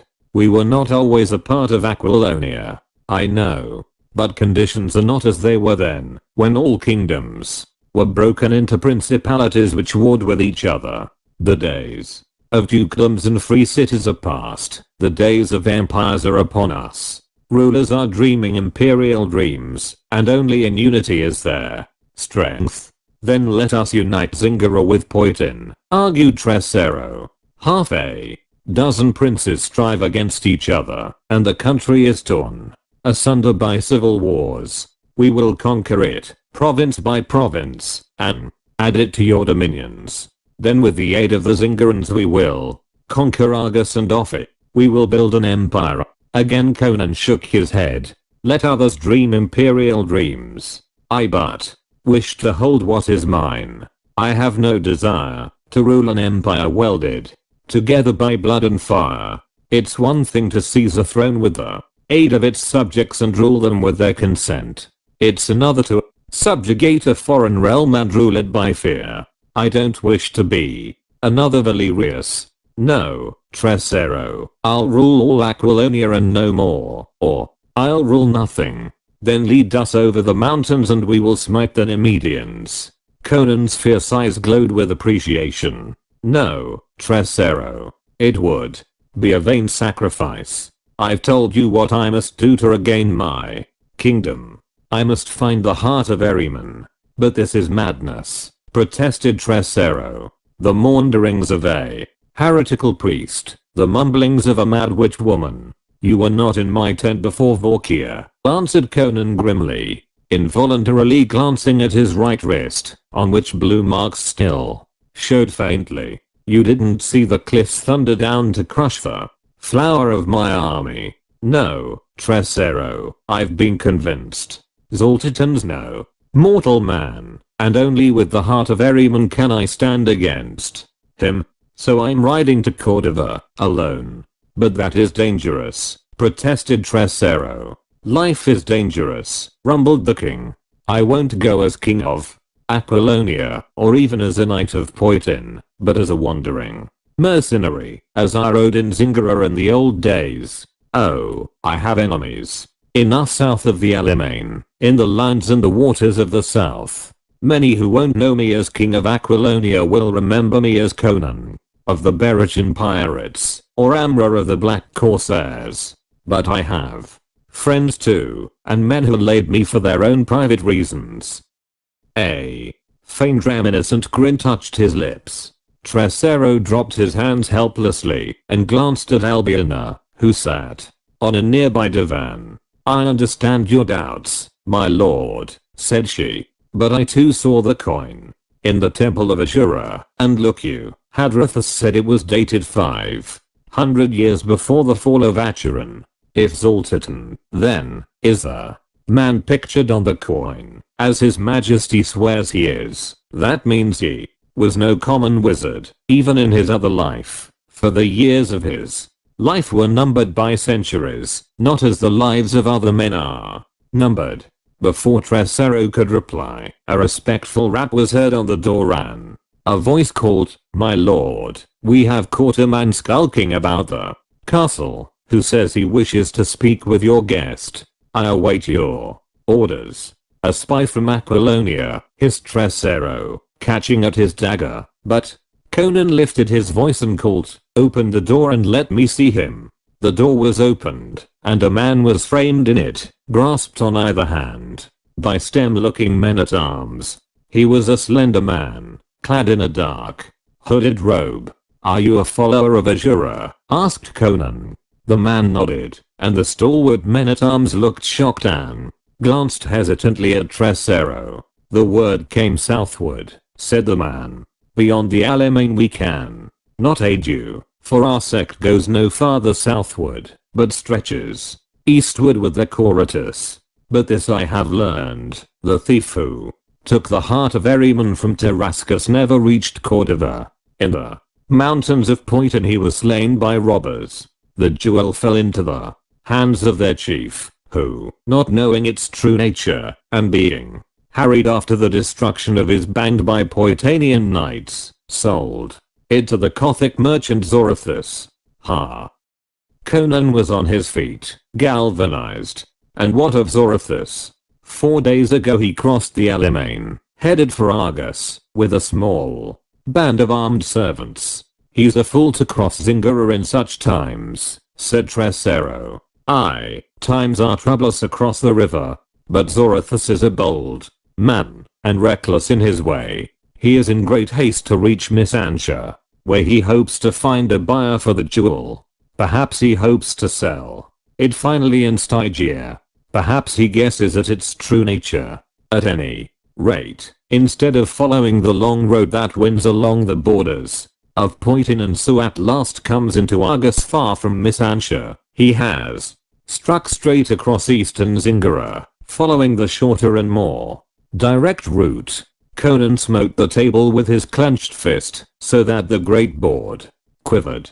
Then, by Crom, fortune has at last thrown the dice for me. A horse Tresero, and the harness of a free companion. Zorothus has a long start, but not too long for me to overtake him if I follow him to the end of the world. Chapter 12, The Fang of the Dragon. At dawn Conan waded his horse across the shallows of the Alaminan, struck the wide caravan trail which ran southeastward, and behind him, on the farther bank, Tresero sat his horse silently at the head of his steel-clad knights, with the crimson leopard of Poitin floating its long folds over him in the morning breeze. Silently they sat, those dark-haired men in shining steel, until the figure of their king had vanished and the blow of distance that whitened toward sunrise. Conan rode a great black stallion, the gift of Tresero. He no longer wore the armor of Aquilonia. His harness proclaimed him a veteran of the free companies, who were of all races. His headpiece was a plain morion, dented and battered. The leather and mail mesh of his hauberk were worn and shiny, as if by many campaigns, and the scarlet cloak, flowing carelessly from his mailed shoulders, was tattered and stained. He looked the part of the hired fighting man, who had known all vicissitudes of fortune, plunder and wealth one day, an empty purse, and a close-drawn belt the next. And more than looking the part, he felt the part, the awakening of old memories, the resurge of the wild, mad glorious days of old before. His feet were set on the imperial path, when he was a wandering mercenary, roistering, brawling, guzzling, adventuring, with no thought for the morrow, and no desire save sparkling ale, red lips, and a keen sword, to swing on all the battlefields of the world. Unconsciously he reverted to the old ways. A new swagger became evident in his bearing, in the way he sat his horse, half forgotten.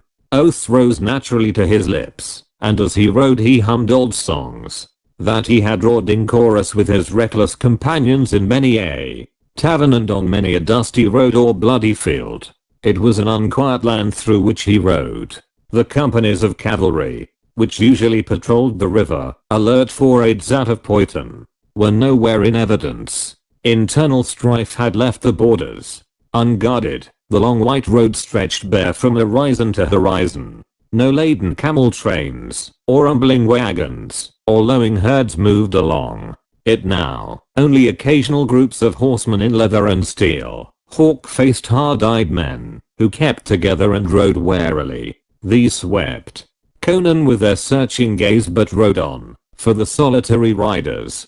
Harness promised no plunder, but only hard strokes. Villages lay in ashes and deserted, the fields and meadows idle. Only the boldest would ride the roads these days, and the native population had been decimated in the civil wars and by raids from across the river. In more peaceful times the road was thronged with merchants, riding Poitin to Missantia in Argus, or back. But now these found it wiser to follow the road that led east through Poitin, and then turned south down across Argus. It was longer, but safer. Only an extremely reckless man would risk his life and goods on this road.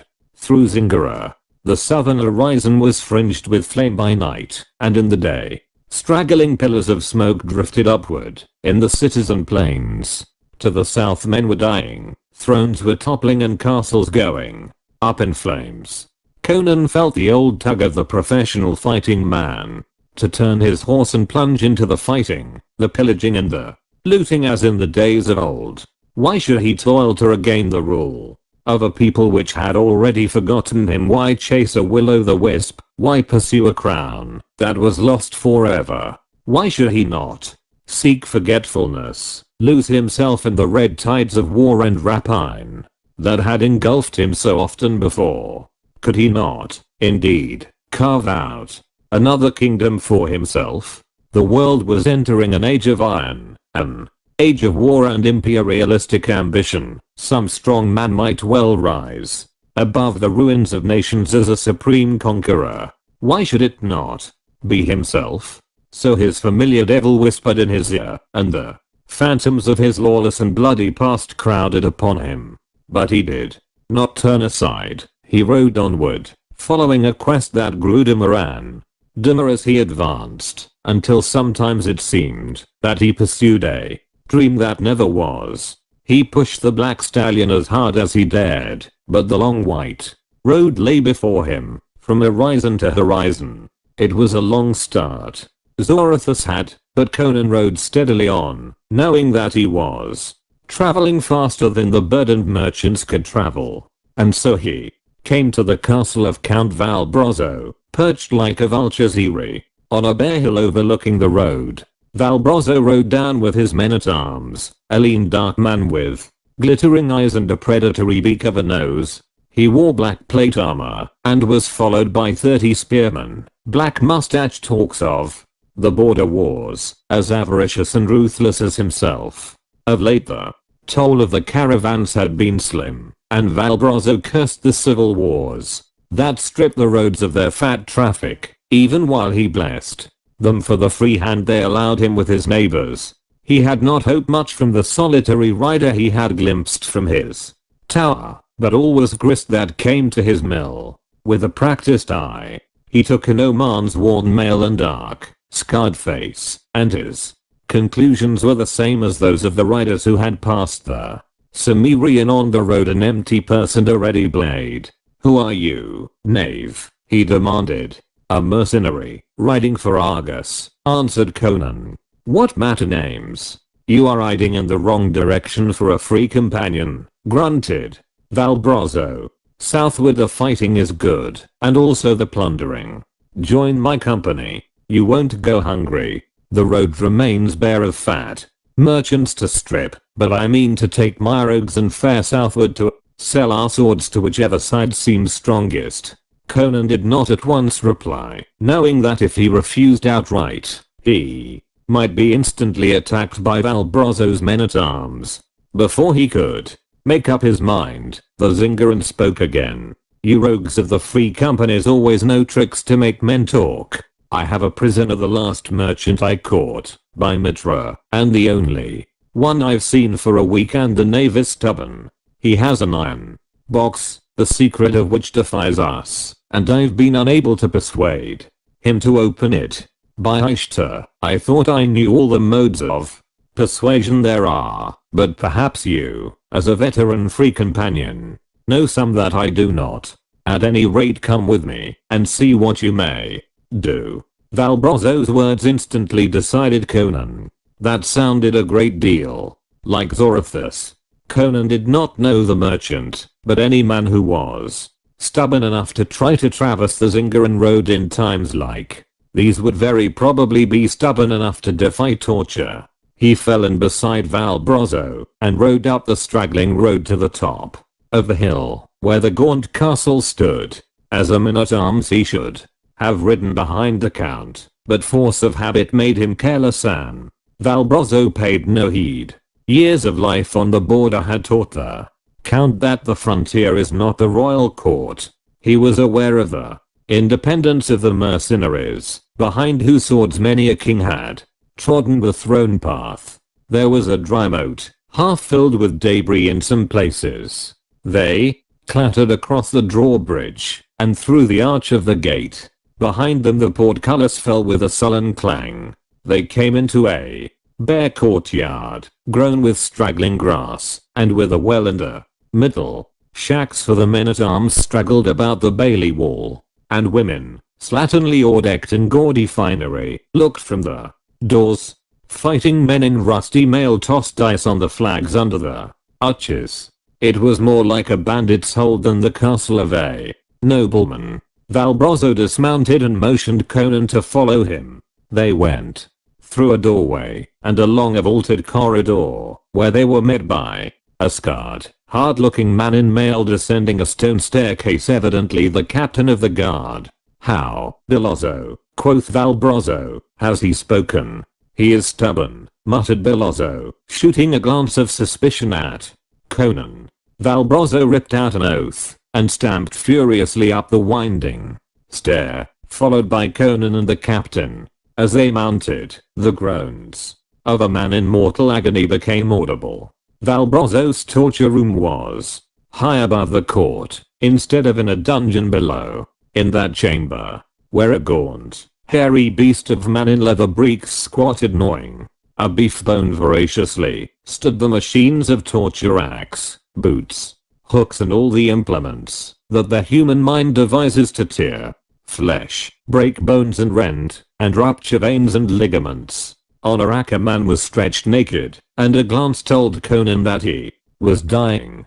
The unnatural elongation of his limbs and body told of unhinged joints and unnameable ruptures. He was a dark man, with an intelligent, aquiline face and quick dark eyes. They were glazed down, bloodshot now with pain, and the dew of agony glistened on his face. His lips were drawn back from blackened gums. "There is the box." Viciously Valbrazzo kicked a small but heavy iron chest that stood on the floor nearby. It was intricately carved, with tiny skulls and writhing dragons curiously intertwined, but Conan saw no catch or hasp that might serve to unlock the lid. The marks of fire, of axe and sledge, and chisel showed on it but as scratches. "This is the dog's treasure box," said Valbrazzo angrily. "All men of the south know of Zorothus and his iron chest. Mitra knows what is in it, but he will not give up its secret. Zorothus." It was true, then. The man he sought lay before him. Conan's heart beat suffocatingly as he leaned over the writhing form, though he exhibited no evidence of his painful eagerness. "Ease those ropes, knave," he ordered the torturer harshly, and Valbrazzo and his captain stared.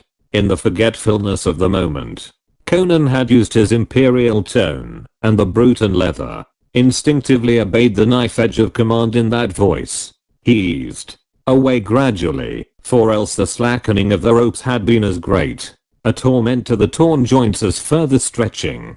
Catching up a vessel of wine that stood nearby, Conan placed the rim to the wretch's lips. Zorothus gulped spasmodically, the liquid slopping over on his heaving breast. Into the bloodshot eyes came a gleam of recognition, and the froth-smeared lips parted. From them issued a racking whimper in the Gothic tongue. "Is this death, then? Is the long agony ended? For this is King Conan, who died at Vorkia, and I am among the dead." "You're not dead," said Conan, "but you're dying. You'll be tortured. No more. I'll see to that. But I can't help you further. Yet before you die, tell me how to open your iron box." "My iron box," mumbled Zorothus in delirious disjointed phrases. "The chest forged an unholy fires among the flaming mountains of Croatia. The metal no chisel can cut. How many treasures has it borne, across the width and the breadth of the world, but no such treasure as it now holds. Tell me how to open it," urged Conan. "It can do you no good, and it may aid me." You are Conan," muttered the Kothian. "I have seen you sitting on your throne in the great public hall of Tarantia, with your crown on your head and the scepter in your hand. But you are dead. You died at Vorkia. And so I know my own end is at hand." "What does the dog say?" demanded Valbrazzo impatiently, not understanding Gothic. "Will he tell us how to open the box?" As if the voice roused a spark of life in the twisted breast, Zorothus rolled his bloodshot eyes toward the speaker. "Only Valbrazzo will I tell," he gasped in Zingaran. "Death is upon me. Lean close to me, Valbrazzo." The count did so, his dark face lit with avarice. Behind him his saturnine captain, Delazzo, crowded closer. "Press the 7 skulls on the rim, one after another," gasped Zorothus. "Press then the head of the dragon that writhes across the lid. Then press the sphere in the dragon's claws. That will release the secret catch. Quick, the box," cried Valbrazzo with an oath. Conan lifted it and set it on a dais, and Valbrazzo shouldered him aside. "Let me open it," cried Delazzo, starting forward. Valbrazzo cursed him back, his greed blazing in his black eyes. "None but me shall open it," he cried. Conan, whose hand had instinctively gone to his hilt, glanced at Zorothus. The man's eyes were glazed and bloodshot, but they were fixed on Valbrozzo with burning intensity, and was there the shadow of a grim twisted smile on the dying man's lips? Not until the merchant knew he was dying had he given up the secret. Conan turned to watch Valbrozzo, even as the dying man watched him. Along the rim of the lid 7 skulls were carved among intertwining branches of strange trees. An inlaid dragon writhed its way across the top of the lid, amid ornate arabesques. Valbrozzo pressed the skulls in rumbling haste, and as he jammed his thumb down on the carved head of the dragon he swore sharply and snatched his hand away, shaking it in irritation. A sharp point on the carvings, he snarled. "I've pricked my thumb." He pressed the gold ball clutched in the dragon's talons, and the lid flew abruptly open. Their eyes were dazzled by a golden flame. It seemed to their dazed minds that the carven box was full of glowing fire that spilled over the rim and dripped through the air in quivering flakes. Belozzo cried out, and Valbrozzo sucked in his breath. Conan stood speechless, his brain snared by the blaze. "Mitra, what a jewel!" Valbrozzo's hand dived into the chest, came out with a great pulsing crimson sphere that filled the room with a lambent glow. In its glare Valbrozzo looked like a corpse, and the dying man on the loosened rack laughed wildly and suddenly. "Fool," he screamed. "The jewel is yours. I give you death with it." The scratch on your thumb, look at the dragon's head, Valbrozzo. They all wheeled, stared. Something tiny and dully gleaming stood up from the gaping, carved mouth. "The dragon's fang," shrieked Zoroaster, steeped in the venom of the black Stygian scorpion. "Fool, fool to open the box of Zoroaster with your naked hand. Death. You are a dead man now." And with bloody foam on his lips he died. Valbrozzo staggered, crying out, "Ah, Mitra, I burn," he shrieked. "My veins race with liquid fire. My joints are bursting asunder. Death. Death." And he reeled and crashed headlong. There was an instant of awful convulsions, in which the limbs were twisted into hideous and unnatural positions, and then in third posture the man froze, his glassy eyes staring sightlessly upward, his lips drawn back from blackened gums. "Dead," muttered Conan, stooping to pick up the jewel where it rolled on the floor from Valbrozzo's rigid hand. It lay on the floor like a quivering pool of sunset fire. "Dead," muttered Belozzo, with madness in his eyes. And then he moved. Conan was caught off guard, his eyes dazzled, his brain dazed by the blaze of the great gem. He did not realize Belozzo's intention until something crashed with terrible force upon his helmet.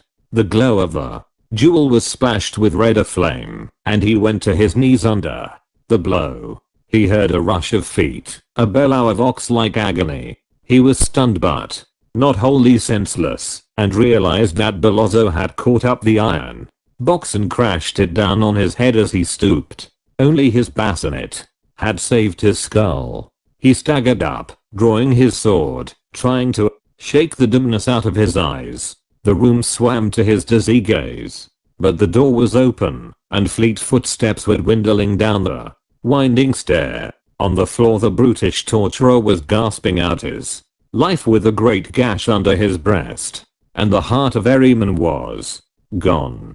Conan reeled out of the chamber, sword in hand, blood streaming down his face from under his burgonet. He ran drunkenly down the steps, hearing a clang of steel in the courtyard below, shouts, then the frantic drum of hoofs. Rushing into the bailey he saw the men-at-arms milling about confusedly, while women screeched. The postern gate stood open and a soldier lay across his pike with his head split. Horses, still bridled and saddled, ran neighing about the court.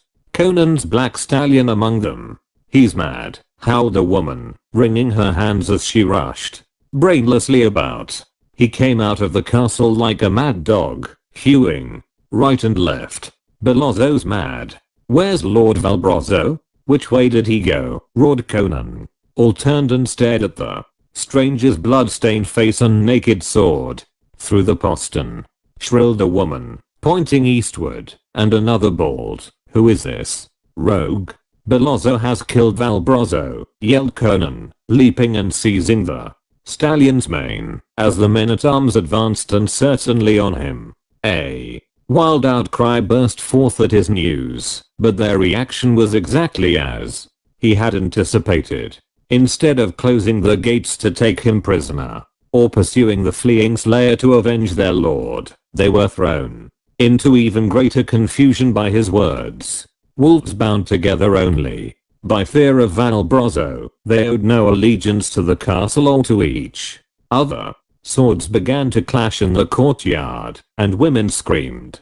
And in the midst of it all, none noticed Conan as he shot through the postern gate and thundered down the hill. The wide plain spread before him, and beyond the hill the caravan road divided. One branch ran south, the other east, and on the eastern road he saw another rider, bending low and spurring hard. The plain swam to Conan's gaze. The sunlight was a thick red haze and he wheeled in his saddle, grasping the flowing mane with his hand. Blood rained on his mail, but grimly he urged the stallion on. Behind him smoke began to pour out of the castle on the hill where the Count's body lay forgotten and unheeded beside that of his prisoner. The sun was setting. Against a lurid red sky the two black figures fled. The stallion was not fresh, but neither was the horse ridden by Belozzo. But the great beast responded mightily, calling on deep reservoirs of reserve vitality. Why the Zingaran fled from one pursuer Conan did not tax his bruised brain to guess.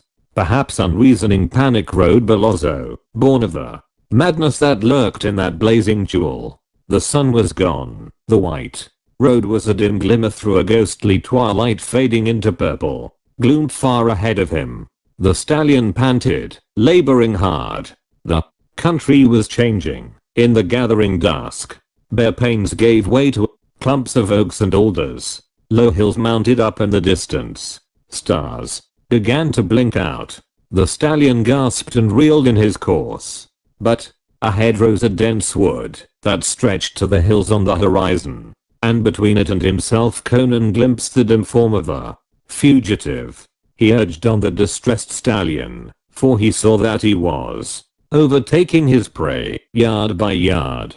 Above the pound of the hoofs a strange cry rose from the shadows, but neither pursuer nor pursued gave heed. As they swept in under the branches that overhung the road, they were almost side by side. A fierce cry rose from Conan's lips as his sword went up. A pale oval of a face was turned toward him. A sword gleamed in a half-seen hand, and Belozzo echoed the cry, and then the weary stallion, with a lurch and a groan, missed his footing in the shadows and went heels over head, hurling his dazed rider from the saddle. Conan's throbbing head crashed against a stone, and the stars were blotted out in a thicker night. How long Conan lay senseless he never knew. His first sensation of returning consciousness was that of being dragged by one arm over rough and stony ground and through dense underbrush. Then he was thrown carelessly down, and perhaps the jolt brought back his senses. His helmet was gone. His head ached abominably. He felt a qualm of nausea, and blood was clotted thickly among his black locks. But with the vitality of a wild thing, life and consciousness surged back into him, and he became aware of his surroundings. A broad red moon was shining through the trees, by which he knew that it was long after midnight. He had lain senseless for hours, long enough to have recovered from that terrible blow Belozzo had dealt him, as well as the fall which had rendered him senseless. His brain felt clearer than it had felt during that mad ride after the fugitive. He was not lying beside the white road. He noticed with a start of surprise as his surroundings began to record themselves on his perceptions. The road was nowhere in sight. He lay on the grassy earth in a small glade hemmed in by a black wall of tree stems and tangled branches. His face and hands were scratched and lacerated as if he had been dragged through brambles. Shifting his body, he looked about him. and then he started violently. Something was squatting over him. At first Conan doubted his consciousness, thought it was but a figment of delirium. Surely it could not be real, that strange, motionless, grey being that squatted on its haunches and stared down at him with unblinking soulless eyes. Conan lay and stared, half expecting it to vanish like a figure of a dream, and then a chill of recollection crept along his spine. Half-forgotten memories surged back, of grisly tales whispered of the shapes that haunted these uninhabited forests at the foot of the hills that mark the Zingaranaga border. Gals, man called them, eaters of human flesh, spawn of darkness, children of unholy matings, of a lost and forgotten race with the demons of the underworld. Somewhere in these primitive forests were the ruins of an ancient, accursed city, men whispered, and among its tombs slunk grey, anthropomorphic shadows. Conan shuddered strongly. He lay staring at the malformed head that rose dimly above him, and cautiously he extended a hand toward the sword at his hip.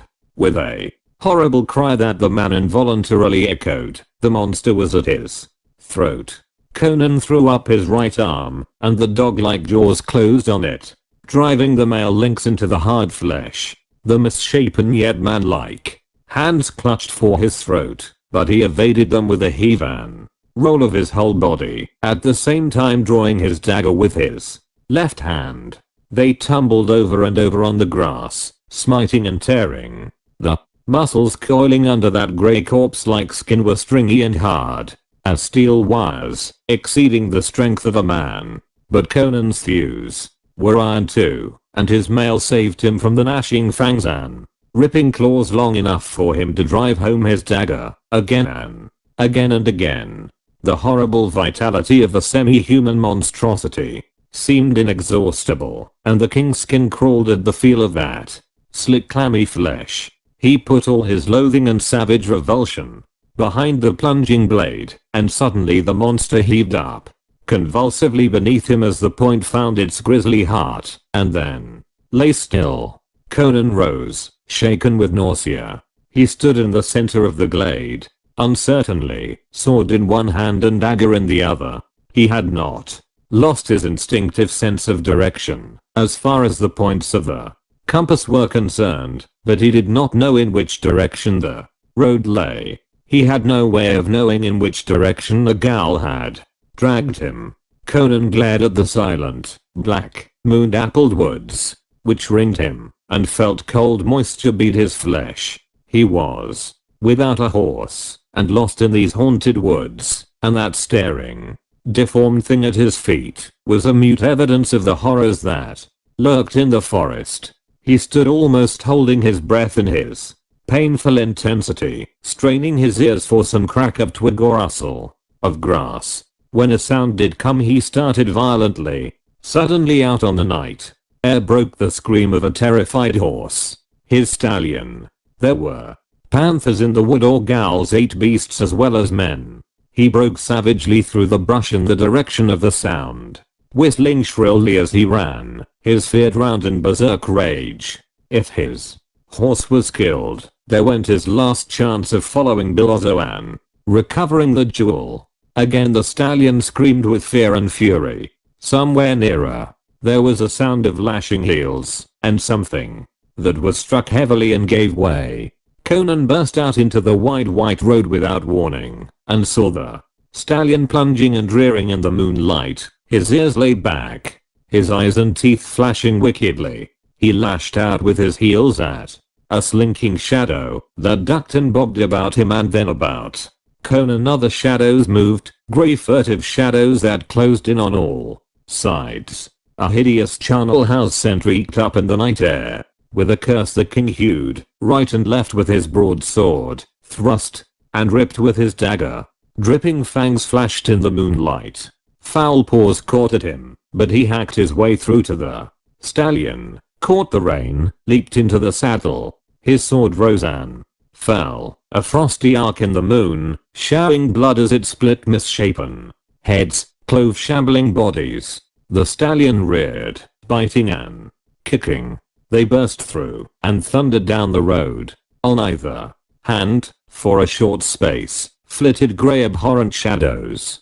Then these fell behind, and Conan, topping a wooded crest, saw a vast expanse of bare slopes sweeping up and away before him. Chapter 13, A Ghost Out of the Past. Soon after sunrise Conan crossed the Argosian border. Of Bilozzo he had seen no trace. Either the captain had made good his escape while the king lay senseless, or had fallen prey to the grim man-eaters of the Zingaran forest. But Conan had seen no signs to indicate the latter possibility. The fact that he had lain unmolested for so long seemed to indicate that the monsters had been engrossed in futile pursuit of the captain. And if the man lived, Conan felt certain that he was riding along the road somewhere ahead of him. Unless he had intended going into Argos, he would never have taken the eastward road in the first place.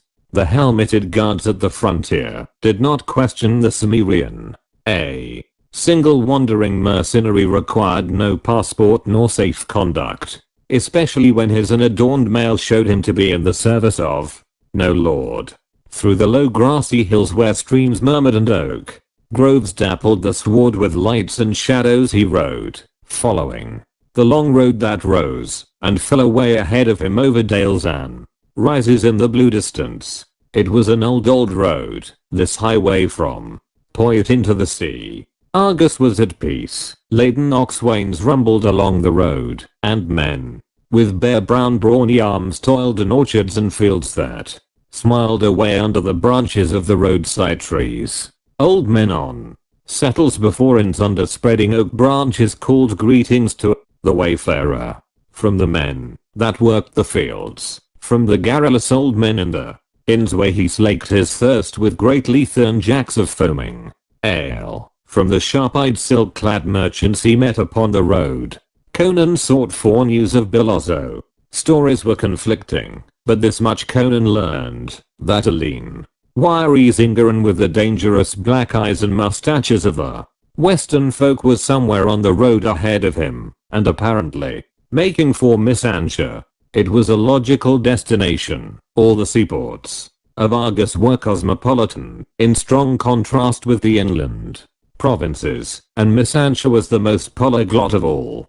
Craft of all the maritime nations rode in its harbor, and refugees and fugitives from many lands gathered there. Laws were lax, for Missancha thrived on the trade of the sea, and her citizens found it profitable to be somewhat blind in their dealings with seamen. It was not only legitimate trade that flowed into Missancha. Smugglers and buccaneers played their part. All this Conan knew well, for had he not, in the days of old, when he was a Berrichian pirate, sailed by night into the harbor of Missancha to discharge strange cargoes? Most of the pirates of the Berrichian Isles, small islands on the southwestern coast of Zingara, were Argosian sailors, and as long as they confined their attentions to the shipping of other nations, the authorities of Argos were not too strict in their interpretation of sea laws. But Conan had not limited his activities to those of the Berrichians.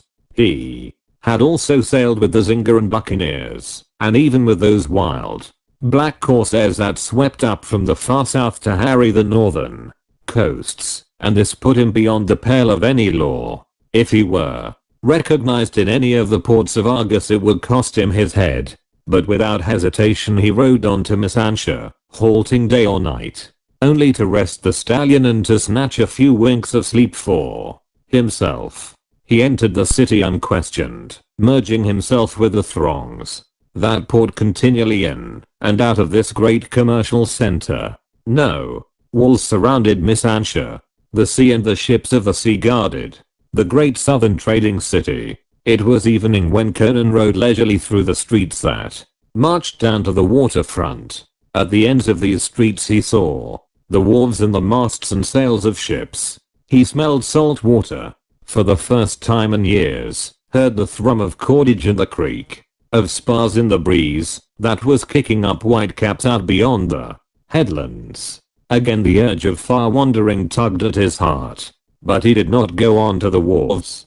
He reined aside and rode up a steep flight of wide, worn stone steps to a broad street where ornate white mansions overlooked the waterfront and the harbor below. Here dwelt the men who had grown rich from the hard-won fat of the Caesar. Few old sea captains who had found treasure afar, many traders and merchants who never trod the naked decks, nor knew the roar of tempest, of sea fight. Conan turned in his horse at a certain gold-worked gate, and rode into a court where a fountain tinkled, and pigeons fluttered from marble. Coping to marble flagging, a page in jagged silken jupan and hose came forward inquiringly. The merchants of Misantia dealt with many strange and rough characters, but most of these smacked of the sea. It was strange that a mercenary trooper should so freely ride into the court of a lord of commerce. The merchant Publio dwells here? It was more statement than question, and something in the timbre of the voice caused the page to doff his feathered chaperone as he bowed and replied, "Aye, so he does, my captain." Conan dismounted and the page called a servitor, who came running to receive the stallion's rein. "Your master is within." Conan drew off his gauntlets and slapped the dust of the road from cloak and mail. "Aye, my captain. Whom shall I announce?" "I'll announce myself," grunted Conan. "I know the way well enough. Bide you here." And obeying that peremptory command, the page stood still, staring after Conan as the latter climbed a short flight of marble steps, and wondering what connection his master might have with this giant fighting man who had the aspect of a northern barbarian. Menials at their tasks halted and gaped open-mouthed as Conan crossed a wide, cool balcony overlooking the court, and entered a broad corridor through which the sea breeze swept. Halfway down this he heard a quill scratching, and turned into a broad room whose many wide casements overlooked the harbor. Public sat at a carved teakwood desk writing on rich parchment with a golden quill. He was a short man, with a massive head and quick dark eyes. His blue robe was of the finest watered silk, trimmed with cloth of gold, and from his thick white throat hung a heavy gold chain. As the Cimmerian entered, the merchant looked up with a gesture of annoyance. He froze in the midst of his gesture. His mouth opened. He stared as at a ghost out of the past. Unbelief and fear glimmered in his wide eyes. "Well," said Conan, "have you no word of greeting?" "Publio?"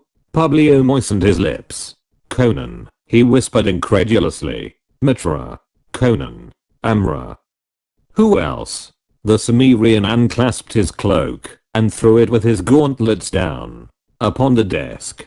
"How, man," he exclaimed irritably. "Can't you at least offer me a beaker of wine? My throat's caked with the dust of the highway." "Aye, wine," echoed Publio mechanically. Instinctively his hand reached for a gong, then recoiled as from a hot coal, and he shuddered, while Conan watched him with a flicker of grim amusement in his eyes. The merchant rose and hurriedly shut the door, first craning his neck up and down the corridor to be sure that no slave was loitering about. Then, returning, he took a gold vessel of wine from a nearby table, and was about to fill a slender goblet when Conan impatiently took the vessel from him, and lifting it with both hands, drank deep and with gusto. "Aye, it's Conan, right enough," muttered Publio. "Man, are you mad?" "By Crom, Publio," said Conan, lowering the vessel, but retaining it in his hands. "You dwell in different quarters than of old. It takes an Argosian merchant to wring wealth out of a little waterfront shop that stank of rotten fish and cheap wine." "The old days are past," muttered Publio, drawing his robe about him with a slight involuntary shudder. "I have put off the past like a worn-out cloak." "Well," retorted Conan, "you can't put me off like an old cloak. It isn't much I want of you, but that much I do want. And you can't refuse me. We had too many dealings in the old days. Am I such a fool that I'm not aware that this fine mansion was built on my sweat and blood? How many cargoes from my galleys passed through your shop? All merchants of Missancha have dealt with the sea rovers at one time or another, mumbled Publio nervously. But not with the black corsairs, answered Conan grimly. For Mitra's sake, be silent, ejaculated Public, sweat starting out on his brow. His fingers jerked at the gilt-worked edge of his robe. Well, I only wish to recall it to your mind, answered Conan. Don't be so fearful. You took plenty of risks in the past, when you were struggling for life and wealth in that lousy little shop down by the wharves, and were hand and glove with every buccaneer and smuggler and pirate from here to the Berrichian Isles. Prosperity must have softened you. I'm respectable, began Publio. Meaning you're rich as hell, snorted Conan. Why did you grow wealthy so much quicker than your competitors? Was it because you did a big business in ivory and ostrich feathers, copper and skins and pearls and hammered gold ornaments, and other things from the coast of Kush? And where did you get them so cheaply, while other merchants were paying their weight in silver to the Stygians for them? I'll tell you, in case you've forgotten, you bought them from me at considerably less than their value, and I took them from the tribes of the Black Coast, and from the ships of the Stygians and the Black Corsairs. In Mitra's name, cease, begged Public. I have not forgotten. But what are you doing here? I'm the only man in Argus who knew that the King of Aquilonia was once Conan the Buccaneer, in the old days. But word has come southward of the overthrow of Aquilonia and the death of the king. My enemies have killed me 100 times by rumors, grunted Conan. Yet here I sit and guzzle wine of Kyrus. And he sweeted the action to the word. Lowering the vessel, which was now nearly empty, he said, it's but a small thing I ask of you, Publio. I know that you're aware of everything that goes on in Missancha. I want to know if a Zingaran, named Belozzo, or he might call himself anything, is in this city. He's tall and lean and dark like all his race, and it's likely he'll seek to sell a very rare jewel. Public shook his head. I have not heard of such a man. But thousands come and go in Missancha. If he is here, my agents will discover him. Good. Send them to look for him. And in the meantime, have my horse cared for, and food served me here in this room. Publio assented volubly, and Conan emptied the wine vessel, tossed it carelessly into a cummer, and strode to a nearby casement, involuntarily expanding his chest as he breathed deep of the salt air. He was looking down upon the meandering waterfront streets. He swept the ships in the harbor with an appreciative glance, then lifted his head and stared beyond the bay, far into the blue haze of the distance, where sea met sky, and his memory sped beyond that horizon, to the golden seas of the south, under flaming suns, where laws were not and life ran hotly. Some vagrant scent of spice or palm woke clear-edged images of strange coasts, where mangroves grew and drums thundered, of ships locked in battle and decks running blood, of smoke and flame and the crying of slaughter. Lost in his thoughts, he scarcely noticed when Publio stole from the chamber. Gathering up his robe, the merchant hurried along the corridors until he came to a certain chamber where a tall, gaunt man with a scar upon his temple wrote continually upon parchment. There was something about this man which made his clerkly occupation seem incongruous to him. Public spoke abruptly. Conan has returned. Conan? The gaunt man started up, and the quill fell from his fingers. The Corsair? Aye. The gaunt man went livid. Is he mad? If he is discovered, here we are ruined. They will hang a man who shelters or trades with a Corsair as quickly as they'll hang the Corsair himself. What if the governor should learn of our past connections with him? He will not learn, answered Public grimly. Send your men into the markets and wharfside dives, and learn if one Belozzo, a Zingaran, is in Missancha. Conan said he had a gem, which he will probably seek to dispose of. The jewel merchants should know of him, if any do. And here is another task for you. Pick up a dozen or so desperate villains who can be trusted to do away with a man and hold their tongues. Afterward. You understand me? I understand. The other nodded slowly and somberly. I have not stolen, cheated, lied and fought my way up from the gutter. To be undone now by a ghost out of my past, muttered Public, and the sinister darkness of his countenance at that moment would have surprised the wealthy nobles and ladies who bought their silks and pearls from his many stalls. But when he returned to Conan a short time later, bearing in his own hands a platter of fruit and meats, he presented a placid face to his unwelcome guest. Conan still stood at the casement, staring down into the harbor at the purple and crimson and vermilion and scarlet sails of galleons and carracks and galleys and romans. There's a Stygian galley, if I'm not blind, he remarked, pointing to a long low slim black ship lying apart from the others, anchored off the low broad sandy beach that curved round to the distant headland. Is there peace, then, between Stygia and Argos? The same sort that has existed before, answered Public, setting the platter on the table with a sigh of relief, for it was heavily laden. He knew his guest of old. Stygian ports are temporarily open to our ships, as are Steth's, but may no craft of mine meet their cursed galleys out of sight of land.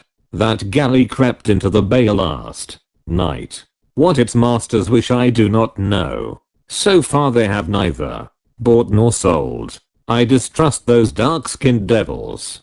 Treachery had its birth in that dusky land. I've made them howl, said Conan carelessly, turning from the window. In my galley, manned by black corsairs, I crept to the very bastions of the sea-washed castles of Blackwold Kemi by night, and burned the galleons anchored there. And speaking of treachery, mine host, suppose you taste these viands and sip a bit of this wine, just to show me that your heart is on the right side.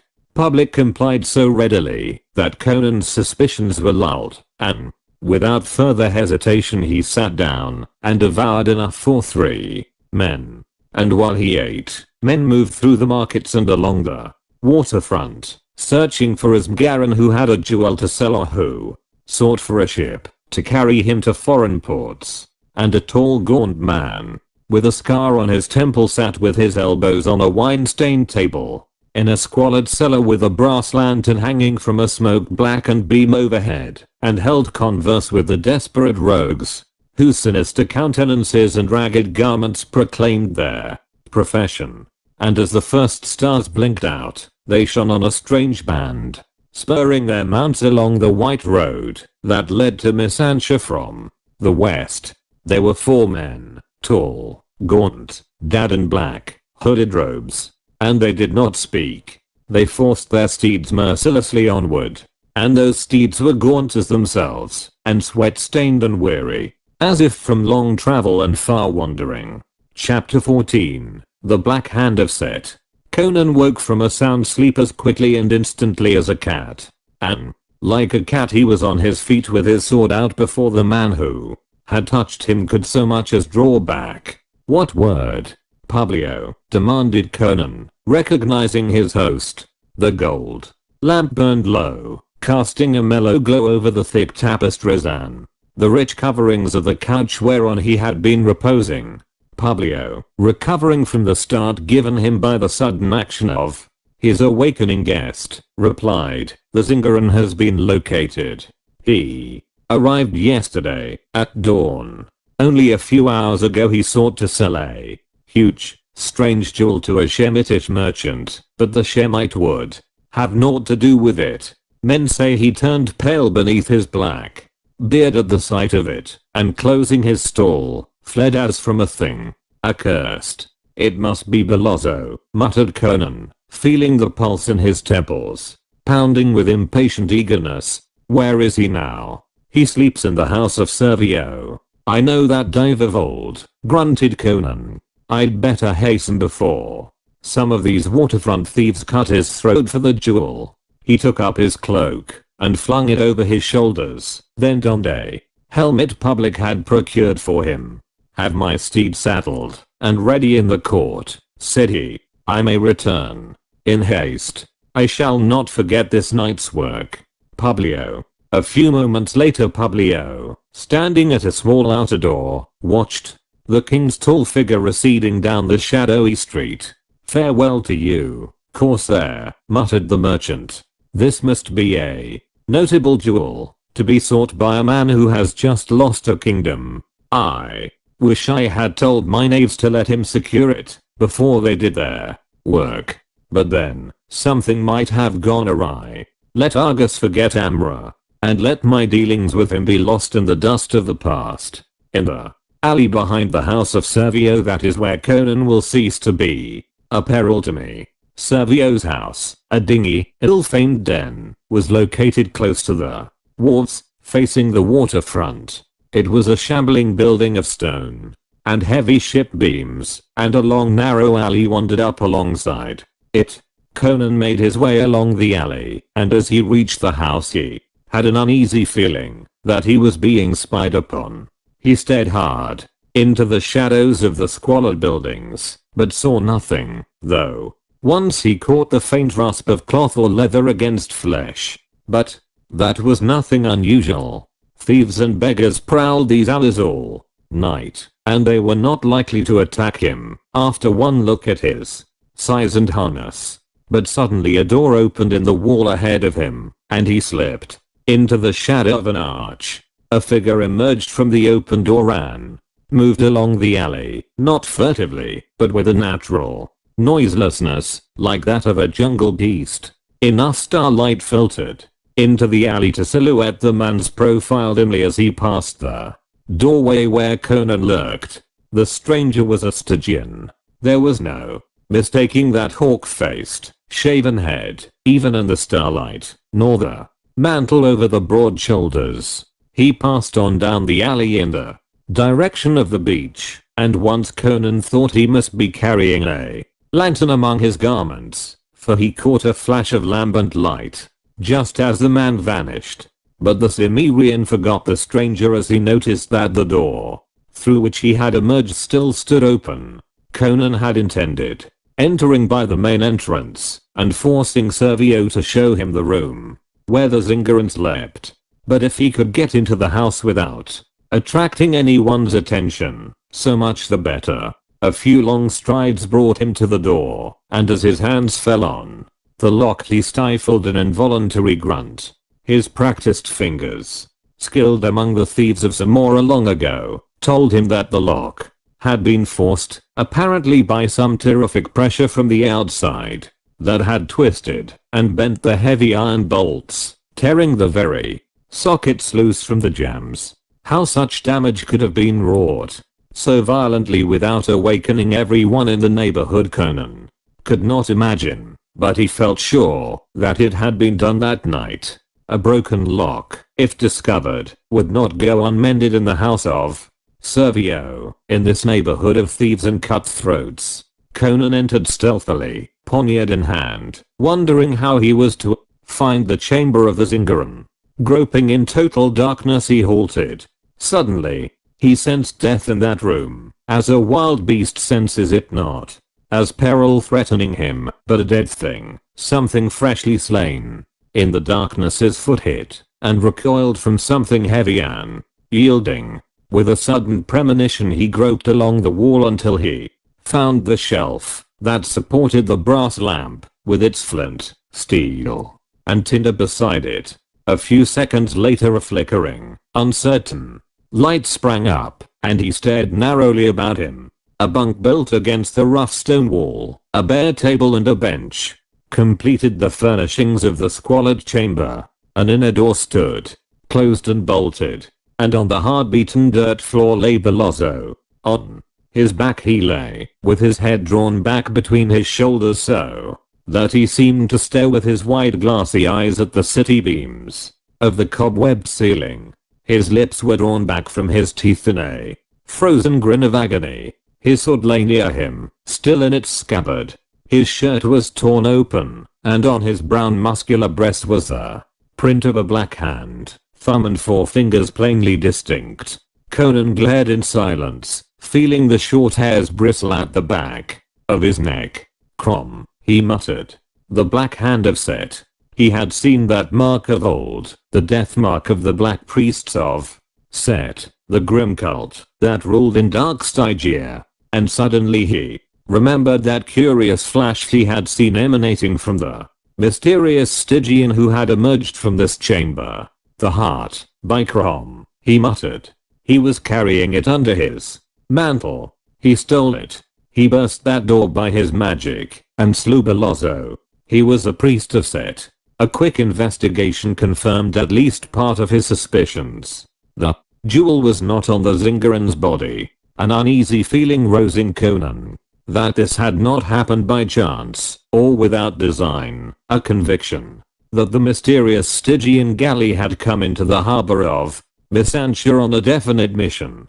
How could the priests of Set know that the heart had come southward? Yet the thought was no more fantastic than the necromancy that could slay an armed man by the touch of an open empty hand. A stealthy footfall outside the door brought him round like a great cat. With one motion he extinguished the lamp and drew his sword. His ears told him that men were out there in the darkness, were closing in on the doorway. As his eyes became accustomed to the sudden darkness, he could make out dim figures ringing the entrance. He could not guess their identity, but as always he took the initiative, leaping suddenly forth from the doorway without awaiting the attack. His unexpected movement took the skulkers by surprise. He sensed an heard men close about him, saw a dim masked figure in the starlight before him, then his sword crunched home, and he was fleeting away down the alley before the slower thinking and slower acting attackers could intercept him. As he ran he heard, somewhere ahead of him, a faint creak of all locks, and he forgot the men behind him. A boat was moving out into the bay. Gritting his teeth he increased his speed, but before he reached the beach he heard the rasp and creak of ropes, and the grind of the great sweep in its socket. Thick clouds, rolling up from the sea, obscured the stars. In thick darkness Conan came upon the strand, straining his eyes out across the black restless water. Something was moving out there, a long, low, black shape that receded in the darkness, gathering momentum as it went. To his ears came the rhythmical clack of long oars. He ground his teeth in helpless fury. It was the Stygian galley, and she was racing out to sea, bearing with her the jewel that meant to him the throne of Aquilonia. With a savage curse he took a step toward the waves that lapped against the sands, catching at his hauberk and intending to rip it off and swim after the vanishing ship. Then the crunch of a heel and a sand brought him about. He had forgotten his pursuers. Dark figures closed in on him with a rush of feet through the sands. The first went down beneath the Kunmirian's flailing sword, but the others did not falter. Blades wackered dimly about him in the darkness or rasped on his mail. Blood and entrails spilled over his hand, and someone screamed as he ripped murderously upward. A muttered voice spurred on the attack, and that voice sounded vaguely familiar. Conan plowed through the clinging, hacking shapes toward the voice. A faint light gleaming momentarily through the drifting clouds showed him a tall gaunt man with a great livid scar on his temple. Conan's sword sheared through his skull as through a ripe melon. Then an axe, swung blindly in the dark, crashed on the king's bassinet, filling his eyes with sparks of fire. He lurched and lunged, felt his sword sink deep, and heard a shriek of agony. Then he stumbled over a corpse, and a bludgeon knocked the dented helmet from his head. The next instant the club fell full on his unprotected skull. The king of Aquilonia crumpled into the wet sands. Over him wolfish figures panted in the gloom. "Strike off his head," muttered one. "Let him be," grunted another. "Help me tie up my wounds before I bleed to death. The tide will wash him into the bay." "See," he fell at the water's edge. His skull split. No man could live after such blows. Help me strip him, urged another. His harness will fetch a few pieces of silver. And haste. Tiberio is dead, and I hear seamen singing as they reel along the strand. Let us be gone. There followed hurried activity in the darkness, and then the sound of quickly receding footsteps. The tipsy singing of the seaman grew louder. In his chamber, Publio, nervously pacing back and forth before a window that overlooked the shadowed bay, whirled suddenly, his nerves tingling. To the best of his knowledge, the door had been bolted from within, but now it stood open and 4 men filed into the chamber. At the sight of them his flesh crawled. Many strange beings Publio had seen in his lifetime, but none before like these. They were tall and gaunt, black-robed, and their faces were dim yellow ovals in the shadows of their coifs. He could not tell much about their features, and was unreasoningly glad that he could not. Each bore a long, curiously molded staff. "Who are you?" he demanded, and his voice sounded brittle and hollow. "What do you wish here? Where is Conan, he who was king of Aquilonia?" demanded the tallest of the 4 in a passionless monotone that made Public shudder. It was like the hollow tone of a kitten temple bell. "I do not know what you mean," stammered the merchant, his customary poise shaken by the uncanny aspect of his visitors. "I know no such man." "He has been here," returned the other with no change of inflection. "His horse is in the courtyard. Tell us where he is, before we do you an injury." "Jebel," shouted Publio frantically, recoiling until he crouched against the wall. "Jebel." The 4 kittens watched him without emotion or change of expression. "If you summon your slave he will die," warned one of them, which only served to terrify Publio more than ever. "Jebel," he screamed. "Where are you? Curse you! Thieves are murdering your master." Swift footsteps in the corridor outside, and Jebel burst into the chamber, a Shemite of medium height and mightily muscled build, his curled blue-black beard bristling, and a short leaf-shaped sword in his hand.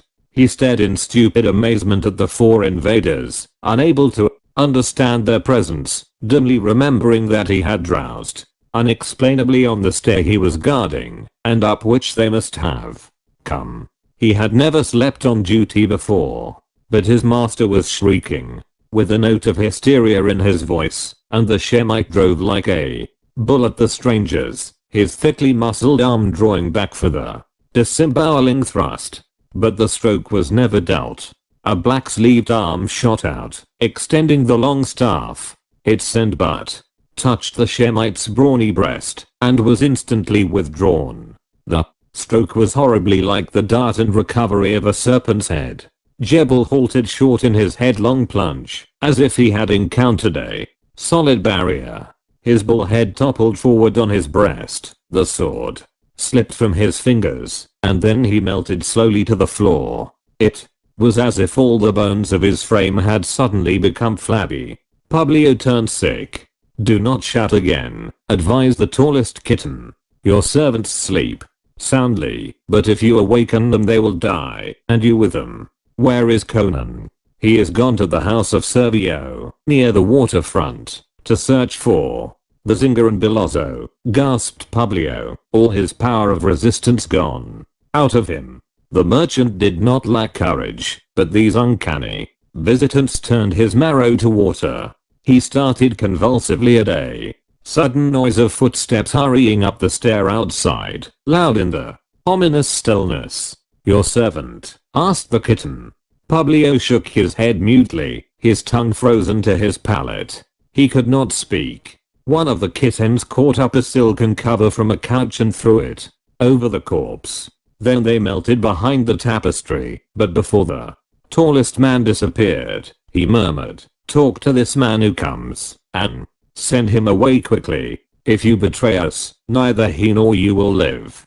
To reach that door, make no sign to show him that you are not alone. And lifting his staff suggestively, the yellow man faded behind the hangings. Public shuddered and choked down a desire to retch. It might have been a trick of the light, but it seemed to him that occasionally those stuffs moved slightly of their own accord, as if possessed of an unspeakable life of their own. He pulled himself together with a mighty effort, and presented a composed aspect to the ragged ruffian, who burst into the chamber. "We have done as you wished, my lord," this man exclaimed. "The barbarian lies dead on the sands at the water's edge." Public felt a movement in the arras behind him, and almost burst from fright.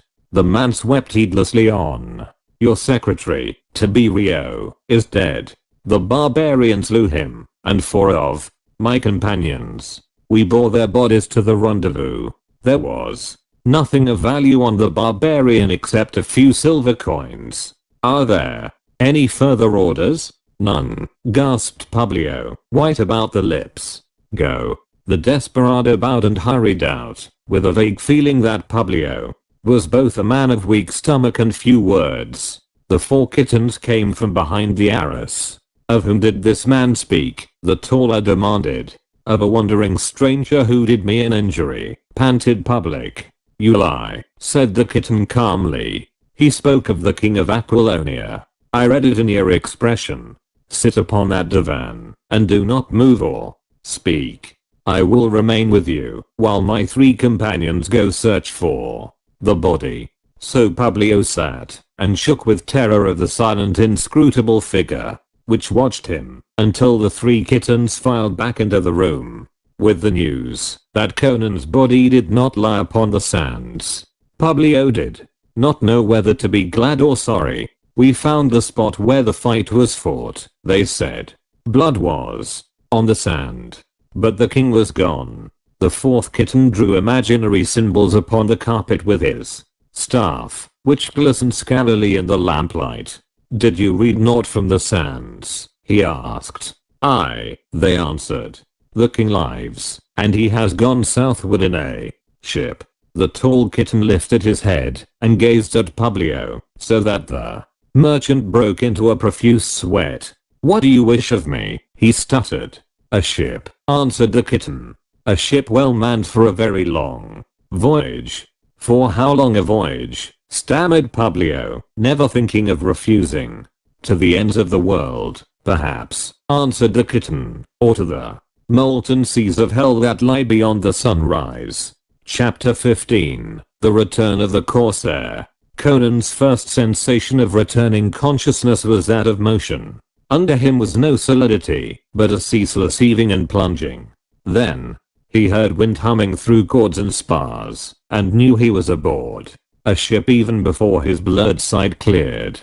He heard a mutter of voices, and then a dash of water deluged him, jerking him sharply into full animation. He heaved up with a sulphurous curse, braced his legs, and glared about him, with a burst of coarse guffaws in his ears and the reek of unwashed bodies in his nostrils. He was standing on the poop deck of a long galley which was running before the wind that whipped down from the north, her striped sail bellying against the taut sheets. The sun was just rising, in a dazzling blaze of golden blue and green.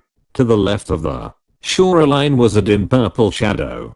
To the right stretched the open ocean. This much Conan saw at a glance. That likewise included the ship itself. It was long and narrow, a typical trading ship of the southern coasts, high of poop and stern, with cabins at either extremity. Conan looked down into the open waste, whence wafted that sickening abominable odor. He knew it of old. It was the body scent of the oarsmen, chained to their benches. They were all Negroes, 40 men to each side, each confined by a chain locked about his waist, with the other end welded to a heavy ring, set deep in the solid runway beam that ran between the benches from stem to stem. The life of a slave aboard an Argosian galley was a hell unfathomable. Most of these were Cushites, but some 30 of the blacks who now rested on their idle oars and stared up at the stranger with dull curiosity were from the far southern isles, the homelands of the Corsairs. Conan recognized them by their straighter features and heavier angular, cleaner limbed build. And he saw among the men who had followed him of old. But all this he saw and recognized in one swift, all-embracing glance. As he rose, before he turned his attention to the figures about him, reeling momentarily on braced legs, his fists clenched wrathfully, he glared at the figures clustered about him. The sailor who had drenched him stood grinning, the empty bucket still poised in his hand, and Conan cursed none with venom, instinctively reaching for his hilt. Then he discovered that he was weaponless and naked except for his short leather breeks. "What lousy tub is this?" he roared. "How did I come aboard here?" The sailors laughed jeeringly. Stocky, bearded Argosians to a man, and one, whose richer dress and air of command proclaimed him captain, folded his arms and said domineeringly, "We found you lying on the sands. Somebody had wrapped you on the pate and taken your clothes. Needing an extra man, we brought you aboard. What ship is this?" Conan demanded.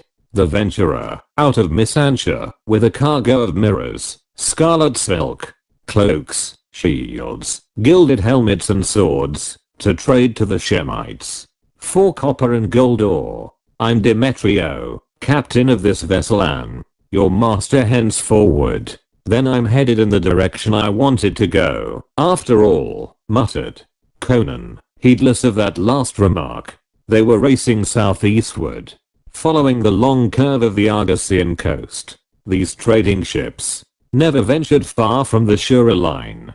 Somewhere ahead of him he knew that low dark Stygian galley was speeding southward.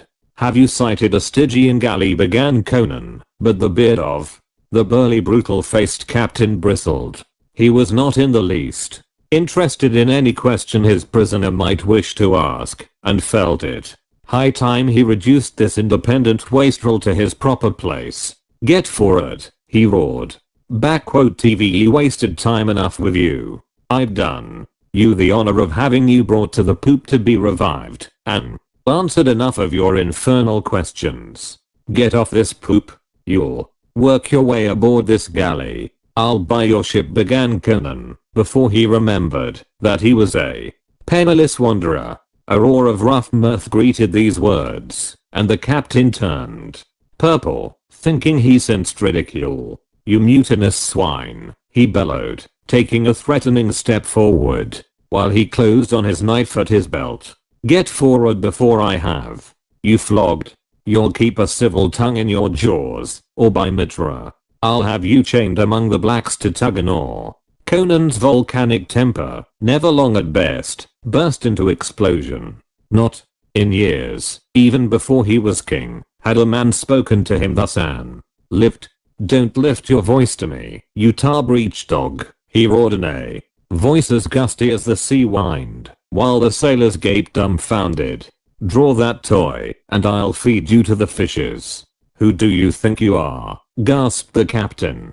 "I'll show you," roared the maddened Cimmerian, and he wheeled down, bounded toward the rail, where weapons hung in their brackets. The captain drew his knife and ran at him bellowing, but before he could strike, Conan gripped his wrist with a wrench that tore the arm clean out of the socket.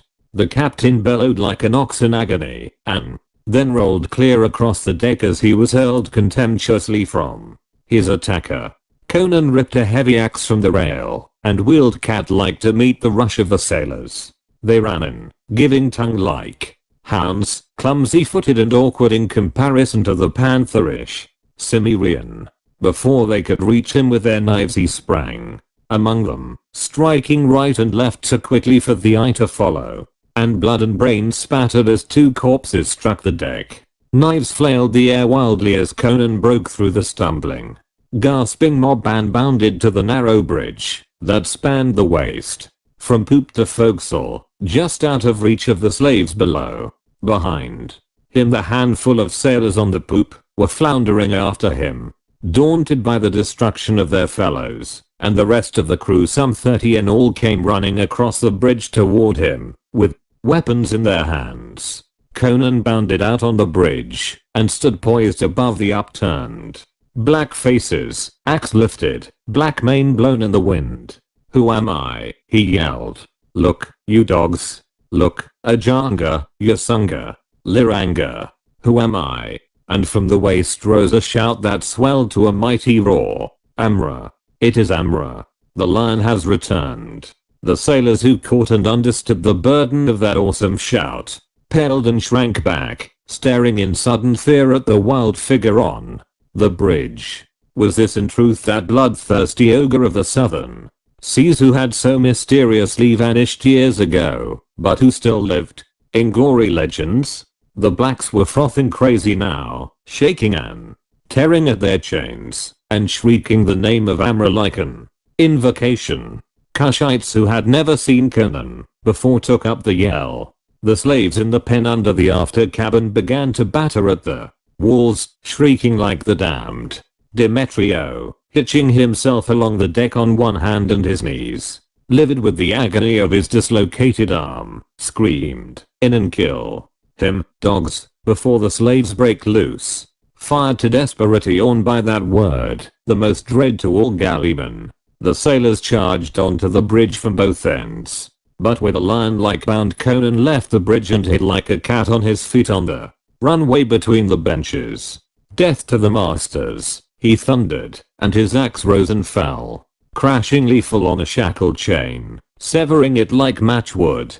In an instant a shrieking slave was free, splintering his orfere bludgeon. Men were racing frantically along the bridge above, and all hell and bedlam broke loose on the Venturer. Conan's axe rose and fell, without pause, and with every stroke a frothing, screaming black giant broke free, mad with hate and the fury of freedom and vengeance. Sailors leaping down into the waist to grapple or smite at the naked white giant, hewing like one possessed at the shackles, found themselves dragged down by hands of slaves yet unfreed, while others, their broken chains whipping and snapping about their limbs, came up out of the waist like a blind black torrent, screaming like fiends, smiting with broken oars and pieces of iron, tearing and rending with talons and teeth. In the midst of them lay the slaves in the pen, broke down the walls, and came surging up on the decks, and with 50 blacks freed of their benches, Conan abandoned his iron hewing and bounded up on the bridge to add his notched axe to the bludgeons of his partisans. Then it was massacre. The Argosians were strong, sturdy, fearless, like all their race, trained in the brutal school of the sea. But they could not stand against these maddened giants, led by the tigerish barbarian.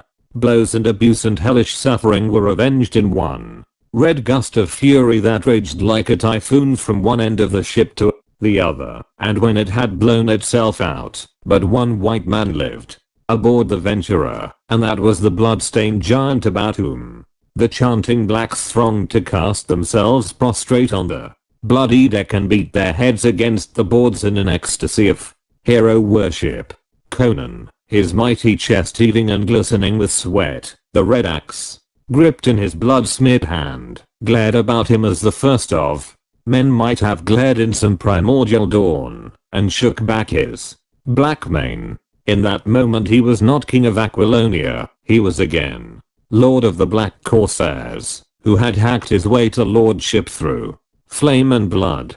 Amra, Amra, chanted the delirious blacks, those who were left to chant. The lion has returned. Now will the Stygians howl like dogs in the night, and the black dogs of Kush will howl. Now will villages burst in flames and ships founder. AIE, there will be wailing of women, and the thunder of the spears. Cease this yammering, dogs. Conan roared in a voice that drowned the clap of the sail in the wind. 10 of you go below and free the oarsmen who are yet chained. The rest of you man the sweeps and bend to oars and halyards. Crom's devils, don't you see we're drifted? In short, during the fight, do you want to run aground and be retaken by the Argosians? Throw these carcasses overboard. Jump to it, you rogues, or I'll notch your hides for you. With shouts and laughter and wild singing they leaped to do his commands.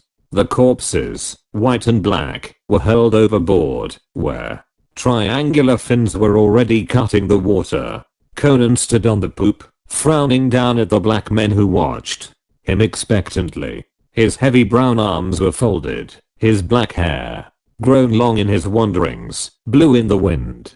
A wilder and more barbaric figure never trod the bridge of a ship, and in this ferocious corsair few of the courtiers of Aquilonia would have recognized their king. "There's food in the hold," he roared. "Weapons in plenty for you." For this ship carried blades and harness to the Shemites who dwell along the coast. "There are enough of us to work ship, aye, and to fight. You rode in chains for the Argosian dogs. Will you row us free men for Amra?" "Aye," they roared. "We are thy children. Lead us where you will. Then fall to and clean out that waste," he commanded. "Free men don't labor in such filth. 3 of you come with me and break out food from the after cabin. By Crom, I'll pad out your ribs before this cruises done." Another yell of approbation answered him as the half-starved blacks scurried to do his bidding. The sail bellied as the wind swept over the waves with renewed force, and the white crests danced along the sweep of the wind. Conan planted his feet to the heave of the deck, breathed deep and spread his mighty arms. King of Aquilonia he might no longer be, king of the blue ocean he was still. Chapter 16. Black Wild Kimi. The Venturer swept southward like a living thing, her oars pulled now by free and willing hands. She had been transformed from a peaceful trader into a war galley, insofar as the transformation was possible. Men sat at the benches now with swords at their sides and gilded helmets on their kinky heads. Shields were hung along the rails, and sheaths of spears, bows, and arrows adorned the mast. Even the element seemed to work for Conan now. The broad purple sail bellied to a stiff breeze that held day by day, needing little aid from the oars. But though Conan kept a man on the masthead day and night, they did not sight a long low black galley fleeing southward ahead of them. Day by day the blue waters rolled empty to their view, broken only by fishing craft which fled like frightened birds before them. At sight of the shields hung along the rail, the season for trading was practically over for the year, and they sighted no other ships. When the lookout did sight a sail, it was to the north, not the south. Far on the skyline behind them appeared a racing galley, with full spread of purple sail. The blacks urged Conan to turn and plunder it, but he shook his head. Somewhere south of him a slim black galley was racing toward the ports of Stygia. That night, before darkness shut down, the lookout's last glimpse showed him the racing galley on the horizon, and at dawn it was still hanging on their tail, afar off, tiny in the distance. Conan wondered if it was following him, though he could think of no logical reason for such a supposition. But he paid little heed. Each day that carried him farther southward filled him with fiercer impatience. Doubts never assailed him, as he believed in the rise and set of the sun. He believed that a priest of Set had stolen the heart of Ahriman, and where would a priest of Set carry it but to Stygia? The blacks sensed his eagerness, and toiled as they had never toiled under the lash, though ignorant of his goal. They anticipated a red career of pillage and plunder and were content. The men of the southern isles knew no other trade, and the Kushites of the crew joined wholeheartedly in the prospect of looting their own people. With the callousness of their race, blood tis meant little, a victorious chieftain and personal gain everything.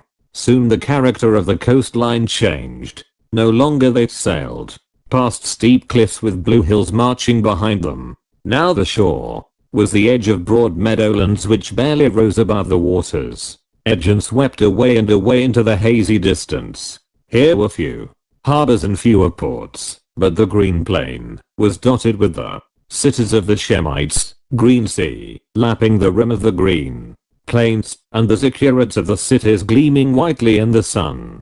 Some small in the distance, through the grazing lands, moved the herds of cattle, and squat, brought riders with cylindrical helmets, and curled blue-black beards, with bows in their hands. This was the shore of the lands of Shem, where there was no law save as each city-state could enforce its own. Far to the eastward, Conan knew, the meadowlands gave way to desert, where there were no cities and the nomadic tribes roamed unhindered. Still as they plied southward, past the changeless panorama of city-dotted meadowland, at last the scenery again began to alter. Clumps of tamarind appeared, the palm groves grew denser, the shoreline became more broken, a marching rampart of green fronds and trees, and behind them rose bare sandy hills. Streams poured into the sea, and along their moist banks vegetation grew thick, and a vast variety. So at last they passed the mouth of a broad river that mingled its flow with the ocean, and saw the great black walls and towers of Kimi rise against the southern horizon. The river was the Styx, the real border of Stygia. Kimi was Stygia's greatest port, and at the time her most important city. The king dwelt at more ancient Luxor, but in Kimi reigned the priestcraft, though men said the center of their dark religion lay far inland, in a mysterious, deserted city near the bank of the Styx. This river, springing from some nameless source far in the unknown lands south of Stygia, ran northward for 1,000 miles, before it turned and flowed westward for some hundreds of miles, to empty at last into the ocean. The venturer, showing no lights, stole past the port in the night, and before dawn discovered her, anchored in a small bay a few miles south of the city. It was surrounded by marsh, a green tangle of mangroves, palms and lianas, swarming with crocodiles and serpents. Discovery was extremely unlikely. Conan knew the place of old. He had hidden there before, in his corsair days. As they slid silently past the city whose great black bastions rose on the jutting prongs of land, which locked the harbor, torches gleamed and smoldered luridly, and to their rears came the low thunder of drums. The port was not crowded with ships, as were the harbors of Argos. The Stygians did not base their glory and power upon ships and fleets, trading vessels and war galleys. Indeed, they had, but not in proportion to their inland strength.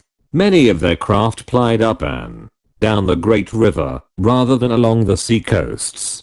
The Stygians were an ancient race, a dark, inscrutable people, powerful and merciless. Long ago their rule had stretched far north of the Styx, beyond the meadowlands of Shem, and into the fertile uplands now inhabited Karat. The peoples of Koth and Ophir and Argos, their borders, had marched with those of ancient Acheron. But Acheron had fallen, and the barbaric ancestors of the Hyborians had swept southward in wolfskins and homed helmets, driving the ancient rulers of the land before them. The Stygians had not forgotten. All day the venturer lay at anchor in the tiny bay, wild and with green branches and tangled vines through which flitted gay-plumed, harsh-voiced birds, and among which glided bright-scaled, silent reptiles. Toward sundown a small boat crept out and down along the shore, seeking and finding that which Conan desired, a Stygian fisherman in his shallow flat-prowed boat. They brought him to the deck of the venturer, a tall, dark, wrangly built man, ashy with fear of his captors, who were ogres of that coast. He was naked except for his silken breeks, for, like the Hyrcanians, even the commoners and slaves of Stygia wore silk, and in his boat was a wide mantle such as these fishermen flung about their shoulders against the chill of the night. He fell to his knees before Conan, expecting torture and death. "Stand on your legs, man, and quit trembling," said the Cimmerian, impatiently, who found it difficult to understand abject terror. "You won't be harmed. Tell me but this, has a galley, a black racing galley, returning from Argos, put into Kimi within the last few days?" "Aye, my lord," answered the fisherman.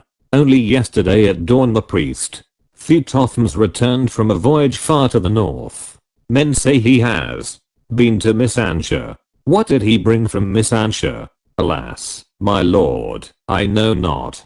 Why did he go to Miss Ansha? Demanded Conan. Nay, my lord, I'm but a common man. Who am I to know the minds of the priests of Set? I can only speak what I have seen, and what I have heard men whisper along the wharves. Men say that news of great import came southward, though of what none knows, and it is well known that the Lord Thuthothmes put off in his black galley in great haste. Now he is returned, but what he did in Argus, or what cargo he brought back, none knows, not even the seaman who manned his galley. Men say that he has opposed Thothaman, who is the master of all priests of Set, and dwells in Luxor, and that Thuthothmes seeks hidden power to overthrow the Great One. But who am I to say, when priests war with one another? A common man can but lie on his belly in hope neither treads upon him.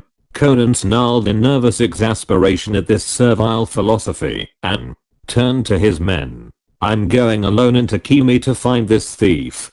Thuthothmes, keep this man prisoner, but see that you do him no hurt. Crom's devils, stop your yowling. Do you think we can sail into the harbor and take the city by storm? I must go alone.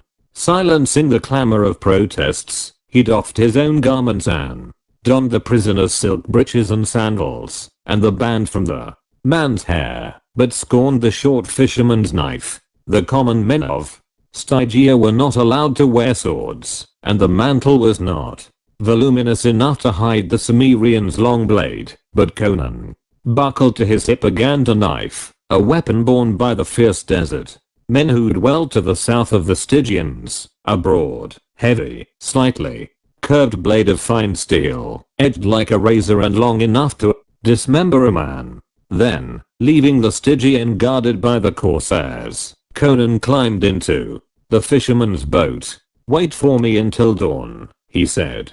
If I haven't come then, I'll never come, so hasten southward to your own homes. As he clambered over the rail, they set up a doleful wail at his going, until he thrust his head back into sight to curse them into silence. Then, dropping into the boat, he grasped the oars and sent the tiny craft shooting over the waves more swiftly than its owner had ever propelled it. Chapter 17. He has slain the sacred son of Set. The harbor of Kimi lay between two great jutting points of land that ran into the ocean. He rounded the southern point, where the great black castles rose like a man-made hill, and entered the harbor just at dusk, when there was still enough light for the watchers to recognize the fisherman's boat and mantle, but not enough to permit recognition of betraying details. Unchallenged he threaded his way among the great black war galleys lying silent and unlighted at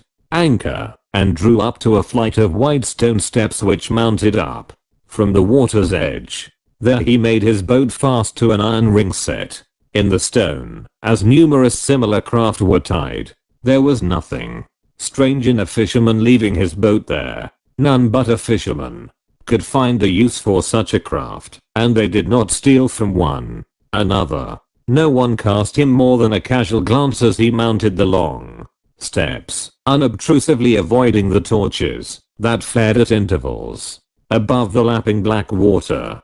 He seemed but an ordinary, empty-handed fisherman, returning after a fruitless day along the coast. If one had observed him closely, it might have seemed that his step was somewhat too springy and sure, his carriage somewhat too erect and confident for a lowly fisherman. But he passed quickly, keeping in the shadows, and the commoners of Stygia were no more given to analysis than were the commoners of the less exotic races. In build he was not unlike the warrior castes of the Stygians, who were a tall, muscular race. Bronzed by the sun, he was nearly as dark as many of them. His black hair, square cut and confined by a copper band, increased the resemblance. The characteristics which set him apart from them were the subtle difference in his walk, and his alien features and blue eyes. But the mantle was a good disguise, and he kept as much in the shadow as possible, turning away his head when a native passed him too closely. But it was a desperate game, and he knew he could not long keep up the deception.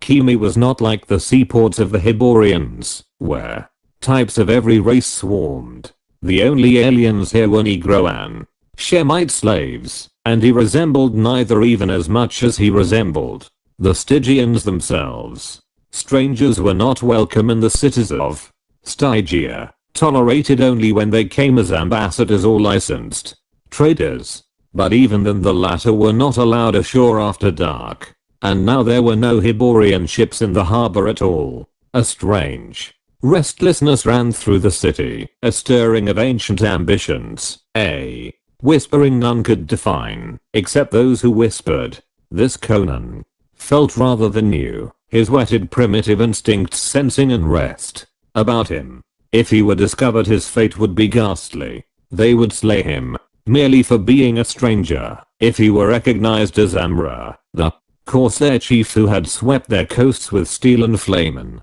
involuntary shudder twitched Conan's broad shoulders. Human foes he did not fear, nor any death by steel or fire. But this was a black land of sorcery and nameless horror. Set the old serpent, men said, banished long ago from the Hyborian races, yet lurked in the shadows of the cryptic temples, and awful and mysterious were the deeds done in the nighted shrines. He had drawn away from the waterfront streets with their broad steps leading down to the water, and was entering the long shadowy streets of the main part of the city. There was no such scene as was offered by any Hyborian city, no blaze of lamps and cressets, with gay-clad people laughing and strolling along the pavements, and shops and stalls wide open and displaying their wares. Here the stalls were closed at dusk. The only lights along the streets were torches, flaring smockily at wide intervals.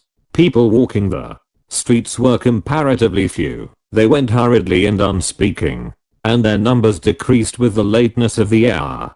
Conan found the scene gloomy and unreal. The silence of the people, their furtive haste, the great black stone walls that rose on each side of the streets. There was a grim massiveness about Stygian architecture that was overpowering and oppressive. Few lights showed anywhere, except in the upper parts of the buildings. Conan knew that most of the people lay on the flat roofs, among the palms of artificial gardens under the stars. There was a murmur of weird music from somewhere. Occasionally a bronze chariot rumbled along the flags, and there was a brief glimpse of a tall, hawk-faced noble with a silk cloak wrapped about him, and a gold band with a rearing serpent head emblem confining his black mane, of the ebon naked charioteer bracing his knotty legs against the straining of the fierce Stygian horses. But the people who yet traversed the streets on foot were commoners, slaves, tradesmen, harlots, toilers, and they became fewer as he progressed. He was making toward the temple of Set, where he knew he would be likely to find the priest he sought. He believed he would know Thetothmes if he saw him, though his one glance had been in the semi-darkness of the Misantian alley. That the man he had seen there had been the priest he was certain. Only occultists high in the mazes of the hideous black ring possessed the power of the black hand that dealt death by its touch, and only such a man would dare defy Thothaman, whom the Western world knew only as a figure of terror and myth. The street broadened, and Conan was aware that he was getting into the part of the city dedicated to the temples. The great structures reared their black bulks against the dim stars, grim, indescribably menacing, in the flare of the few torches. And suddenly he heard a low scream from a woman on the other side of the street, and somewhat ahead of him a naked courtesan wearing the tall plumed headdress of her class. She was shrinking back against the wall, staring across at something he could not yet see. At her cry the few people on the street halted, suddenly as if frozen. At the same instant Conan was aware of a sinister slithering ahead of him. Then about the dark comer of the building he was approaching poked a hideous, wedge-shaped head, and after it flowed coil after coil of rippling, darkly glistening trunk. The Cimmerian recoiled, remembering tales he had heard serpents were sacred to Set, god of Stygia, who men said was himself a serpent. Monsters such as this were kept in the temples of Set, and when they hungered, were allowed to crawl forth into the streets to take what prey they wished. Their ghastly feasts were considered a sacrifice to the scaly god. The Stygians within Conan's sight fell to their knees, men and women, and passively awaited their fate. One the great serpent would select, would lap in scaly coils, crush to a red pulp and swallow as a rat snake swallows a mouse. The others would live. That was the will of the gods. But it was not Conan's will. The python glided toward him, its attention probably attracted by the fact that he was the only human in sight still standing erect, gripping his great knife under his mantle. Conan hoped the slimy brute would pass him by, but it halted before him and reared up horrifically in the flickering torchlight, its forked tongue flickering in and out, its cold eyes glittering with the ancient cruelty of the serpent folk. Its neck arched, but before it could dart, Conan whipped his knife from under his mantle and struck. Like a flicker of lightning, the broad blade split that wedge-shaped head and sheared deep into the thick neck. Conan wrenched his knife free and sprang clear as the great body knotted and looped and whipped horrifically in its death throes. In the moment that he stood staring in morbid fascination, the only sound was the thud and swish of the snake's tail against the stones. Then from the shocked votaries burst a terrible cry. Blasphemer! He has slain the sacred son of Set. Slay him. Slay. Slay. Stones whizzed about him, and the crazed Stygians rushed at him, shrieking hysterically, while from all sides others emerged from their houses and took up the cry. With a curse Conan wheeled and darted into the black mouth of an alley. He heard the patter of bare feet on the flags behind him as he ran, more by feel than by sight, and the walls resounded to the vengeful yells of the pursuers. Then his left hand found a break in the wall, and he turned sharply into another, narrower alley. On both sides rose sheer black stone walls. High above him he could see a thin line of stars. These giant walls, he knew, were the walls of temples. He heard, behind him, the pack sweep past, the dark mouth in full cry. Their shouts grew distant, faded away. They had missed the smaller alley and run straight on in the blackness. He too kept straight ahead, though the thought of encountering another of Set's sons in the darkness brought a shudder from him. Then somewhere ahead of him, he caught a moving glow, like that of a crawling glowworm. He halted, flattened himself against the wall and gripped his knife. He knew what it was, a man approaching with a torch. Now it was so close he could make out the dark hand that gripped it, and the dim oval of a dark face. A few more steps and a man would certainly see him. He sank into a tigerish crouch. The torch halted. A door was briefly etched in the glow, while the torch bearer fumbled with it. Then it opened. The tall figure vanished through it, and darkness closed again on the alley. There was a sinister suggestion of furtiveness about that slinking figure entering the alley door in darkness. A priest, perhaps returning from some dark errand.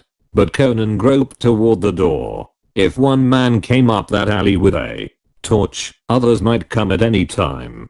To retreat the way he had come might mean to run full into the mob from which he was fleeing. At any moment they might return, find the narrower alley and come howling down it. He felt hemmed in by those sheer, unscalable walls, desirous of escape, even if escape meant invading some unknown building. The heavy bronze door was not locked. It opened under his fingers and he peered through the crack.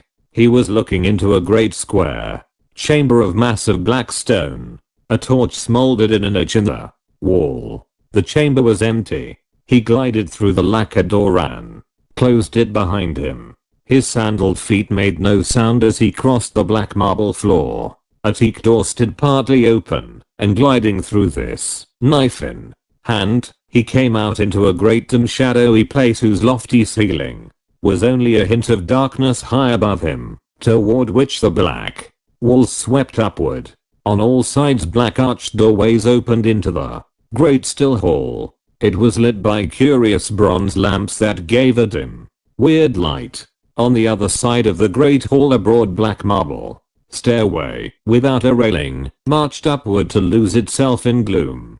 And above him on all sides, dung galleries hung like black stone ledges. Conan shivered. He was in a temple of some Stygian god, if not Set himself, then someone only less grim. And the shrine did not lack an occupant. In the midst of the great hall stood a black stone altar.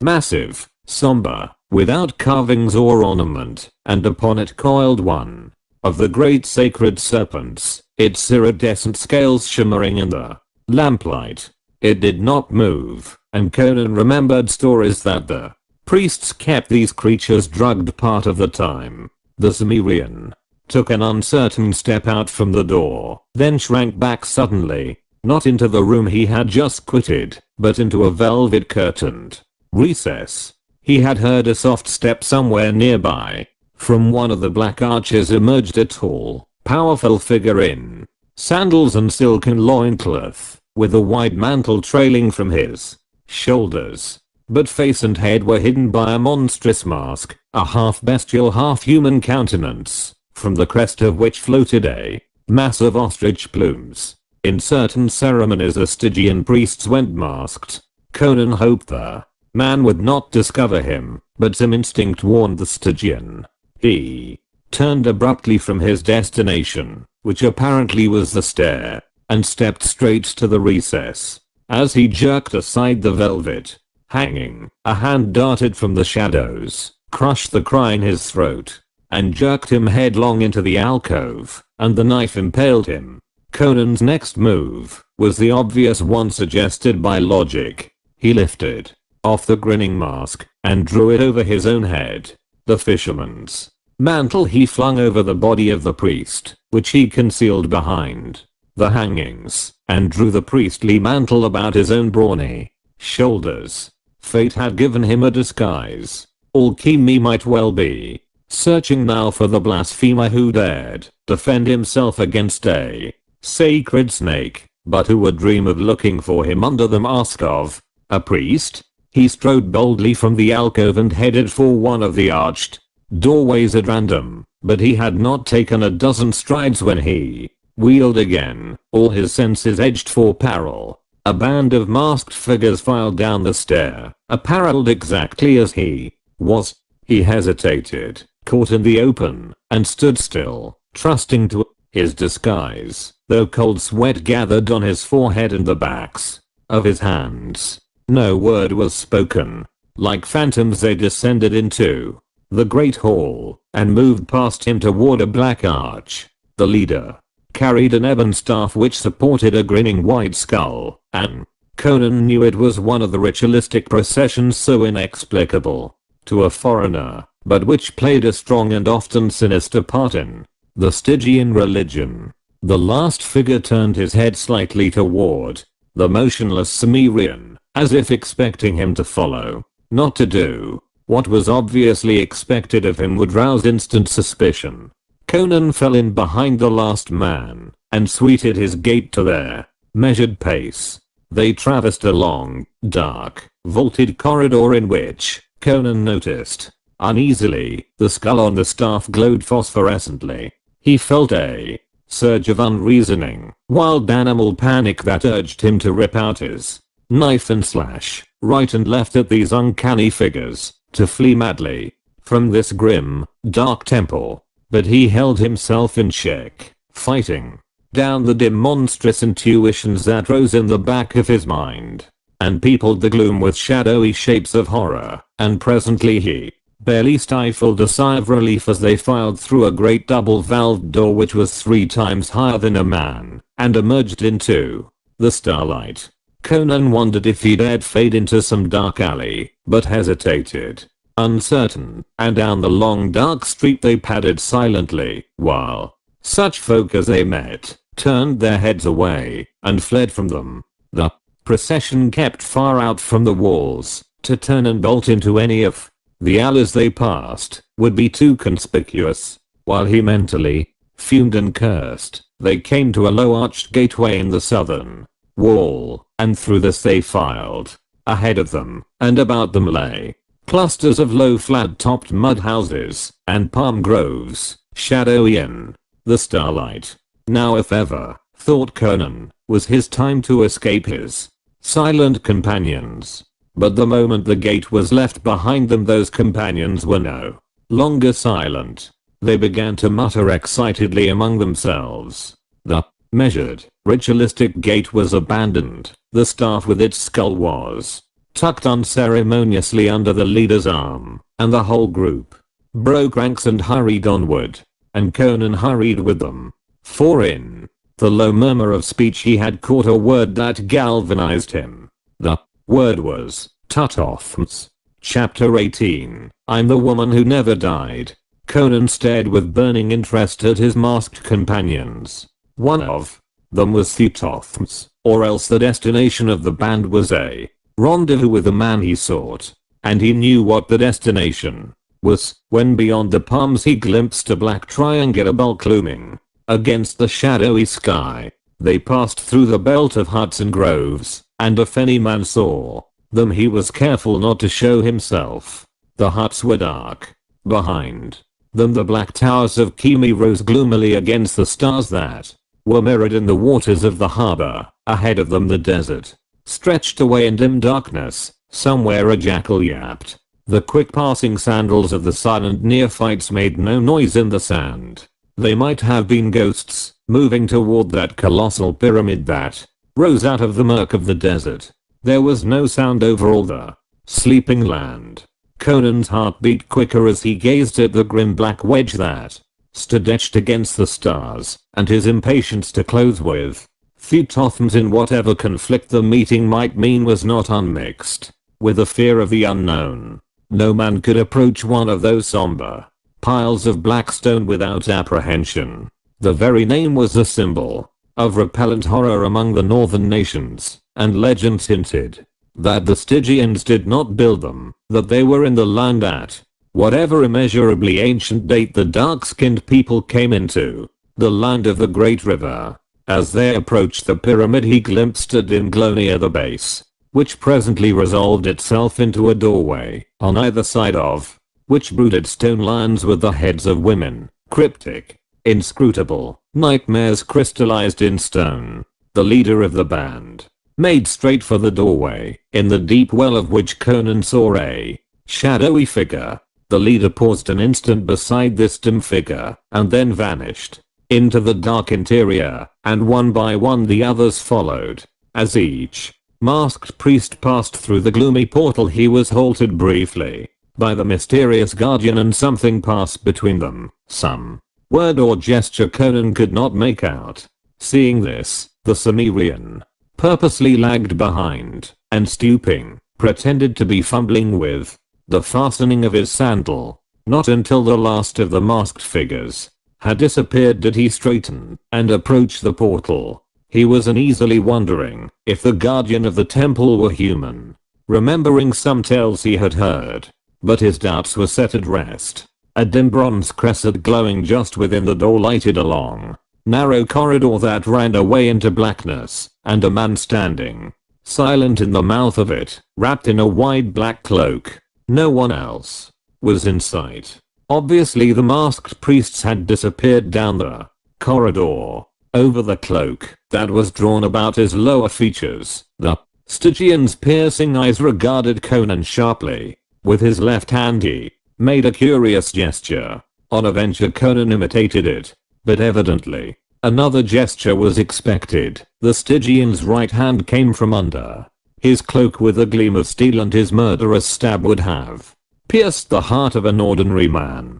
But he was dealing with one whose thews were nerved to the quickness of a jungle cat. Even as the dagger flashed in the dim light, Conan caught the dusky wrist and smashed his clenched right fist against the Stygian's jaw. The man's head went back against the stone wall with a dull crunch that told of a fractured skull. Standing for an instant above him, Conan listened intently. The crescent burned low, casting vague shadows about the door. Nothing stirred in the blackness about the door. Nothing stirred in the blackness beyond, though far away and below him, as it seemed. He caught the faint, muffled note of a gong. He stooped and dragged the body behind the great bronze door which stood wide, opened inward, and then the Cimmerian went warily but swiftly down the corridor, toward what doom he did not even try to guess. He had not gone far when he halted, baffled.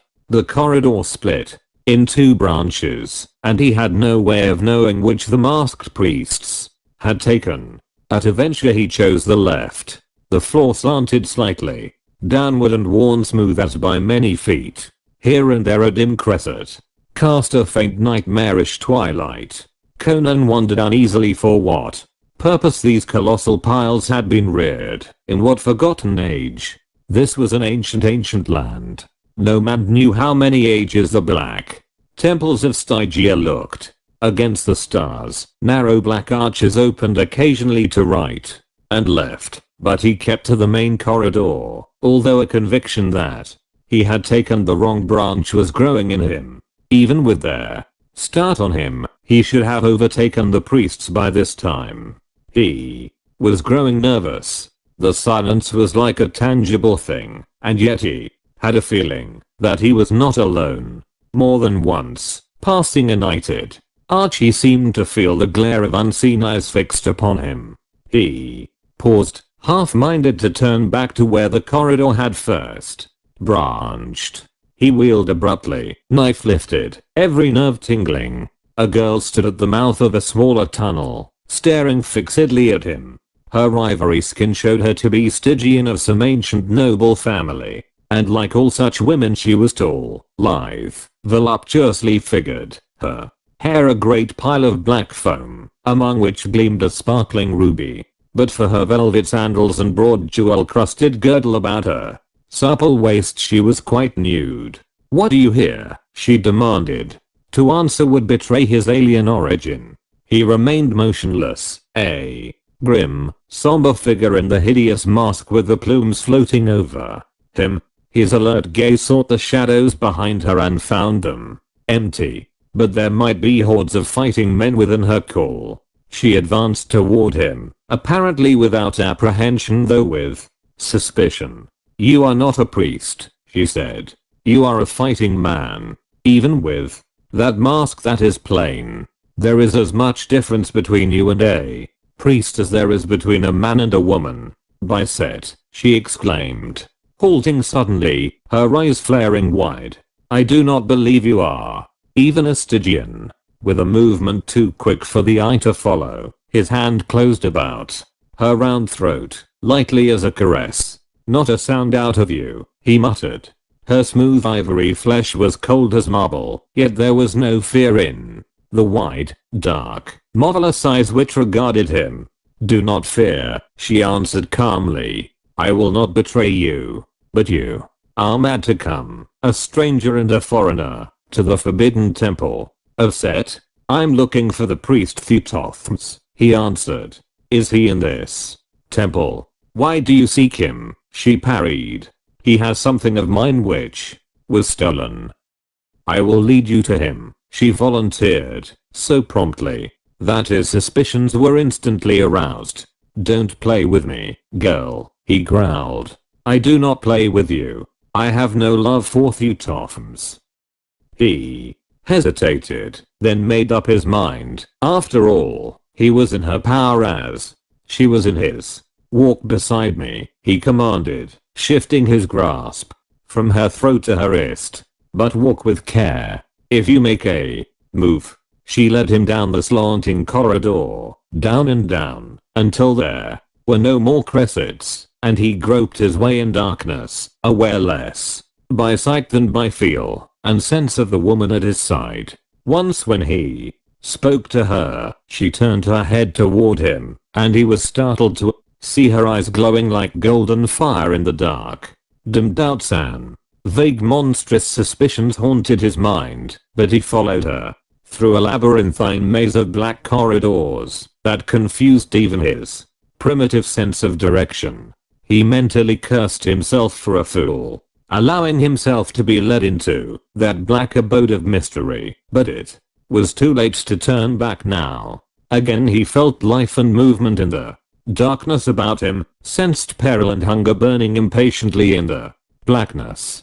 Unless his ears deceived him, he caught a faint sliding noise that ceased and receded at a muttered command from the girl. She led him at last into a chamber, lighted by a curious 7-branched candelabrum in which black candles burned weirdly. He knew they were far below the earth. The chamber was square, with walls and ceilings of polished black marble, and furnished after the manner of the ancient Stygians. There was a couch of ebony, covered with black velvet, and on a black stone dais lay a carven mummy case.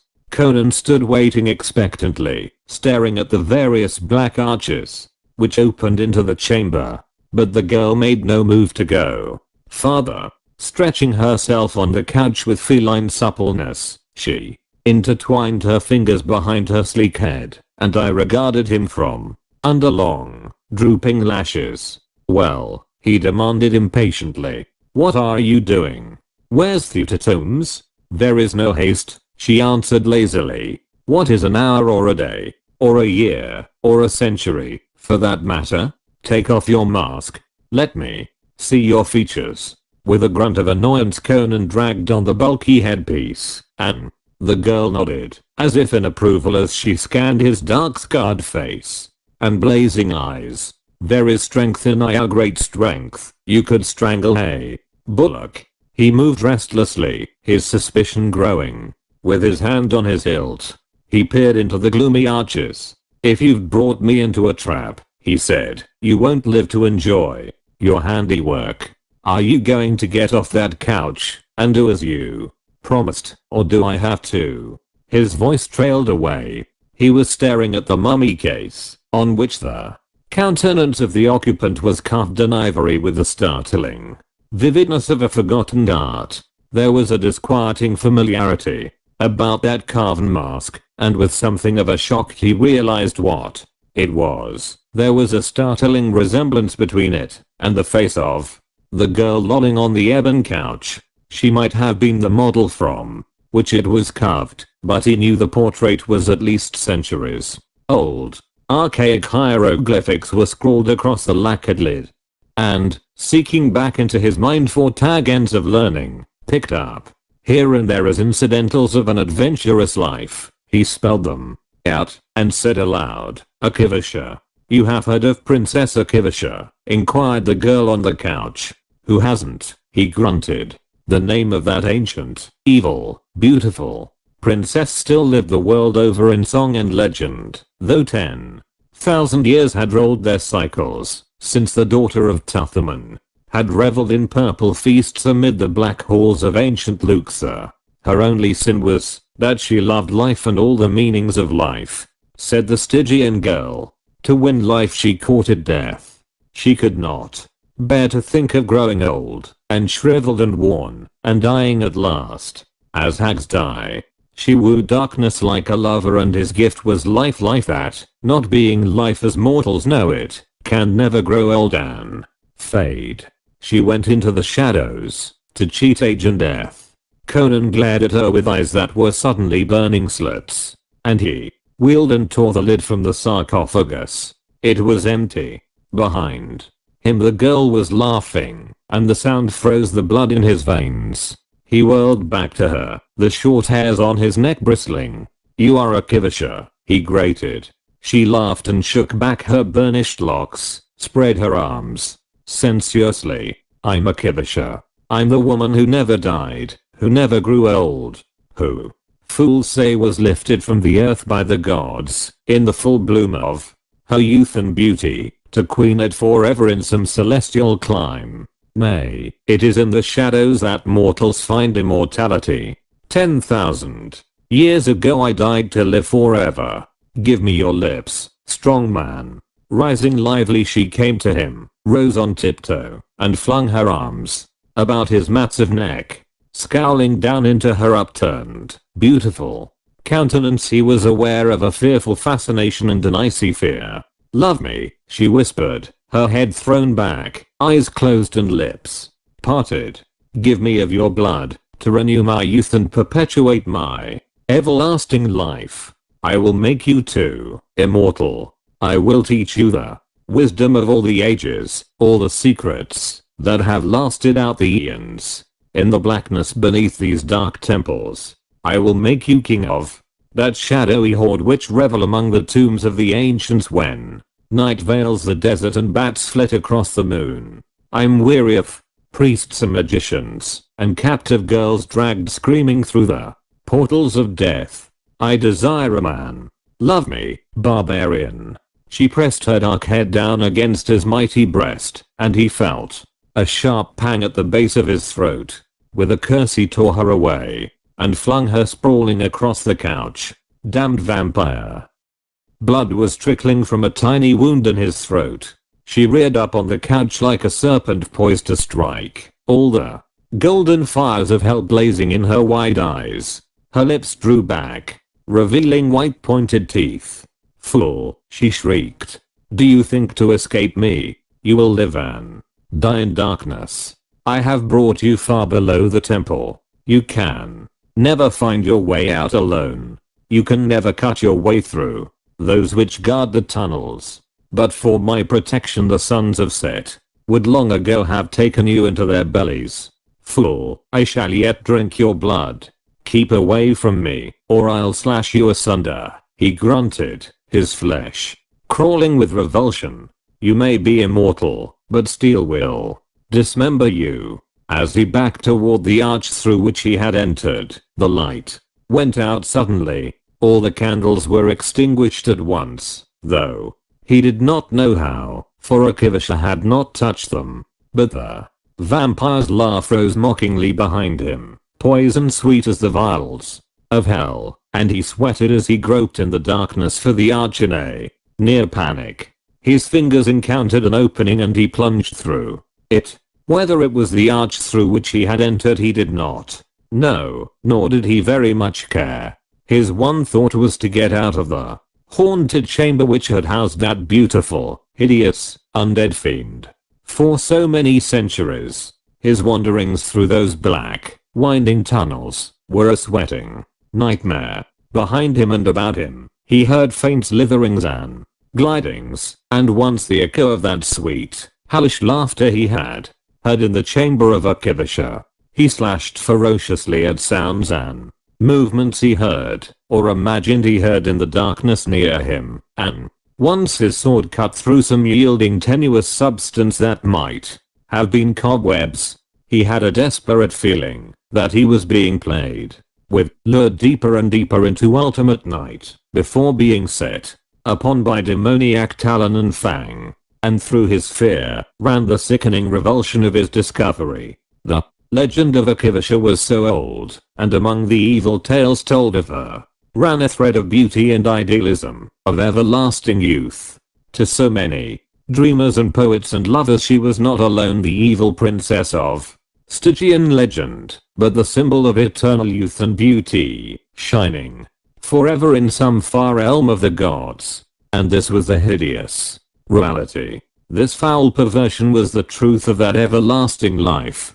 Through his physical revulsion ran the sense of a shattered dream of man's idolatry, its glittering gold-proved slime and cosmic filth. A wave of futility swept over him, a dim fear of the falseness of all men's dreams and idolatries. And now he knew that his ears were not playing him tricks. He was being followed, and his pursuers were closing in on him. In the darkness sounded shufflings and slidings that were never made by human feet, no, nor by the feet of any normal animal. The underworld had its bestial life too, perhaps. They were behind him. He turned to face them, though he could see nothing, and slowly backed away. Then the sound ceased, even before he turned his head and saw, somewhere down The long corridor, a glow of light. Chapter 19. In the Hall of the Dead. Conan moved cautiously in the direction of the light he had seen, his ear cocked over his shoulder, but there was no further sound of pursuit, though he felt the darkness pregnant with sentient life. The glow was not stationary, it moved, bobbing grotesquely along. Then, he saw the source. The tunnel he was traversing crossed another, wider corridor some distance ahead of him, and along this latter tunnel filed a bizarre procession, 4 tall, gaunt men in black, hooded robes, leaning on staffs. The leader held a torch above his head, a torch that burned with a curious steady glow. Like phantoms they passed across his limited range of vision and vanished, with only a fading glow to tell of their passing. Their appearance was indescribably eldritch. They were not Stygians, not anything Conan had ever seen. He doubted if they were even humans. They were like black ghosts, stalking ghostly along the haunted tunnels. But his position could be no more desperate than it was before the inhuman feet behind him could resume their slithering advance at the fading of the distant illumination. Conan was running down the corridor. He plunged into the other tunnel and saw, far down it, small, in the distance, the weird procession moving in the glowing sphere. He stole noiselessly after them, then shrank suddenly back against the wall as he saw them halt and cluster together, as if conferring on some matter. They turned as if to retrace their steps, and he slipped into the nearest archway, groping in the darkness to which he had become so accustomed that he could all but see through it. He discovered that the tunnel did not run straight, but meandered, and he fell back beyond the first turn, so that the light of the stranger should not fall on him as they passed. But as he stood there, he was aware of a low hum of sound from somewhere behind him, like the murmur of human voices. Moving down the corridor in that direction, he confirmed his first suspicion. Abandoning his original intention of following the ghoulish travelers to whatever destination might be theirs, he set out in the direction of the voices. Presently he saw a glint of light ahead of him, and turning into the corridor from which it issued, saw a broad arch filled with a dim glow. At the other end, on his left, a narrow stone stair went upward. An instinctive caution prompted him to turn and mount the stair. The voices he heard were coming from beyond that flame-filled arch. The sounds fell away beneath him as he climbed, and presently became out through a low arched door into a vast open space glowing with a weird radiance. He was standing on a shadowy gallery from which he looked down into a broad dim-lit hall of colossal proportions. It was a hall of the dead, which few ever see, but the silent priests of Stygia. Along the black walls rose tier above tier of carven, painted sarcophagi. Each stood in a niche in the dusky stone, and the tiers mounted up and up to be lost in the gloom above. Thousands of carven masks stared impassively down upon the group in the midst of the hall, rendered futile and insignificant by that vast array of the dead. Of this group 10 were priests, and though they had discarded their masks, Conan knew they were the priests he had accompanied to the pyramid. They stood before a tall, hawk-faced man beside a black altar, on which lay a mummy in rotting swathings, and the altar seemed to stand in the heart of a living fire which pulsed and shimmered, dripping flakes of quivering golden flame on the black stone about it. This dazzling glow emanated from a great red jewel which lay upon the altar, and in the reflection of which the faces of the priests looked ashy and corpse-like. As he looked, Conan felt the pressure of all the weary leagues and the weary nights and days of his long quest, and he trembled with the mad urge to rush among those silent priests, clear his way with mighty blows of naked steel, and grasp the red gem with passion-taut fingers. But he gripped himself with yon control, and crouched down in the shadow of the stone balustrade. A glance showed him that a stair led down into the hall from the gallery, hugging the wall and half hidden in the shadows. He glared into the dimness of the vast place, seeking other priests or votaries, but saw only the group about the altar. In that great emptiness the voice of the man beside the altar sounded, hollow and ghostly, and so the word came southward. The night wind whispered it, the ravens croaked of it as they flew, and the grim bats told it to the owls and the serpents that lurk in hoary ruins. Werewolf and vampire knew, and the ebon-bodied demons that prowl by night. The sleeping night of the world stirred and shook its heavy mane, and there began a throbbing of drums in deep darkness, and the echoes of far weird cries. Frightened men who walked by dusk. For the heart of Ahriman had come again into the world to fulfill its cryptic destiny. Ask me not how. I, Thuthothmes of Kimi in the night, heard the word before Thothaman, who calls himself Prince of all Wizards. There are secrets not meet for such ears even as yours, and Thothaman is not the only lord of the Black Ring. I knew, and I went to meet the heart which came southward.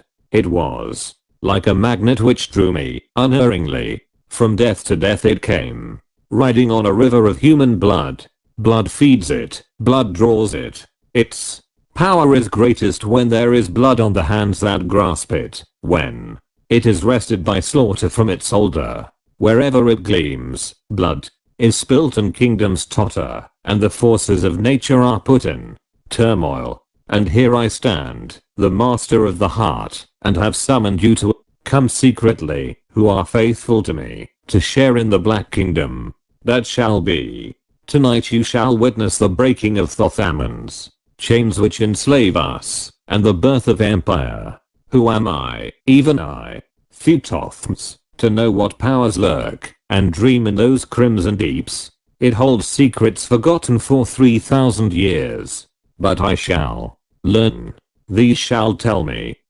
He waved his hand toward the silent shapes that lined the hall. See how they sleep, staring through their carven masks. Kings, queens, generals, priests, wizards, the dynasties, and the nobility of Stygia for 10,000 years. The touch of the heart will awaken them from their long slumber. Long, long the heart throbbed and pulsed in ancient Stygia. Here was its home in the centuries before it journeyed to Acheron. The ancients knew its full power, and they will tell me when by its magic I restore them to life.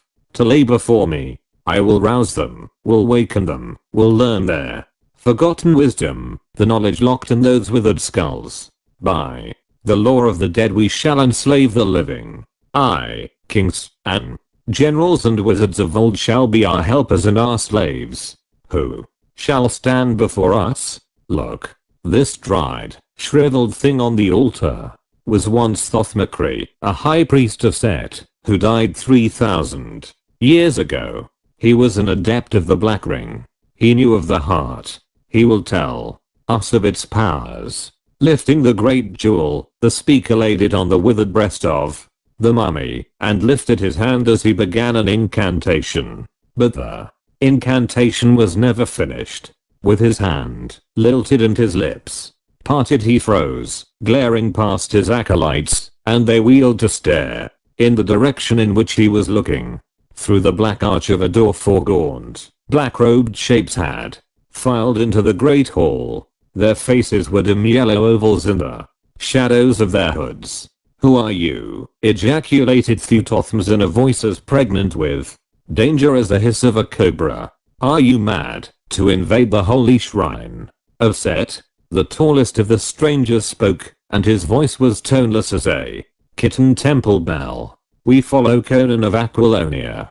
He is not here, answered Thuthothmes, shaking back his mantle from his right hand with a curious menacing gesture, like a panther unsheathing his talons. You lie. He is in this temple. We tracked him from a corpse behind the bronze door of the outer portal through a maze of corridors. We were following his devious trail when we became aware of this conclave. We go now to take it up again. But first give us the heart of Ahriman. Death is the portion of madmen, murmured Thuthothmes, moving nearer. The speaker, his priests closed in on cat-like feet, but the strangers did not appear to heed. "Who can look upon it without desire?" said the kitten. "Inkite, we have heard of it. It will give us power over the people which cast us out. Glory and wonder dream in its crimson deeps.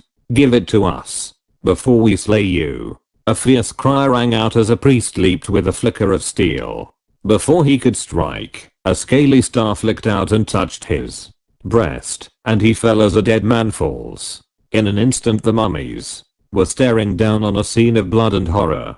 Curved knives flashed and crimson snaky staffs licked in and out, and whenever they touched a man, that man screamed and died. At the first stroke Conan had bounded up, and was racing down the stairs. He caught only glimpses of that brief fiendish fight, saw men swaying, locked in battle and streaming blood, saw one kitten, fairly hacked to pieces, yet still on his feet and dealing death, when Thuthotham smote him on the breast with his open empty hand, and he dropped dead, though naked steel had not been enough to destroy his uncanny vitality. By the time Conan's hurtling feet left the stair, the fight was all but over. 3 of the kittens were down, and slashed and cut to ribbons and disemboweled, but of the Stygians only Thuthothams remained on his feet. He rushed at the remaining kitten, his empty hand lifted like a weapon, and that hand was black as that of a Negro.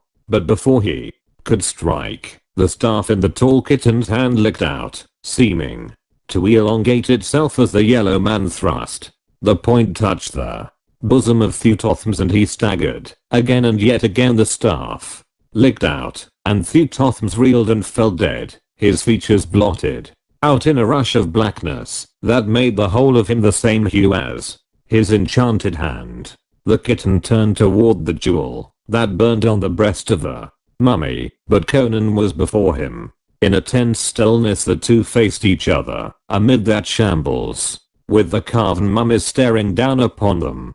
"Far have I followed you, O King of Aquilonia," said the kitten calmly. "Down the long river, and over the mountains, across Poiton and Zingara and through the hills of Argus, and down the coast. Not easily did we pick up on your trail from Tarantia, for the priests of Azura are crafty. We lost it in Zingara, but we found your helmet in the forest below the border hills, where you had fought with the ghouls of the forests. Almost we lost the trail tonight among these labyrinths."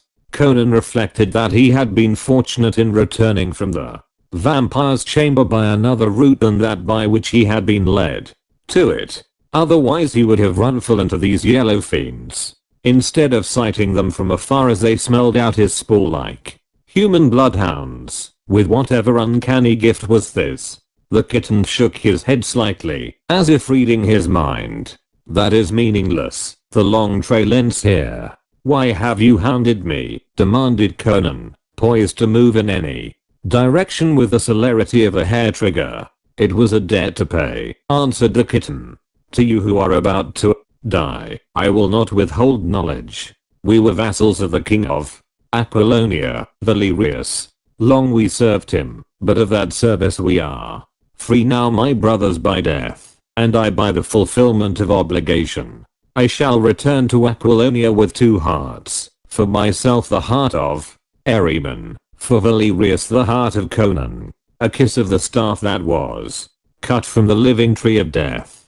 The staff licked out like the dart of a viper, but the slash of Conan's knife was quicker. The staff fell in writhing halves. There was another flicker of the keen steel like a jet of lightning, and the head of the kitten rolled to the floor. Conan wheeled and extended his hand toward the jewel, then he shrank back, his hair bristling, his blood congealing idly. For no longer a withered brown thing lay on the altar. The jewel shimmered on the full, arching breast of a naked, living man who lay among the moldering bandages. Living? Conan could not decide. The eyes were like dark murky glass under which shone inhuman somber fires. Slowly the man rose, taking the jewel in his hand. He towered beside the altar, dusky, naked, with a face like a carven image. Mutely he extended his hand toward Conan, with the jewel throbbing like a living heart within it. Conan took it, with an eerie sensation of receiving gifts from the hand of the dead. He somehow realized that the proper incantations had not been made, the conjurement had not been completed, life had not been fully restored to his corpse. "Who are you?" demanded the Cimmerian. The answer came in a toneless monotone, like the dripping of water from stalactites in subterranean caverns. "I was Thothmekri. I am dead." "Well, lead me out of this accursed temple, will you?" Conan requested, his flesh crawling. With measured, mechanical steps the dead man moved toward a black arch. Conan followed him. A glance back showed him once again the vast shadowy hall with its tiers of sarcophagi. The dead men sprawled about the altar. The head of the kitten he had slain stared sightless up at the sweeping shadows. The glow of the jewel illuminated the black tunnels like an ensorcelled lamp, dripping golden fire. Once Conan caught a glimpse of ivory flesh in the shadows, believed he saw the vampire that was Akiva shrinking back from the glow of the jewel, and with her, other less human shapes scuttled or shambled into the darkness. The dead man strode straight on, looking neither to right nor left, his pace as changeless as the tramp of doom. Cold sweat gathered thick on Conan's flesh. Icy doubts assailed him. How could he know that this terrible figure out of the past was leading him to freedom? But he knew that, left to himself, he could never untangle this bewitched maze of corridors and tunnels. He followed his awful guide through blackness that loomed before and behind them, and was filled with skulking shapes of horror and lunacy that cringed from the blinding glow of the heart. Then the bronze doorway was before him, and Conan felt the night wind blowing across the desert, and saw the stars and the starlit desert, across which streamed the great black shadow of the pyramid. Thothmekri pointed silently into the desert, and then turned and stalked soundlessly back in the darkness. Conan stared after that silent figure that receded into the blackness on soundless, inexorable feet as one that moves to an own and inevitable doom, or returns to everlasting sleep. With a curse the Cimmerian leaped from the doorway and fled into the desert as if pursued by demons. He did not look back toward the pyramid, or toward the black towers of Kimi looming dimly across the sands. He headed southward toward the coast, and he ran as a man runs, in ungovernable panic. The violent exertion shook his brain free of black cobwebs. The clean desert wind blew the nightmares from his soul, and his revulsion changed to a wild tide of exultation before the desert gave way to a tangle of swampy growth through which he saw the black water lying before him, and the venturer at anchor. He plunged through the undergrowth, hip deep in the marshes, dived headlong into the deep water, heedless of sharks or crocodiles, and swam to the galley, and was clambering up the chain onto the deck, dripping and exultant, before the watch saw him. "Awake, you dogs," roared Conan, knocking aside the spear. The startled lookout thrust at his breast. "Heave up the anchor, lay to the doors, give that fisherman a helmet full of gold, and put him ashore. Dawn will soon be breaking, and before sunrise we must be racing for the nearest port of Zingara." He whirled about his head the great jewel, which threw off splashes of light that spotted the deck with golden fire. Chapter 20. Out of the dust shall Acheron arise. Winter had passed from Aquilonia. Leaves sprang out on the limbs of trees, and the fresh grass smiled to the touch of the warm southern breezes. But many a field lay idle and empty. Many a charred heap of ashes marked the spot where proud villas or prosperous towns had stood. Wolves prowled openly along the grass-grown highways, and bands of gaunt, masterless men slunk through the forests. Only in Tyrantia was feasting and wealth and pageantry. Valerius ruled like one touched with madness. Even many of the barons, who had welcomed his return, cried out at last against him. His tax gatherers crushed rich and poor alike, the wealth of a looted kingdom poured into Tyrantia, which became less like the capital of a realm than the garrison of conquerors in a conquered land. Its merchants waxed rich, but it was a precarious prosperity, for none knew when he might be accused of treason on a trumped-up charge, and his property confiscated, himself cast into prison, or brought to the bloody block. Valerius made no attempt to conciliate his subjects. He maintained himself by means of the Nemedian soldiery and by desperate mercenaries. He knew himself to be a puppet of Malric. He knew that he ruled only on the sufferance of the Nemedian. He knew that he could never hope to unite Aquilonia under his rule and cast off the yoke of his masters, for the outland provinces would resist him to the last drop of blood, and for that matter the Nemedians would cast him from his throne if he made attempt to consolidate his kingdom. He was caught in his own vice. The gall of defeated pride corroded his soul, and he threw himself into a reign of debauchery, as one who lives from day to day, without thought or care for tomorrow. Yet there was subtlety in his madness, so deep that not even a Malric guessed it. Perhaps the wild, chaotic years of wandering as an exile had bred in him a bitterness beyond common conception. Perhaps his loathing of his present position increased this bitterness to a kind of madness. At any event, he lived with one desire: to cause the ruin of all who associated with him. He knew that his rule would be over the instant he had served Amalric's purpose. He knew too that so long as he continued to oppress his native kingdom, the Nemedian would suffer him to reign, for Amalric wished to crush Aquilonia into ultimate submission, to destroy its last shred of independence, and then at last to seize it himself, rebuild it after his own fashion with his vast wealth, and use its men and natural resources to wrest the crown of Nemedia from Tarascus. For the throne of an emperor was Amalric's ultimate ambition, and Valerius knew it. Valerius did not know whether Tarascus suspected this, but he knew that the king of Nemedia approved of his ruthless course.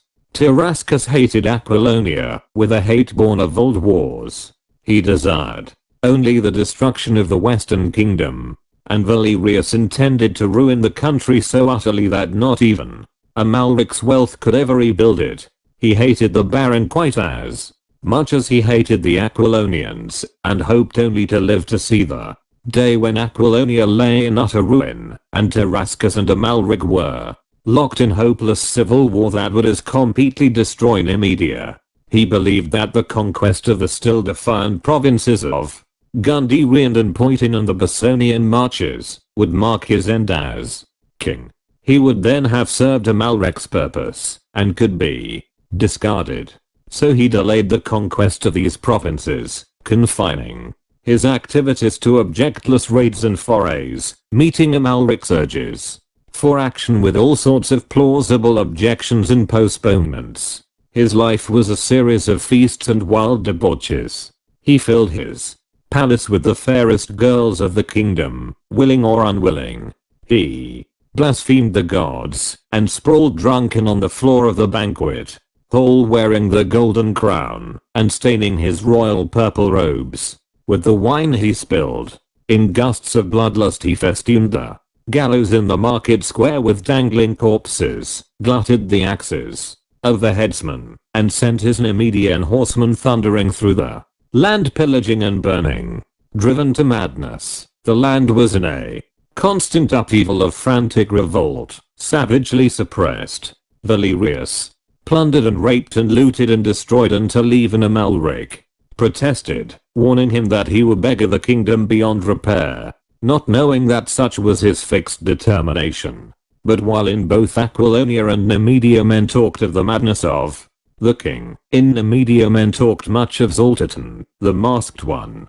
Yet few saw him on the streets of Belverus. Men said he spent much time in the hills, in curious conclaves with surviving remnants of an old race, dark, silent folk who claimed descent from an ancient Idendom. Men whispered of drums beating far up in the dreaming hills, of fires glowing in the darkness, and strange chantings borne on the winds.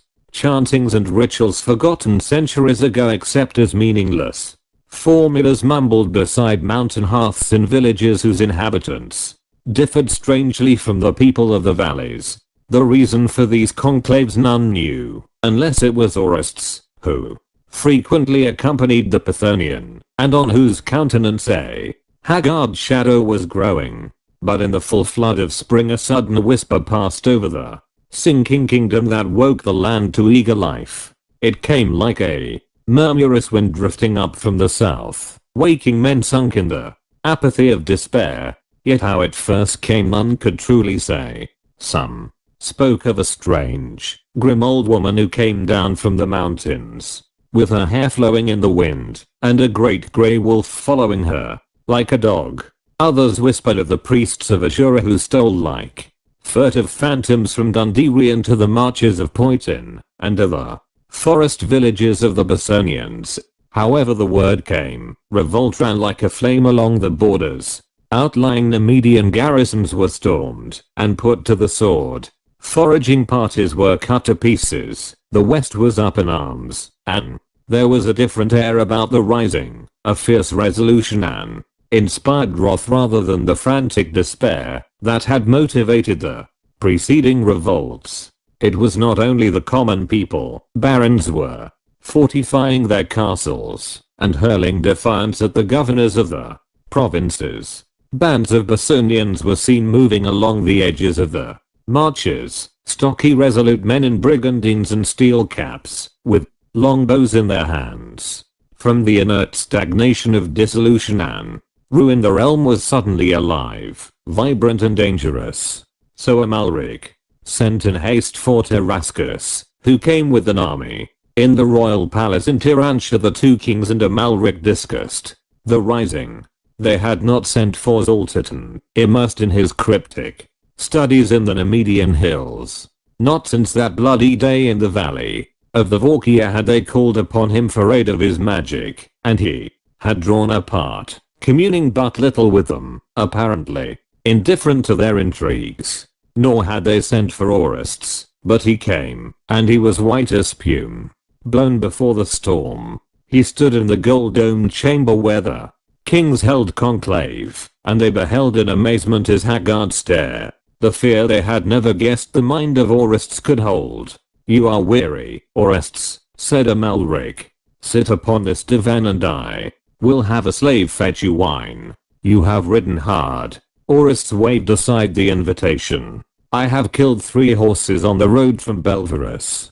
I cannot drink wine. I cannot rest until I have said what I have to say. He paced back and forth, as if some inner fire would not let him stand, motionless and halting before his wandering companions. When we employed the heart of Ahriman to bring a dead man back to life, Aurist said abruptly, we did not weigh the consequences of tampering in the black dust of the past. The fault is mine, and the sin. We thought only of our 4 ambitions, forgetting what ambitions this man might himself have, and we have loosed a demon upon the earth, a fiend inexplicable to common humanity. I have plumbed deep in evil, but there is a limit to which I, or any man of my race and age, can go. My ancestors were clean men, without any demoniacal taint. It is only I who have sunk into the pits, and I can sin only to the extent of my personal individuality.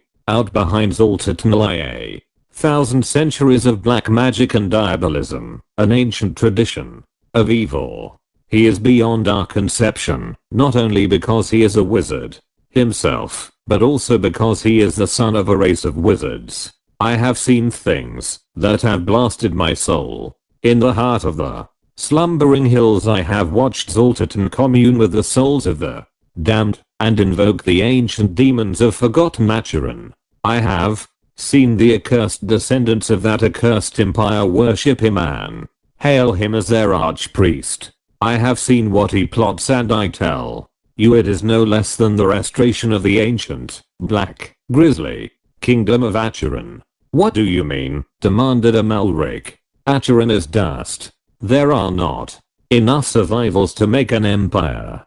Not even Zoltan can reshape the dust of 3,000 years. You know little of his black powers, answered Orestes grimly. I have seen the very hills take on an alien and ancient aspect under the spell of his incantations. I have glimpsed, like shadows behind the realities, the dim shapes and outlines of valleys, forests, mountains, and lakes that are not as they are today, but as they were in that dim yesterday. Have even sensed, rather than glimpsed, the purple towers of forgotten Python shimmering like figures of mist in the dusk.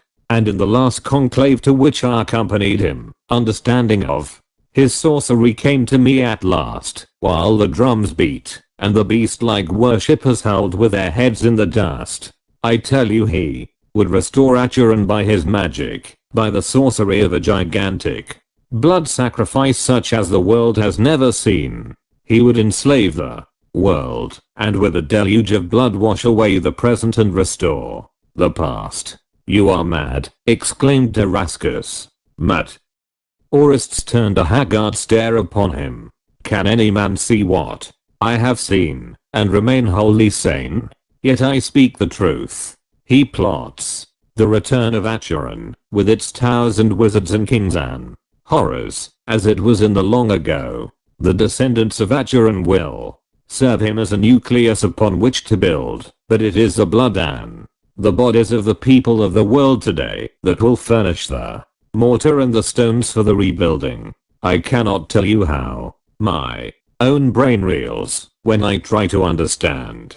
But I have seen. Acheron will be Acheron again, and even the hills, the forests and the rivers will resume their ancient aspect. Why not? If I, with my tiny store of knowledge, could bring to life a man dead 3,000 years, why cannot the greatest wizard of the world bring back to life a kingdom dead 3,000 years? Out of the dust shall Acheron arise at his bidding.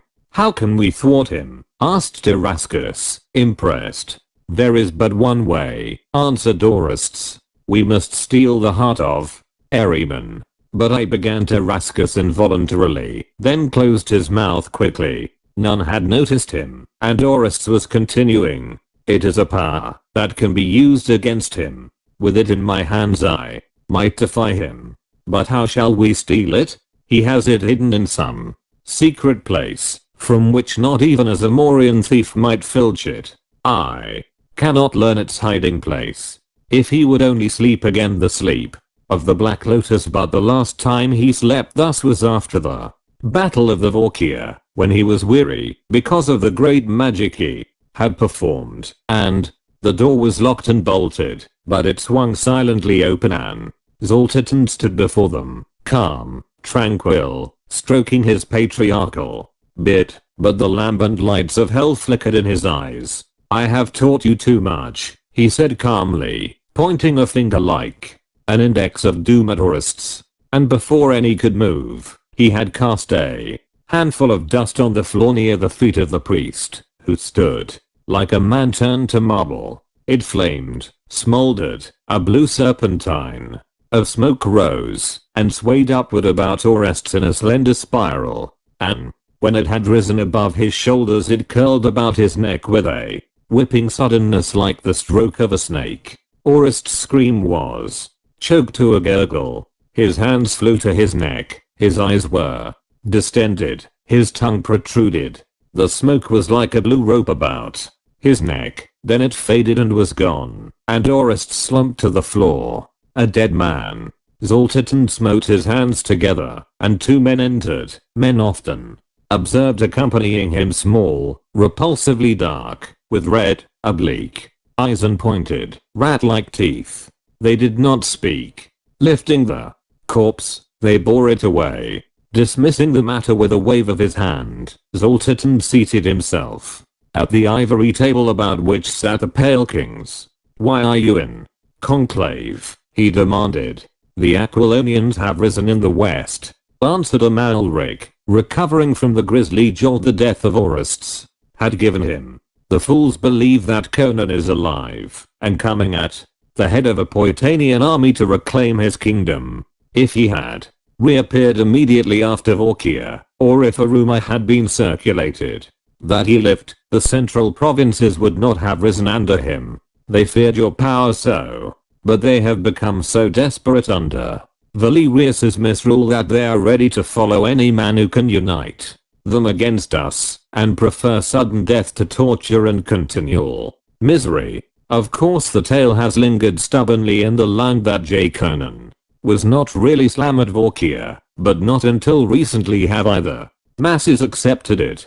But Palantides is back from exile in office, swearing that the king was ill in his tent that day, and that a man-at-arms wore his harness, and a squire who, but recently recovered from the stroke of mace received at Vorkia confirms his tale or pretends to. An old woman with a pet wolf has wandered up and down the land, proclaiming that King Conan yet lives, and will return someday to reclaim the crown. And of late the cursed priests of Ashura sing the same song. They claim that word has come to them by some mysterious means that Conan is returning to reconquer his domain. I cannot catch either her or them. This is, of course, a trick of Tressero's. My spies tell me there is indisputable evidence that the Poitanians are gathering to invade Aquilonia. I believe that Tressero will bring forward some pretender who he will claim is King Conan. Tarascus laughed, but there was no conviction in his laughter. He surreptitiously felt a scar beneath his jupon, and remembered ravens that cawed on the trail of a fugitive, remembered the body of his squire, Aridius, brought back from the border mountains horribly mangled by a great grey wolf, his terrified soldiers said. But he also remembered a red jewel stolen from a golden chest while a wizard slept, and he said nothing. And Valerius remembered a dying nobleman who gasped out a tale of fear, and he remembered 4 kittens who disappeared into the mazes of the south and never returned. But he held his tongue, for hatred and suspicions of his allies ate at him like a worm, and he desired nothing so much as to see both rebels and Nemedians go down locked in the death grip. But Amalric exclaimed, "It is absurd to dream that Conan lives." For answer Zoltan cast a roll of parchment on the table. Amalric caught it up, glared at it. From his lips burst a furious, incoherent cry. He read, "To Zoltan, Grand Fakir of Nemedia, Dog of Acheron, I'm returning to my kingdom, and I mean to hang your hide on a bramble." "Conan, a forgery," exclaimed Amalric. Zoltan shook his head. "It is genuine. I have compared it with the signature on the royal documents in the libraries of the court. None could imitate that bold scrawl." "Then if Conan lives," muttered Amalric, "this uprising will not be like the others, for he is the only man living who can unite the Aquilonians." "But," he protested, "this is not like Conan. Why should he put us on guard with his boasting? One would think that he would strike without warning, after the fashion of the barbarians." "We are already warned," pointed out Zoltan. "Our spies have told us of preparations for war in Poiton. He could not cross the mountains without our knowledge, so he sends his defiance in characteristic manner." "Why to you?" demanded Valerius. "Why not to me, or to Tarascus?" Zoltan turned his inscrutable gaze upon the king.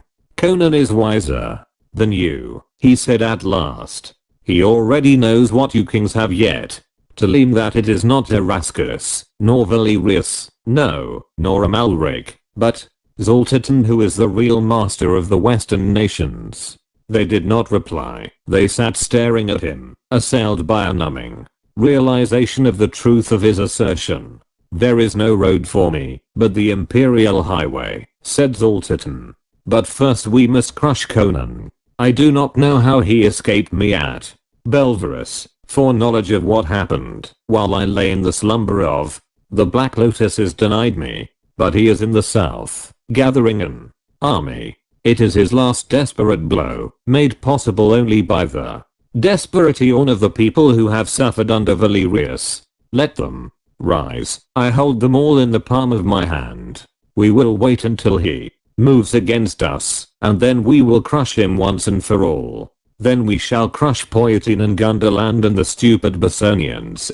After them Ophir, Argus, Zingara, Koth, all the nations of the world we shall weld into one vast empire. You shall rule as my satraps, and as my captains shall be greater than kings are now. I'm unconquerable. For the heart of every man is hidden where no man can ever wield it against me again. Tyrascus averted his gaze, lest Zoltaton read his thoughts. He knew the wizard had not looked into the golden chest with its carven serpents that had seemed to sleep since he laid the heart therein. Strange as it seemed, Zoltaton did not know that the heart had been stolen. The strange jewel was beyond or outside the ring of his dark wisdom. His uncanny talents did not warn him that the chest was empty. Tyrascus did not believe that Zoltaton knew the full extent of Orist's revelations, for the Pythonian had not mentioned the restoration of Acheron, but only the building of a new earthly empire. Tyrascus did not believe that Zoltaton was yet quite sure of his power. If they needed his aid in their ambitions, no less he needed Th's. Magic depended, to a certain extent after all, on sword strokes and lance thrusts. The king read meaning in Amalric's furtive glance. Let the wizard use his arts to help them defeat their most dangerous enemy. Time enough then to turn against him. There might yet be a way to cheat this dark power they had raised. Chapter 21. Drums of Peril. Confirmation of the war came when the army of Poetin, 10,000 strong, marched through the southern passes with waving banners and shimmer of steel. And at their head, the spy swore, rode a giant figure in black armor, with the royal lion of Aquilonia worked in gold upon the breast of his rich silken surcoat. Conan lived. The king lived. There was no doubt of it in men's minds now, whether friend or foe. With the news of the invasion from the south there also came word, brought by hard-riding couriers, that a host of Gundermen was moving southward, reinforced by the barons of the northwest and the northern Bosonians. Tyrascus marched with 31,000 men to Galperon, on the river Shirki, which the Gundermen must cross to strike at the town still held by the Nemedians. The Shirki was a swift, turbulent river rushing southwestward through rocky gorges and canyons, and there were few places where an army could cross at that time of the year, when the stream was almost bank full with the melting of the snows. All the country east of the Shirki was in the hands of the Nemedians, and it was logical to assume that the Gundermen would attempt to cross either at Galperon or at Tanasil, which lay to the south of Galperon. Reinforcement would daily expected from Nemedia, until word came that the king of Ophi was making hostile demonstrations on Nemedia's southern border, and to spare any more troops would be to expose Nemedia to the risk of an invasion from the south. Amalric and Valerius moved out from Tyrantia with 25,000 men, leaving as large a garrison as they dared to discourage revolts in the cities during their absence. They wished to meet and crush Conan before he could be joined by the rebellious forces of the kingdom. The king and his Poetanians had crossed the mountains, but there had been no actual clash of arms, no attack on towns or fortresses. Conan had appeared and disappeared. Apparently he had turned westward, through the wild, thinly settled hill country, and entered the Bosonian marches, gathering recruits as he went. Amalric and Valerius, with their host, Nemedians, Aquilonian renegades, and ferocious mercenaries, moved through the land in baffled wrath, looking for a foe which did not appear. Amalric found it impossible to obtain more than vague general tidings about Conan's movements. Scouting parties had a way of riding out and never returning, and it was not uncommon to find a spy crucified to an oak. The countryside was up and striking as peasants and counterfolk strike savagely, murderously and secretly. All that Amalric knew Certainly was that a large force of Gundam and northern Bosonians was somewhere to the north of him, beyond the Shirki, and that Conan, with a smaller force of Poitanians and southern Bosonians, was somewhere to the southwest of him. He began to grow fearful that, if he and Valerius advanced farther into the wild country, Conan might elude them entirely, march around them, and invade the central provinces behind them. Amalric fell back from the Shirki Valley and camped in a plain a day's ride from Tanasul. There he waited. Tarascus maintained his position at Galparan, for he feared that Conan's maneuvers were intended to draw him southward, and so let the Gundaman into the kingdom at the northern crossing. To Amalric's camp came Zoltan and his chariot, drawn by the uncanny horses that never tired, and he entered Amalric's tent where the Baron conferred with Valerius over a map spread on an ivory camp table. This map Zoltan crumpled and flung aside. "What your scouts cannot learn for you," quoth he, "my spies tell me, though their information is strangely blurred and imperfect, as if unseen forces were working against me. Conan is advancing the Shirki River with 10,000 Poitanians, 3,000 southern Bosonians, and barons of the west and south, with the retainers to the number of 5,000. An army of 30,000 Gundaman and northern Bosonians is pushing southward to join him. They have established contact by means of secret communications used by the cursed priests of Ashura, who seem to be opposing me, and whom I will feed to a serpent when the battle is over. I swear it by Set. Both armies are headed for the crossing at Tanasul, but I do not believe that the Gundaman will cross the river. I believe that Conan will cross instead and join them. Why should Conan cross the river? Because it is to his advantage to delay the battle. The longer he waits, the stronger he will become, the more precarious our position. The hills on the other side of the river swarm with people, passionately loyal to his cause, broken men, refugees, fugitives from Valerius's cruelty. From all over the kingdom men are hurrying to join his army, singly and by companies. Daily, parties from our armies are ambushed and cut to pieces by the counterfolk. Revolt grows in the central provinces, and will soon burst into open rebellion. The garrisons we left there are not sufficient, and we can hope for no reinforcement from the media for the time being. I see the hand of Palantides in this brawling on the Epharian frontier. He has kin of it. If we do not catch and crush Conan quickly, the provinces will be in blaze of revolt behind us. We shall have to fall back to Tyrantia to defend what we have taken, and we may have to fight our way through a country in rebellion, with Conan's whole force at our heels, and then stand siege in the city itself, with enemies within as well as without. No, we cannot wait. We must crush Conan before his army grows too great, before the central provinces rise.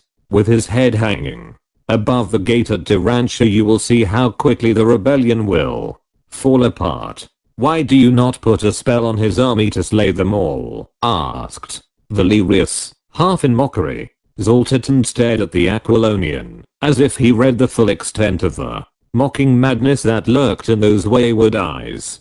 "Do not worry," he said at last. "My arts shall crush Conan finally, like a lizard under the heel. But even sorcery is aided by pikes and swords. If he crosses the river and takes up his position in the Garalian hills, he may be hard to dislodge," said Amalric. "But if we catch him in the valley on this side of the river, we can wipe him out." "How far is Conan from Tanasul?" "At the rate he is marching, he should reach the crossing sometime tomorrow night. His men are rugged, and he is pushing them hard. He should arrive there at least a day before the Gundaman." "Good." Amalric smote the table with his clenched fist. "I can reach Tanasul before he can. I'll send a rider to Tarascus, bidding him follow me to Tanasul. By the time he arrives, I will have cut Conan off from the crossing and destroyed him. Then our combined force can cross the river and deal with the Gundaman." Zoltan shook his head impatiently. A good enough plan if you were dealing with anyone but Conan. But your 25,000 men are not enough to destroy his 18,000 before the Gundermen come up. They will fight with the desperation of wounded panthers. And suppose the Gundermen come up while the hosts are locked in battle, you will be caught between two fires and destroyed before Tarascus can arrive. He will reach Tanasol. Too late to aid you. What then? Demanded Amalric. Move with your whole strength against Conan, answered the man from Acheron. Send a rider bidding Tarascus join us here. We will wait his coming. Then we will march together to Tanasol. But while we wait, protested Amalric, Conan will cross the river and join the Gundermen. Conan will not cross the river, answered Zoltan. Amalric's head jerked up, and he stared into the cryptic dark eyes. What do you mean? Suppose there were torrential rains far to the north, at the head of the Shirki? Suppose the river came down in such flood as to render the crossing at Tanasol impassable? Could we not then bring up our entire force at our leisure, catch Conan on this side of the river and crush him, and then, when the flood subsided, which I think it would do the next day, could we not cross the river and destroy the Gundermen? Thus, we could use our full strength against each of these smaller forces in turn.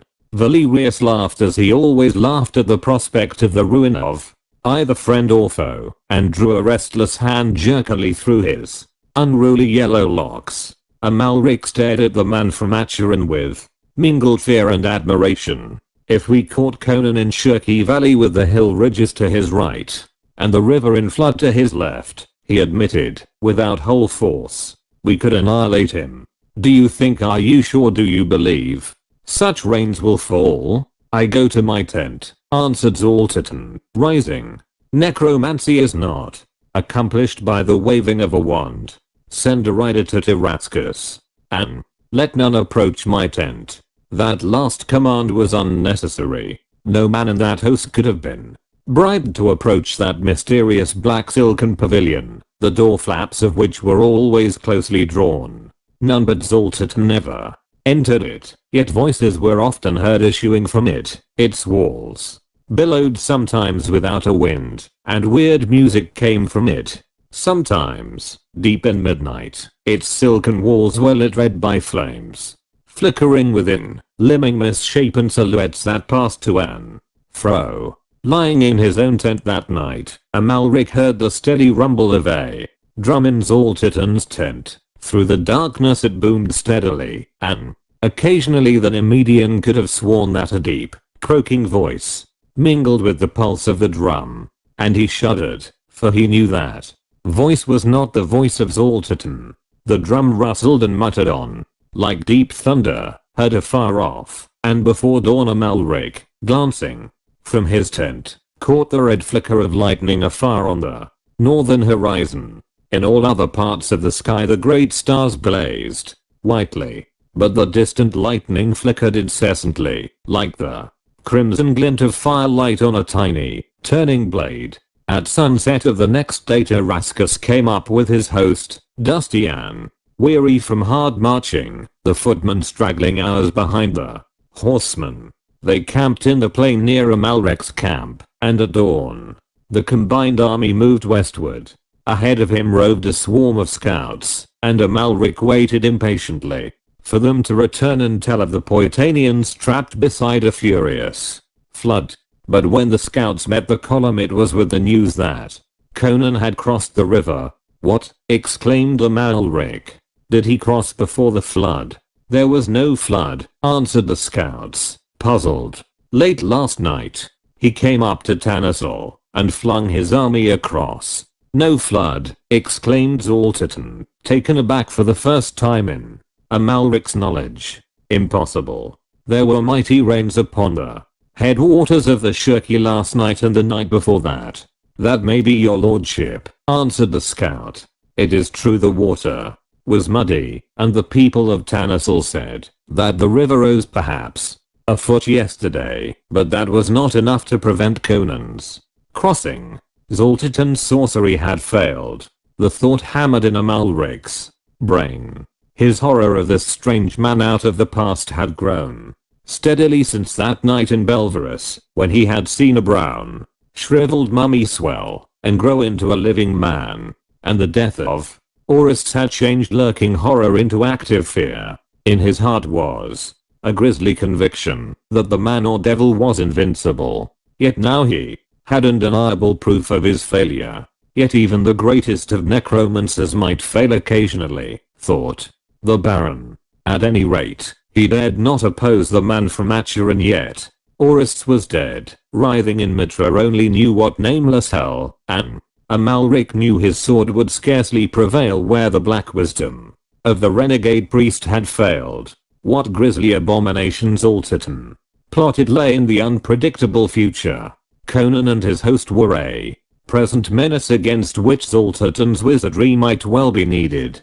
Before the play was all played, they came to Tanasol, a small fortified village at the spot where a reef of rocks made a natural bridge across the river, passable always, except in times of greatest flood. Scouts brought in the news that Conan had taken up his position in the Pralian hills, which began to rise a few miles beyond the river, and just before sundown the Gunderman had arrived in his camp.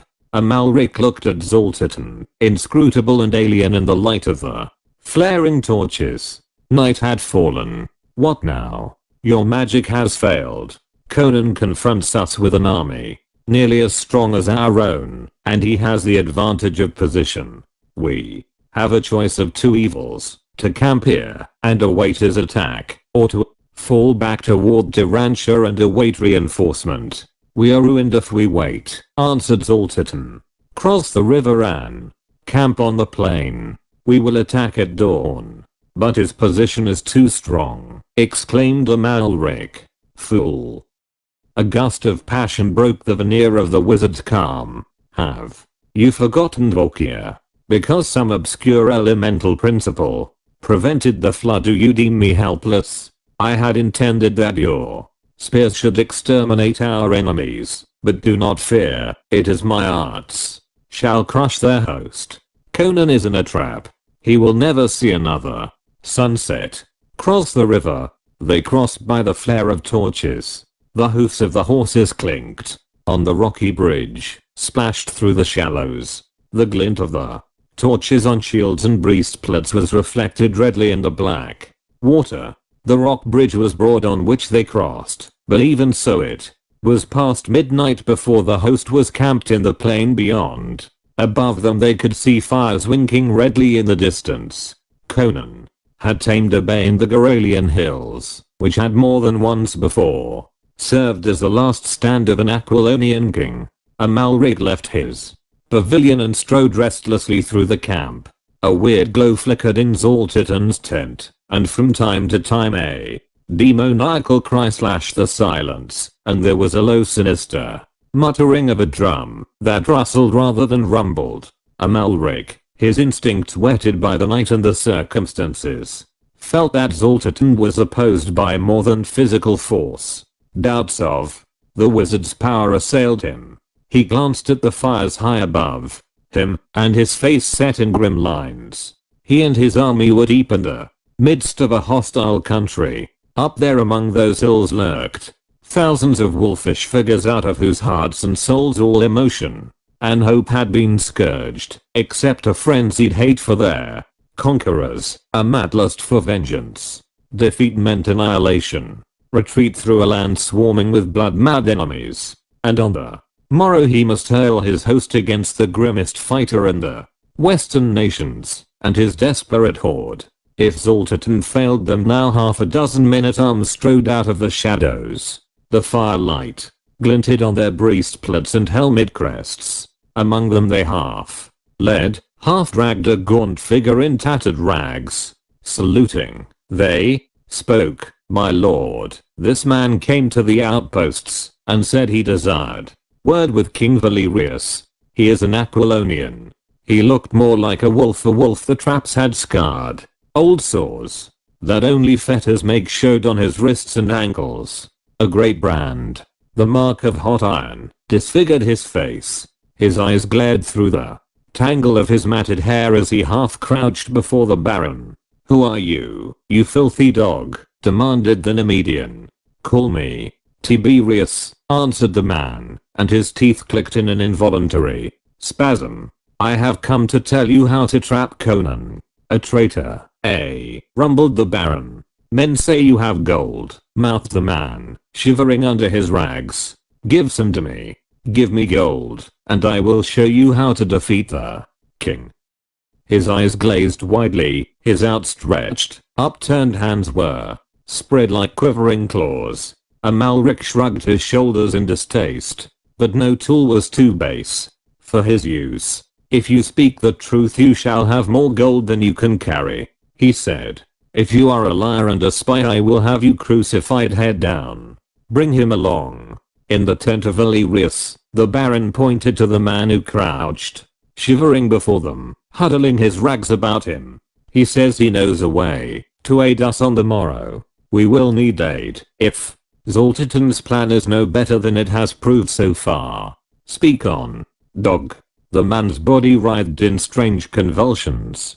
Words came in a stumbling rush. "Conan camps at the head of the Valley of Lions. It is shaped like a fan, with steep hills on either side.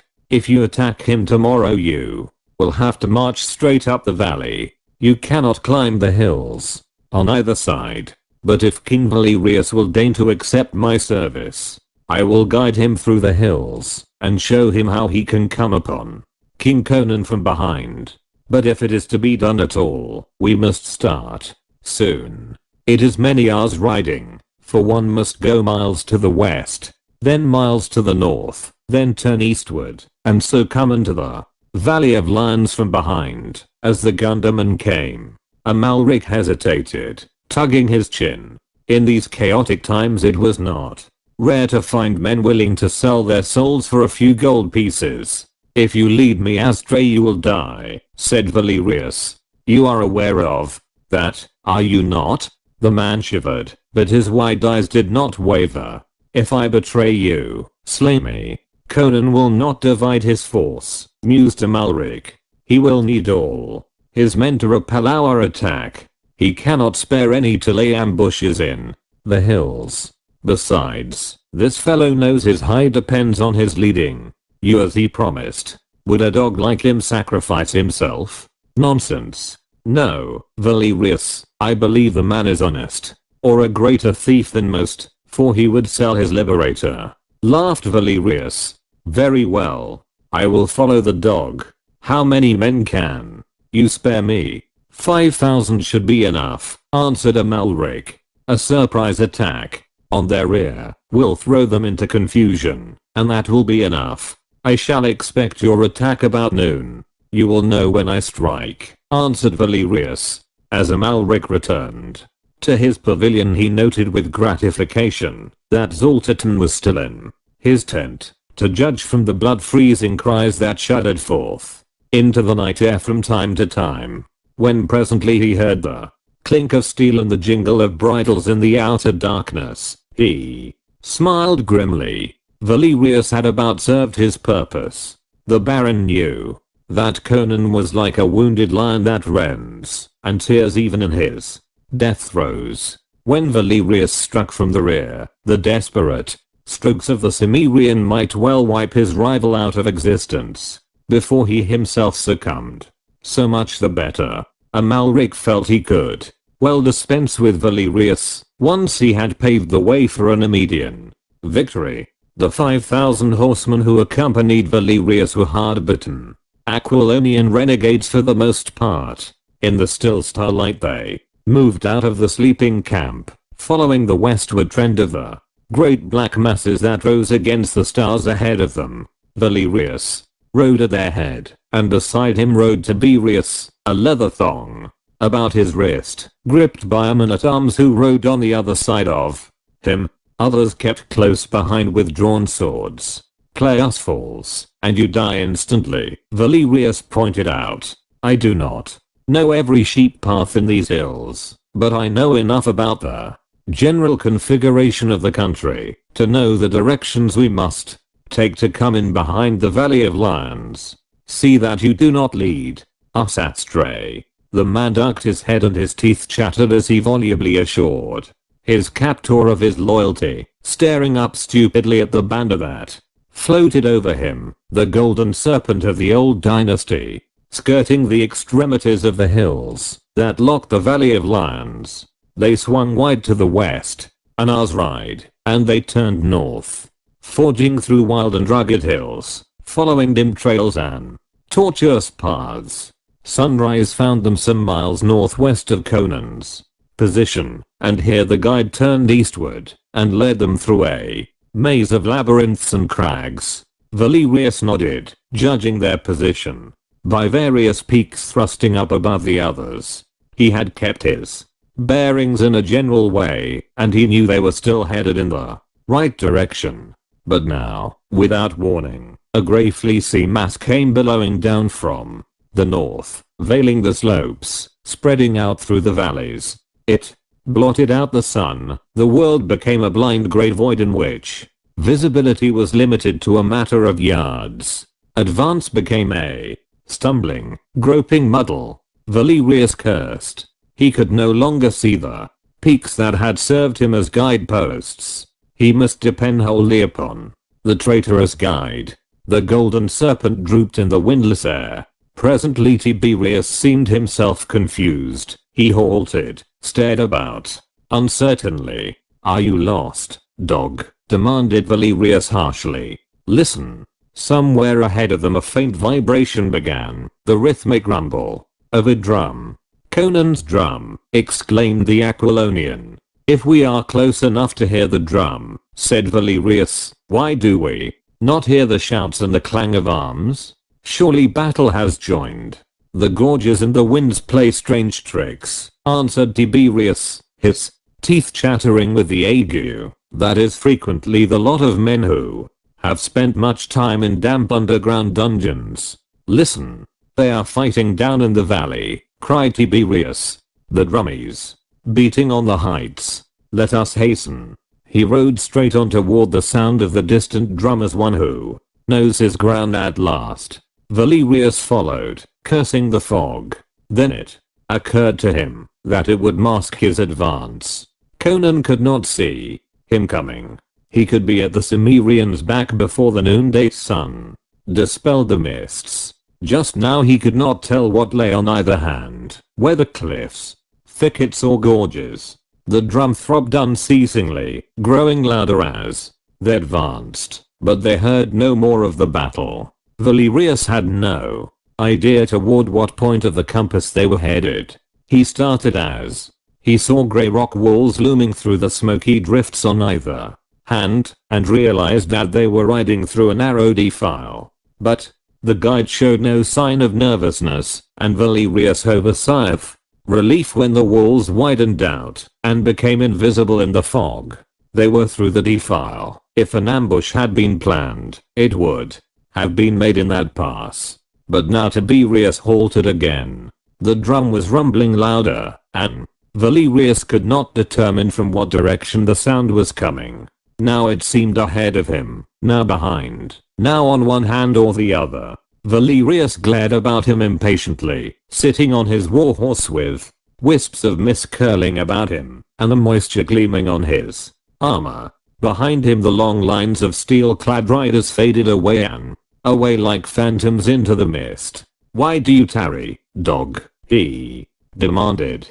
The man seemed to be listening to the ghostly drum. Slowly, he straightened in his saddle, turned his head and faced Valerius, and the smile on his lips was terrible to see. "The fog is thinning, Valerius," he said in a new voice, pointing a bony finger. "Look." The drum was silent.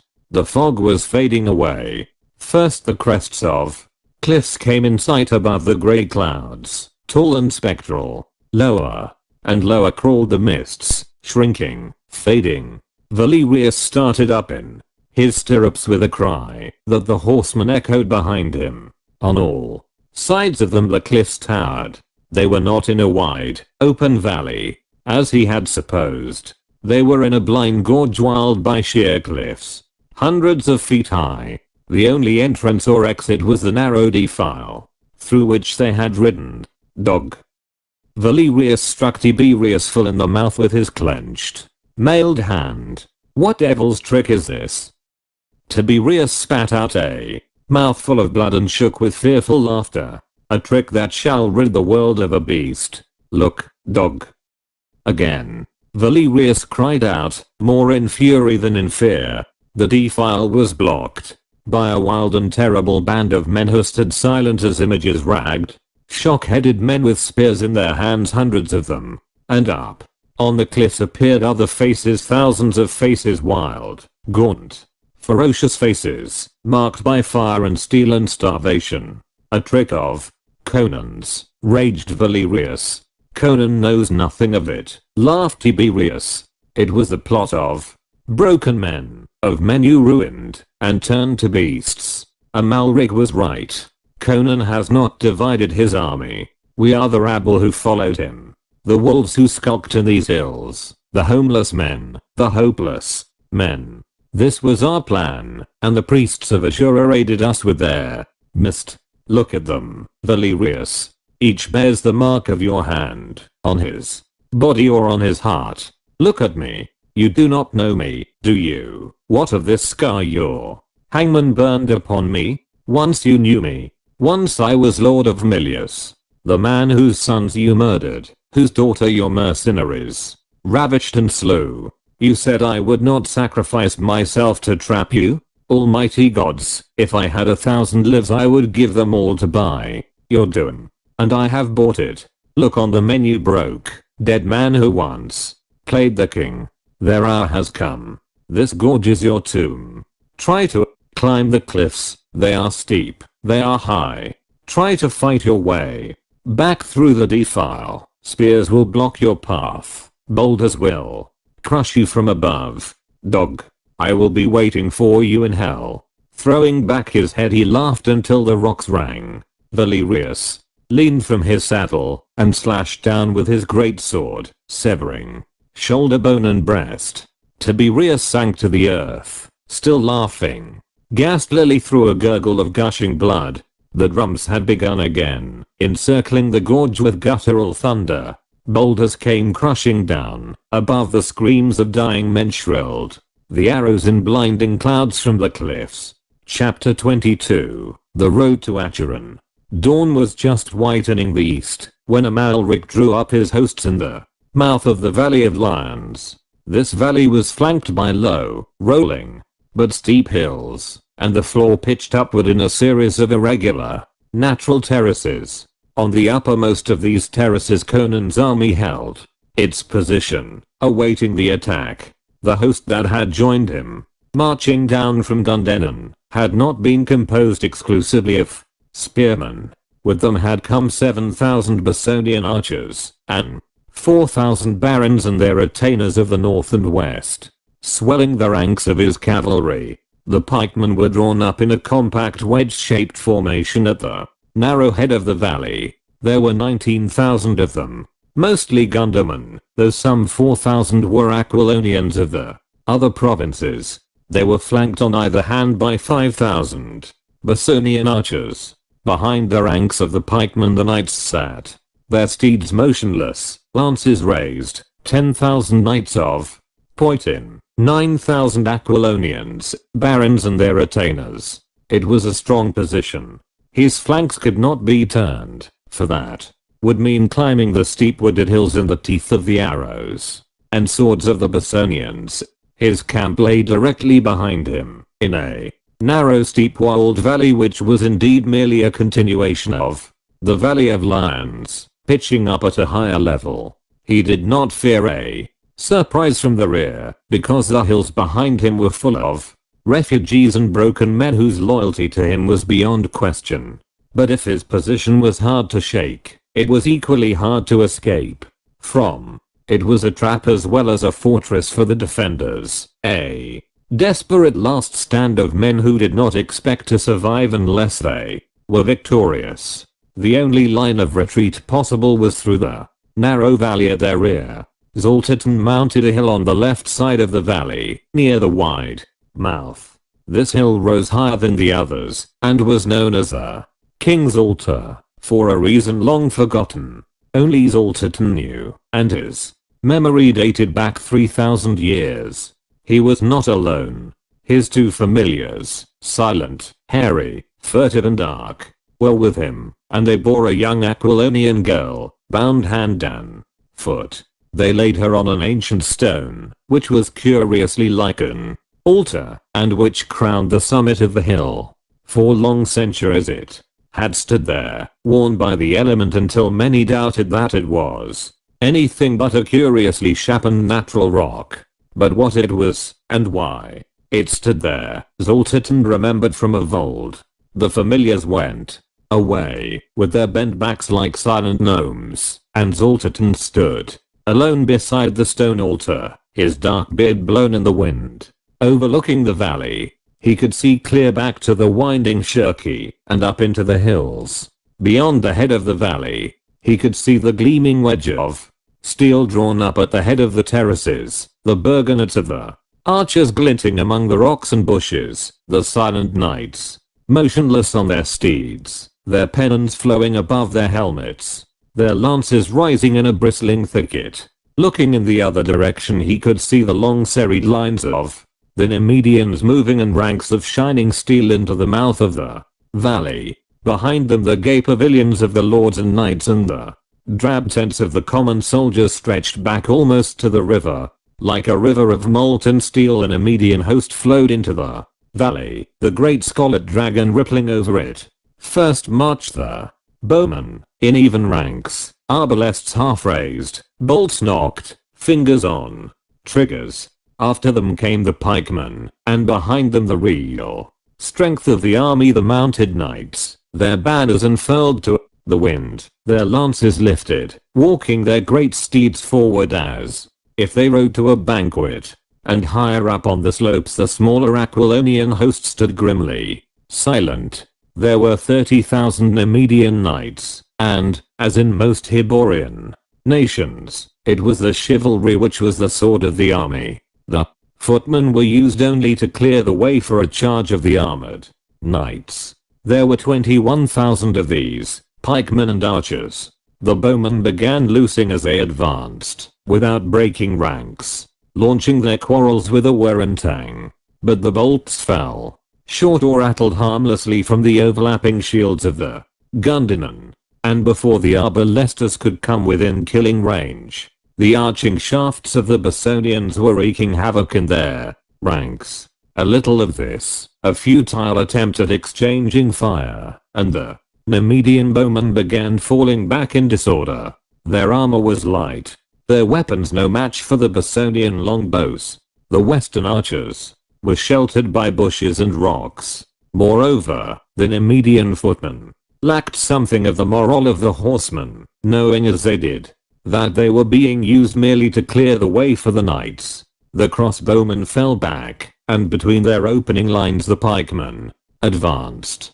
These were largely mercenaries, and their masters had no compunction about sacrificing them. They were intended to mask the advance of the knights until the latter were within smiting distance. So while the arbalesters plied their bolts from either flank at long range, the pikemen marched into the teeth of the blast from above, and behind them the knights came on. When the pikemen began to falter beneath the savage hail of death that whistled down the slopes among them, a trumpet blew. Their companies divided to right and left, and through them the mailed knights thundered. They ran full into a cloud of stinging death. The cloth-yard shafts found every crevice in their armor and the housings of the steeds. Horses scrambling up the grassy terraces reared and plunged backward, bearing their riders with them. Steel-clad forms littered the slopes. The charge wavered and ebbed back. Back down in the valley Amalric reformed his ranks. Tyrascus was fighting with drawn sword under the Scarlet Dragon, but it was the Baron of Tor who commanded that day. Amalric swore as he glanced at the forest of lance tips visible above and beyond the headpieces of the gundermen. He had hoped his retirement would draw the knights out in a charge down the slopes after him, to be raked from either flank by his bowmen, and swamped by the numbers of his horsemen. But they had not moved.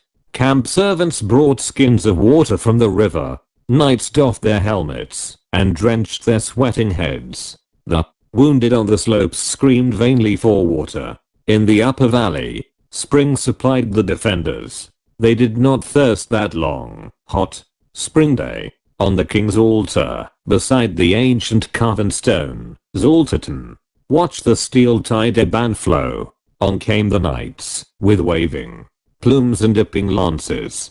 Through a whistling cloud of arrows they plowed to break like a thundering wave on the bristling wall of spears and shields. Axes rose and fell above the plumed helmets. Spears thrust upward, bringing down horses and riders. The pride of the Gunderman was no less fierce than that of the knights.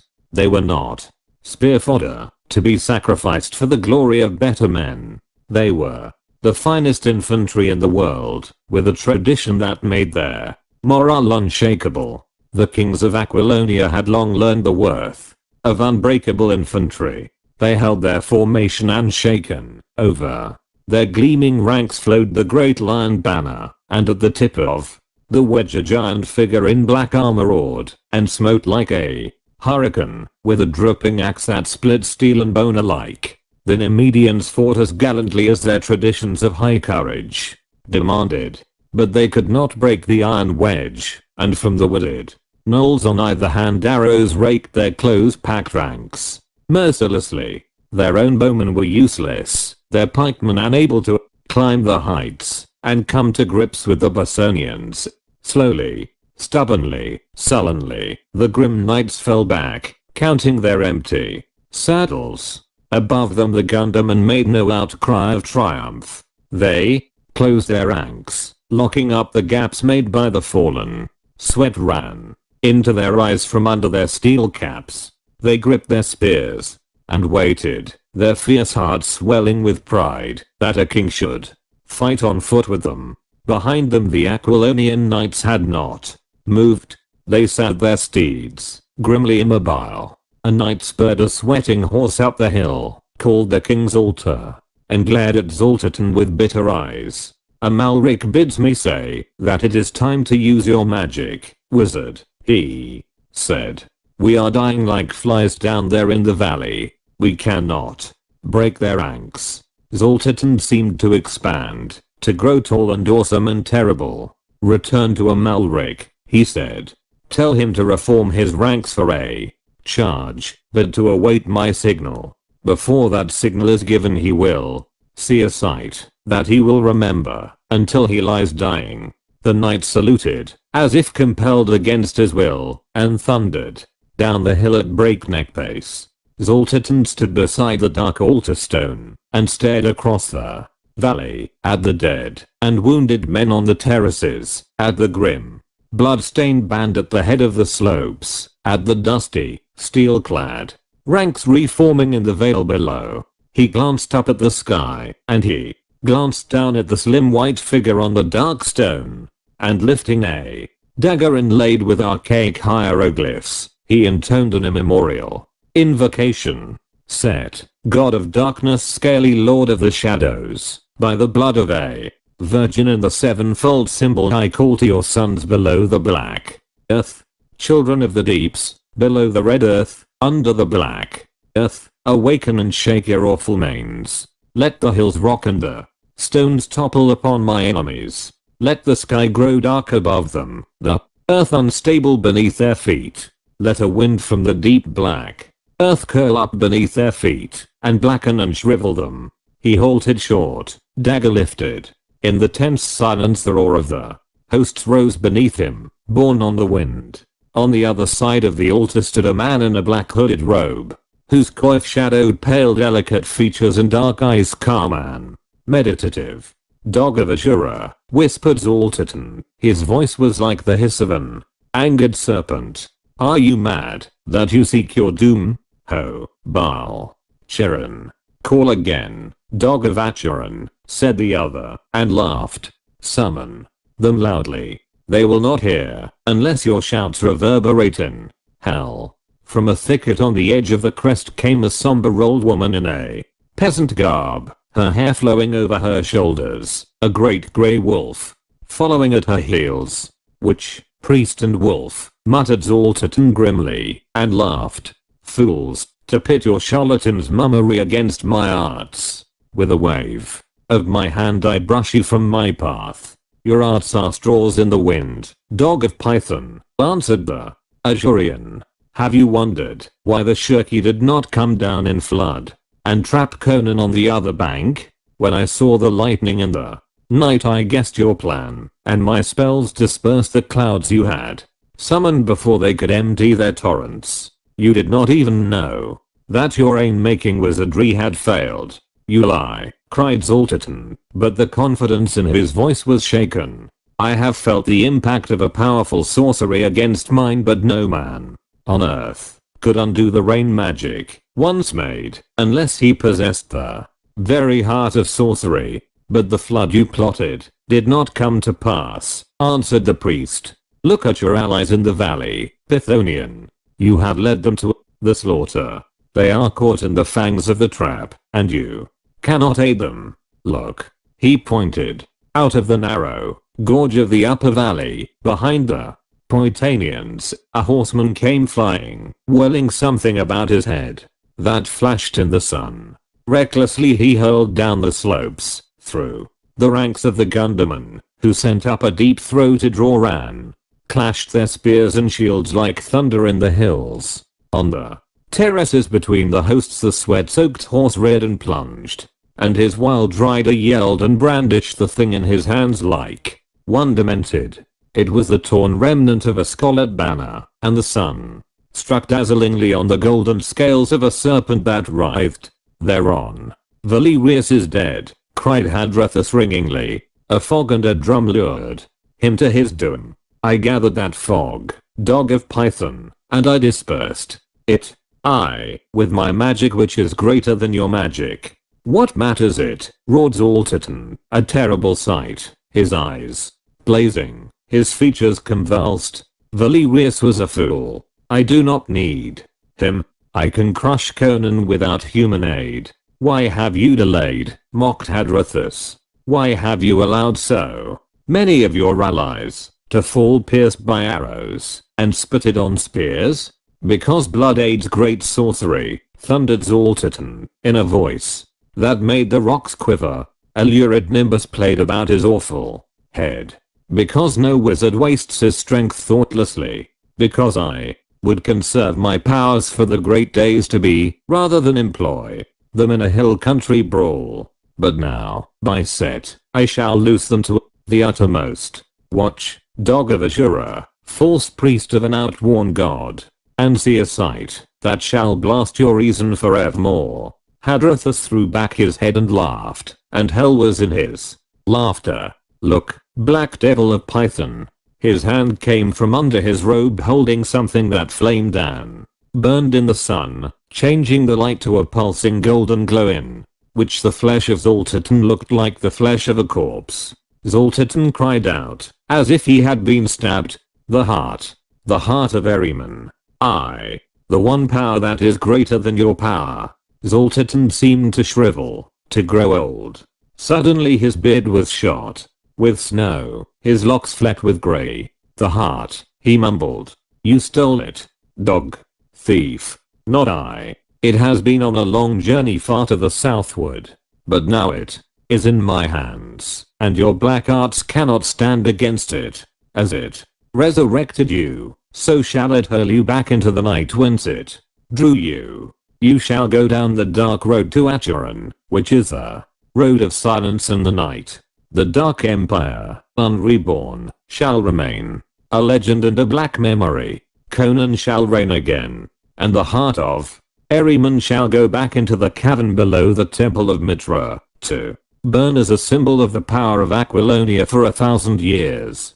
Zoltan screamed inhumanly and rushed around the altar, dagger lifted, but from somewhere out of the sky, perhaps, or the great jewel that blazed in the hand of Hadrathus shot a jetting beam of blinding blue light. Full against the breast of Zoltan it flashed, and the Hills re-echoed the concussion.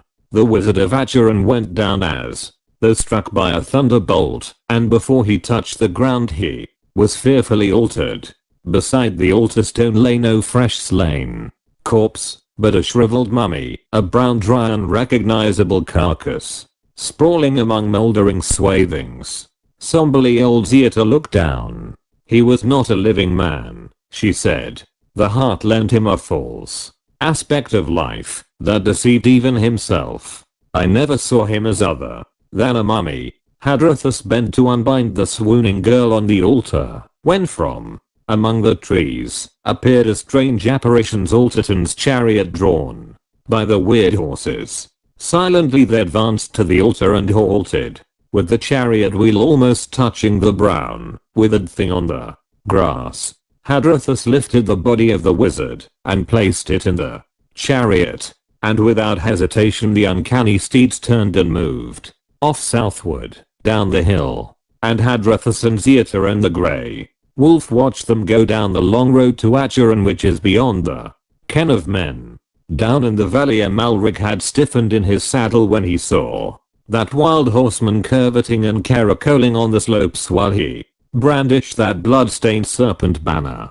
Then some instinct jerked his head about toward the hill known as the King's Altar, and his lips parted. Every man in the valley saw it, an arching shaft of dazzling light that towered up from the summit of the hill, showering golden fire. High above the hosts it burst in a blinding blaze that momentarily paled the sun. "That's not Zoltarton's signal," roared the Baron. "No," shouted Tarascus. "It's a signal to the Aquilonians. Look." Above them the immobile ranks were moving at last, and a deep-throated roar thundered across the vale. "Zoltarton has failed us," bellowed Amalric furiously. "Valerius has failed us. We have been led into a trap. Mitra's curse on Zoltarton who led us here. Sound the retreat." "Too late," yelled Tarascus. "Look. Up on the slopes the forest of lances dipped, leveled. The ranks of the gundermen rolled back to right and left like a parting curtain. And with a thunder like the rising roar of a hurricane, the knights of Aquilonia crashed down the slopes. The impetus of that charge was irresistible. Bolts driven by the demoralized arbalesters glanced from their shields, their bent helmets, their plumes and pennons streaming out behind them. Their lances lowered, they swept over the wavering lines of pikemen and roared down the slopes like a wave. Amalric yelled an order to charge, and the Nemedians with desperate courage spurred their horses at the slopes. They still outnumbered the attackers, but they were weary men on tired horses, charging uphill. The onrushing knights had not struck a blow that day. Their horses were fresh. They were coming downhill and they came like a thunderbolt. And like a thunderbolt they smote the struggling ranks of the Nemedians, smote them, split them apart, ripped them asunder and dashed the remnants headlong down the slopes. After them on foot came the gundermen, blood mad, and the Bersonians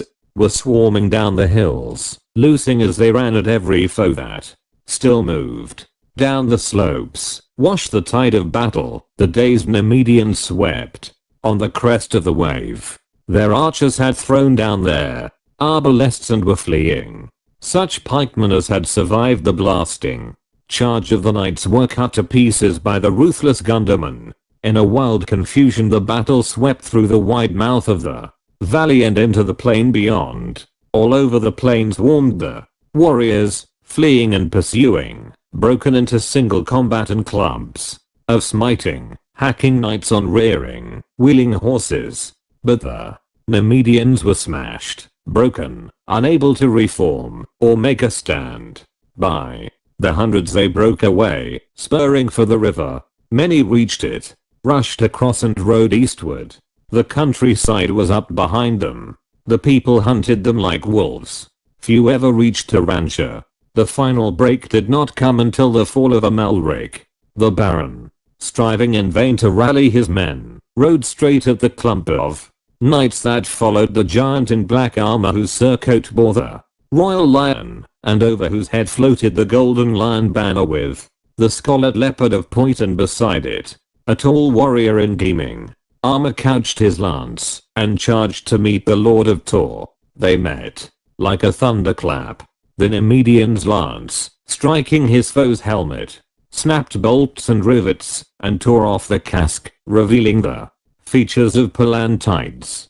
But the Aquilonian's lance head crashed through shield and breastplate to transfix the Baron's heart. A roar went up as Amalric was hurled from his saddle, snapping the lance that impaled him, and the Nemedians gave way as a barrier bursts. Under the surging impact of a tidal wave, they rode for the river in a blind stampede that swept the plain like a whirlwind.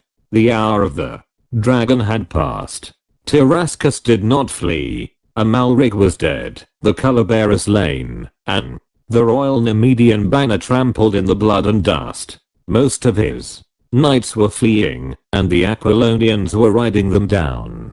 Tyrascus knew the day was lost, but with a handful of faithful followers he raged through the melee, conscious of but one desire to meet Conan, the Cimmerian. And at last he met him. Formations had been destroyed utterly, close-knit bands broken asunder and swept apart. The crest of Tricero gleamed in one part of the plain, those of Prospero and Palantides in others. Conan was alone. The house troops of Tyrascus had fallen one by one. The two kings met, man to man. Even as they rode at each other, the horse of Tyrascus sobbed and sank under him. Conan leaped from his own steed and ran at him, as the king of Nemedia disengaged himself and rose. Steel flashed blindingly in the sun, clashed loudly, and blue sparks flew. Then a clang of armor, as Tyrascus measured his full length on the earth beneath a thunderous stroke of Conan's broadsword. The Cimmerian placed a mail-shod foot on his enemy's breast and lifted his sword. His helmet was gone. He shook back his black mane and his blue eyes blazed with their old fire. "Do you yield? Will you give me quarter?" demanded the Nemedian. "Aye. Better than you'd have given me, you dog. Life for you and all your men who throw down their arms. Though I ought to split your head for an infernal thief," the Cimmerian added. Tyrascus twisted his neck and glared over the plain. The remnants of the Nemedian host were flying across the stone bridge with swarms of victorious Aquilonians at their heels, smiting with the fury of glutted vengeance. Bessonians and Gundermen were swarming through the camp of their enemies, tearing the tents to pieces in search of plunder, seizing prisoners, ripping open the baggage and upsetting the wagons. Tyrascus cursed fervently and then shrugged his shoulders, as well as he could, under the circumstances. "Very well. I have no choice. What are your demands?" "Surrender to me all your present holdings in Aquilonia. Order your garrisons to march out of the castles and towns they hold, without their arms, and get your infernal armies out of Aquilonia as quickly as possible. In addition, you shall return all Aquilonians sold as slaves, and pay an indemnity to be designated later, when the damage your occupation of the country has caused has been properly estimated. You will remain as hostage until these terms have been carried out."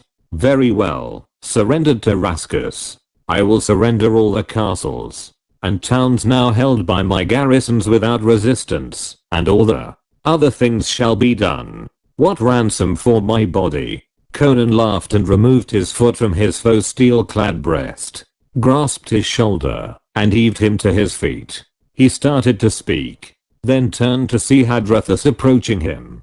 The priest was as calm and self-possessed as ever, picking his way between rows of dead men and horses. Conan wiped the sweat-smeared dust from his face with blood-stained hand. He had fought all through the day, first on foot with the pikeman, then in the saddle, leading the charge. His surcoat was gone. His armor splashed with blood and battered with strokes of sword, mace, and axe. He loomed gigantically against a background of blood and slaughter, like some grim pagan hero of mythology. Well done, Hadrathus, quoth he gustily. By Crom, I'm glad to see your signal. My knights were almost mad with impatience and eating their hearts out to be at sword strokes. I could not have held them much longer. What of the wizard? He has gone down the dim road to Acheron, answered Hadrathus. And I am for Tarantia. My work is done here, and I have a task to perform at the temple of Mitra. All our work is done here. On this field we have saved Aquilonia and more than Aquilonia. Your ride to your capital will be a triumphal procession through a kingdom mad with joy. All Aquilonia will be cheering the return of their king. And so, until we meet again in the great royal hall, farewell. Conan stood silently watching the priest as he went. From various parts of the field knights were hurrying toward him. He saw the Leontides, Tresero, Prospero, Servius, Galanus, their armor splashed with crimson. The thunder of battle was giving way to a roar of triumph and acclaim. All eyes, hot with strife and shining with exaltation, were turned toward the great black figure of the king. Mailed arms brandished red-stained swords. A confused torrent of sound rose, deep and thunderous as the sea surf. Hail, Conan, king of Aquilonia. Tyrascus spoke. You have not yet named my ransom. Conan laughed and slapped his sword home in its scabbard. He flexed his mighty arms and ran his blood-stained fingers through his thick black locks, as if feeling there his re-won crown. There is a girl in your seraglio named Zenobia. Why, yes, so there is. Very well. The king smiled as at an exceedingly pleasant memory. She shall be your ransom, and naught else. I will come to Belverus for her as I promised. She was a slave in Nemedia, but I will make her queen of Aquilonia. The end.